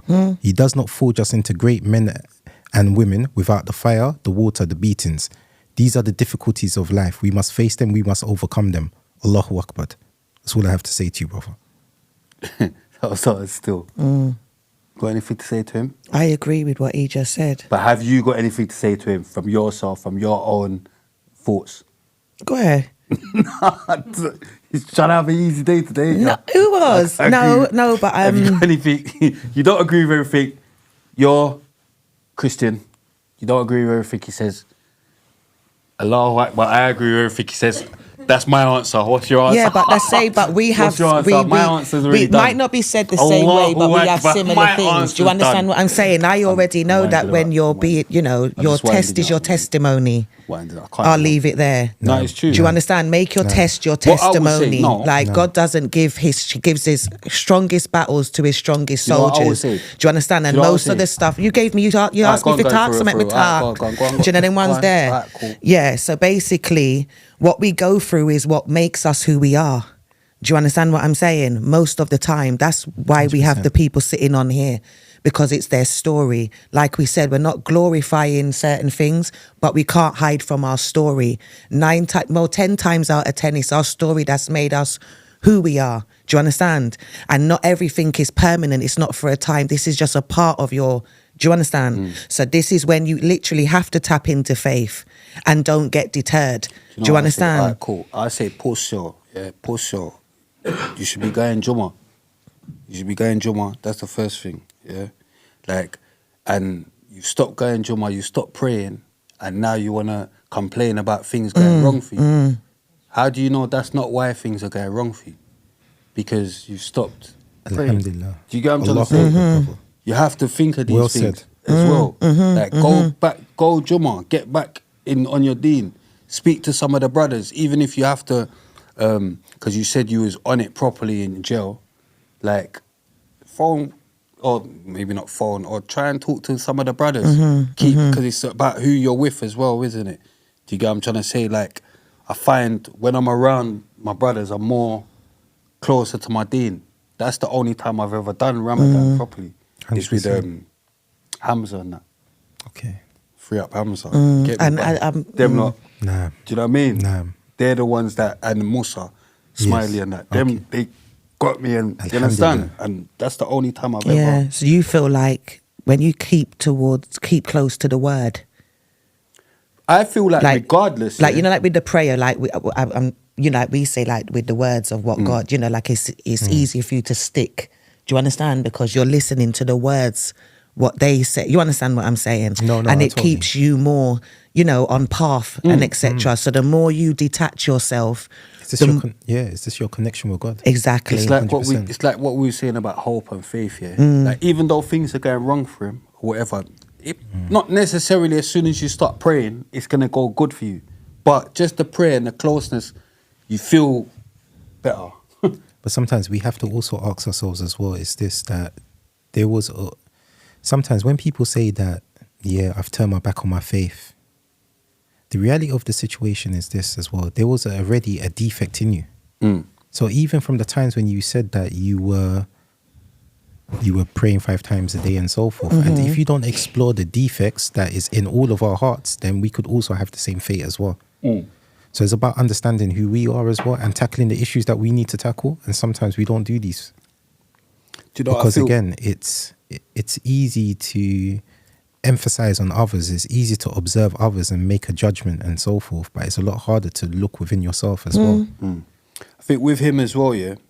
Bear in mind, yeah, like he said before he went jail, he wasn't really religious. We've spoken about our humble beginnings. We've always been religious, whether it be in the Christian faith or in whatever faith. We always knew there's a higher power, God. That You know, seed son, was planted even from- already from Do you long understand? time. Yeah. I So understand that. you're a madman. I shouldn't even, but you need to get closer to, sort yourself out. No, I totally understand You what get you're what I'm saying? saying. You need to get- Your foundations was already there already. So it's like the man who built for him in his case, like the man who built his house upon the sand. Do you understand? Rather than on solid foundation. Exactly. So we can understand that. So, But you it's know, just alhamdulillah, we never keep turn our faith, backs on brother, our man. brothers as well. Yeah, Please, you know, faith. inshallah, it can happen to any of us. Of course. And You we're know, all this is- still learning as we go along and strengthening our things. Do you know what I mean? This So- is actually a blessing for us, you know, when you recognize God and so forth and you follow him in a true way. And for me personally, it's Islam. For me personally. And it's a blessing. And sometimes we are sad over things that we have no control over. But the things that we do have control over, we're not like it. We've been given a beautiful gift. He made us Muslims. Alhamdulillah. And you know, alhamdulillah, and this is a blessing. We should feel like lottery winners. But sometimes we don't, because we're bombarded by all these kind of negative images and all this kind of false representation of what life is. And the reality of the situation is not. A lot of people are struggling. A lot of people are treading water right now. There's so many people that I meet and they're so unhappy with life. It's unbelievable. It's mad. And they've got a lot of money as well. And why are you so unhappy? Because they know there's Money an element doesn't that bring is happiness. missing. Because they've, as what my respected friend said as well, they've divorced their souls. So yeah. What? So basically, just try and get back in line with your faith and go Jummah, and talk to Imam as well. 100%. But what I was gonna say to you before we go into the book suggestion, because just what have you got to say? Like, because obviously, Islam gets bad journalism from certain, like a media, yeah. Like, obviously, Tommy's against it and all that. But I'm saying, just off your story, like, from how violent and mental you was or whatever, to seeing you now, well-spoken, calm, how much would you say that's got to do with you being a Muslim? 101%. Do you get what I'm trying to say? And it's Because like, if I was not a Muslim right now, I would have no respect at all. Irrespectively, I'll be very bitter. yeah. But it's only because we understand, Islam teaches us as well that this whole world is just a test. So I understand that. So it allows me to have that kind of understanding, even when sometimes we find that, you know, as human beings, we can be very cruel and insensitive to one another as well. But I also understand the nature and the dynamics of that as well. Because, like I said, my mum was Catholic, and obviously when she found out I was Muslim and that, she wasn't happy. But then, like, after a while, she didn't care because she saw that, oh, okay, you're actually staying on road. Like, she could see, like, oh, it was a change, innit? So, yeah, sometimes I just wanted to just put that out there, that Islam calmed him down. You get what I'm saying? Just want to put it out there. Do you know what I mean? Like, a lot of people, they talk, oh, yeah, everyone's turning Muslim, and they put it like it's a bad thing. Like, all these guys turning Muslim, but they don't realise after these guys turn Muslim, they turn a lot more pious. But I think it's also how, you know, how they are as a person, though. Because someone can be Muslim tomorrow, but it's how... Yeah, you he's act still on meant... it. Yeah. Like, if you're doing your prayers, if you're, you know, reading the Quran and actually understanding it. 101%. And that's one of the most important things as well. Even myself as well. I've, you know, you have to have time of reflection as well. That at times I thought I was stronger than what I was. And it's only through being outside, you know, what we call the dunya, that you realize that there's a lot of difficulty and you always have to be on guard. You can never pull down your guard. As soon as you pull down your guard, it can snatch you. So, you know, you feel that you're missing out. And you probably hear this a lot of times as well, that those that have spent long terms of incarceration as well, they get sometimes caught up with this kind of social frenzy where they feel that I need to catch up. Oh, look, what they have and I haven't got that. But the reality of the situation is as well, it's all a delusion. It's not real. Because when you actually converse with a lot of these individuals, they're still in the same position that you left them, no matter how many years. So I've actually realized that. I'm not saying it's their fault as well. Sometimes it's the hand that sometimes it's given to you. But I'm a true believer as well that if you work hard and dedication and everything else as well, that things will. But I would like to say as well, because there is a few other people I like to mention as well that have helped me on this journey as well. That's what you said. You said AK, Jojo. You big up Jojo. But also Lord Hastings. Would like to say Paula Harrington. Cara Arthur. I would like to thank, you know, these individuals, George Turner. I would also like to thank these individuals, and I apologize to anybody that I've forgotten to mention. Yeah. Book suggestion. Every episode we give them a book to go and read. I know you must have so many as well. Got any book you wanna suggest? Told them that film that you told me to go and watch as well. That was good. Was it The Egyptian? Oh, The Egyptian. That was a sick film still. Yeah, so you watched it. Yeah, come on, man. Sick film. Sinuhe. Sinuhe guy, mad. The one who is alone. He's going mad though. Yeah, so he's trials and tribulations. Yeah, he's going mad for the girl. Definitely, 100%. Yeah. But I think the book, there is so many books. But I think if you want besides Quran, I know, if you want the profound effect, and I would have to probably say Les Miserables. Oh, really? Les Miserables. If you read the book, you've got Jean Valjean. You have to remember this as well. He broke the glass. He stole a loaf of bread just to feed his family. His family was on the brink of starvation. Any civilized human being would understand that. A man trying to help his sister and his nieces and nephews to eat food. He gets 5 years or 7 years. I think it's 7 years. Yeah, he gets 7 years of incarceration for that hard labor. Now he's a person as well. His spirit is free, so he's saying that I can't accept this. So he's always trying to escape, and he's getting more time added on until he does 19 years.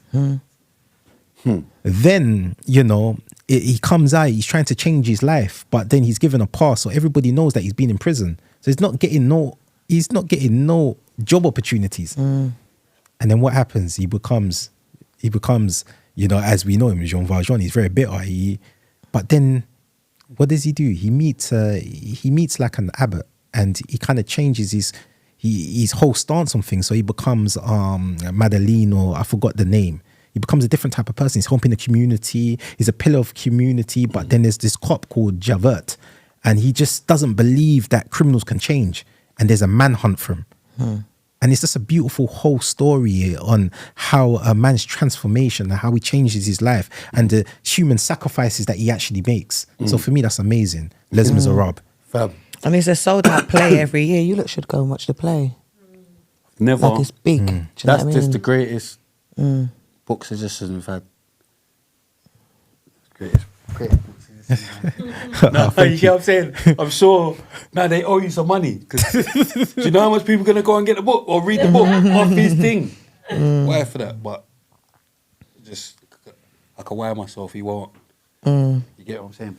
But yeah, no, respect for, bro. Yeah, thank you for coming on. Appreciate it. No, thank you for having me as well. Appreciate Yeah. you lot as well for Yeah, sitting there definitely. through this long Big up. discussion, and we could have spoken. Yeah, there's for still longer. even more stuff we could have tapped into. No, there is. A movie you should watch. We could have- By an actor called Paul Mooney. He starred in the original Scarface. Why for Mooney? And it's called black and white movie. It's called I Escaped from a Chain Gang. I escaped from a chain gang. Yeah, and the actor's called Paul Mooney. The In actor called original Paul black and Mooney. white Scarface movie. Oh, Okay. God. Is it? This is the connoisseur of Is it movies, you know. jolting like? Is it like Egyptian? It's going to be one of the best movies you ever watched. Listen, he's the You connoisseur, rate you know. Egyptian? Though? You rate that Egyptian though? Yeah, You- definitely. bad way for. Nah, you'd like it. It's mental. It's old. No, you still. should watch it as well, yeah. It's old I'll tell still, but Because yeah, he becomes Space, a send it to Christian. me He then. becomes a Christian. Okay. So remember, it's these trials and tribulations, and he's writing a letter before he passes away and everything. But this is what me and my celestial soldier, we've watched a lot of movies and so forth. He started a trend, so I'm not even going to try to take the credit for that. Yeah, R.I.P.s big up and and freeze. thanks for coming. Yeah. RIPs and freeze. Quickly. RIPs. Have you got Anyone any? RIP Let him do them. recently? I would like to just to anyone that's actually passed away as well. I know that my cousin-in-law, her auntie died as well. So inna lillahi wa inna ilayhi raji'un. She was Muslim, and my heart goes out to anyone that's lost a loved one. It can be hard. Who we freeing? Free up Trev, free up Craver, free up Danny, free up Definitely, Titch, free up. 100%. Who else? There's so many. Free up Licati. Who you got free? Free up all the brothers. Free up Morgan. That's Free my up cousin. Morgs. Is Morgs your cousin? Yeah, it's my cousin. Free up Morgs, man. My father and his Yeah, I my wanted- father and his father are first cousins. I wanted to do a RIP to Locks. You might know him in the security world, but he worked with Reds. He's a big man. Oh, is he? Yeah, well respected and been doing it for long. And he passed away. So I just wanted to send my condolences to him and his family. Yeah, the same And to you. anybody that never made it through to 2024. Do you understand what I'm saying? Same to Send you. my condolences and that. Yeah, free up everyone, And man. as you know, free everybody. Do you get me? No, definitely. 101%, please. Free up Chaos. 100%. And please, don't always believe the hype as well, what they basically say about a lot of Free individuals up that Smitty, unfortunate. Go on. Seriously, we need to support these brothers as well, and I'm adamant in supporting them. My dying breath. This is what's going to be my mission in life, is to try to help. I'm not saying that every single individual that ends up in prison is actually, is actually a perfect or a paragon of virtue. But you need to understand one thing. When you have a duty of care as well, you need to be responsible for that as well. Because we know that sometimes prisons are those kind of places as well that do sometimes house troubled men and women. So I don't feel that people should really abuse that position as well. And we Yeah. need to help them. Don't Free up forget. Gav. Yeah, free Gav. Yeah. Oh yeah. Yeah, because Right. at the end of the day, Definitely. we all know Doctors. where the big criminals are. Remember, it's 100%. much bigger than us. So it's 100%. not one rule for we and one rule for Uno. Do you understand what I'm saying? It don't make 101%. sense. That's why I said free everybody, because they're doing 10 times and they're free. Do you understand what I'm saying? 101%. I didn't yeah. even get to big up Uncle Malik, but I just Oh, big yeah, him Uncle up, Malik, right? Big Yeah. up, yes. big up, big up. Big Assalamu alaikum, and please, big yes, up Unks Uncle right Malik. at the end, you get me? Definitely, 100%. Yeah, I love me. that brother, man. Yeah. So I please. love him too. Why for that? We're both, but it's a wife free zone. You get me? But nah, Unks, big you up, man. And yeah, so. Thank you, Elmo. Big up, Alva. Thank you, Elmo. Big up, big up, big up. Yeah. Me and my fat hands. Oh my Follow the God. Queen. Ice Cream the Poster Girl on Instagram. Follow me on all socials. Got a lot coming. Yeah, follow me. Follow.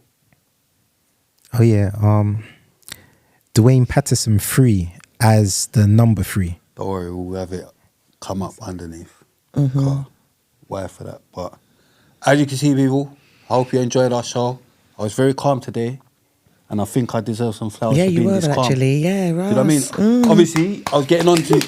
All right, no, let's calm down. applause straight. No, let's calm down. It doesn't deserve a round of applause. He does, trust me. No, but I just want to big up my co-host as well. Because a lot of people, because I'm always winding her up, yeah? And then they're Always. always chatting shit in the comments, like, oh, yeah, it's pretty, like, oh, he's hating on Cream, he's this, he's that.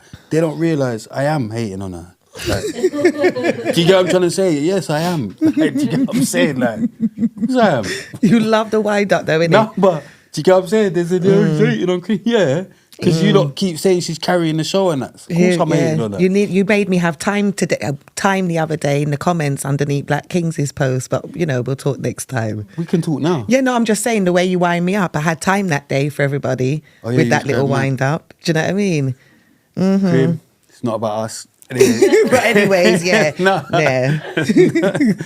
Nah, big up my co-host anyway, because Thanks. she's going to be gone soon for a bit anyway, because you can see Sap the Duff. Okay, yes. But, you get me? Chronic. You get me? We'll be here. All the best. Yeah, follow me at young_spray_official on Instagram. Follow the page at RTM Podcast Show, at RTM Podcast on TikTok, at young_spray on Twitter, at RTM Clothing Original, www.reallythemost.com. Thanks for rocking with us. Thanks to all the new subscribers. Free up all the guys. Done now.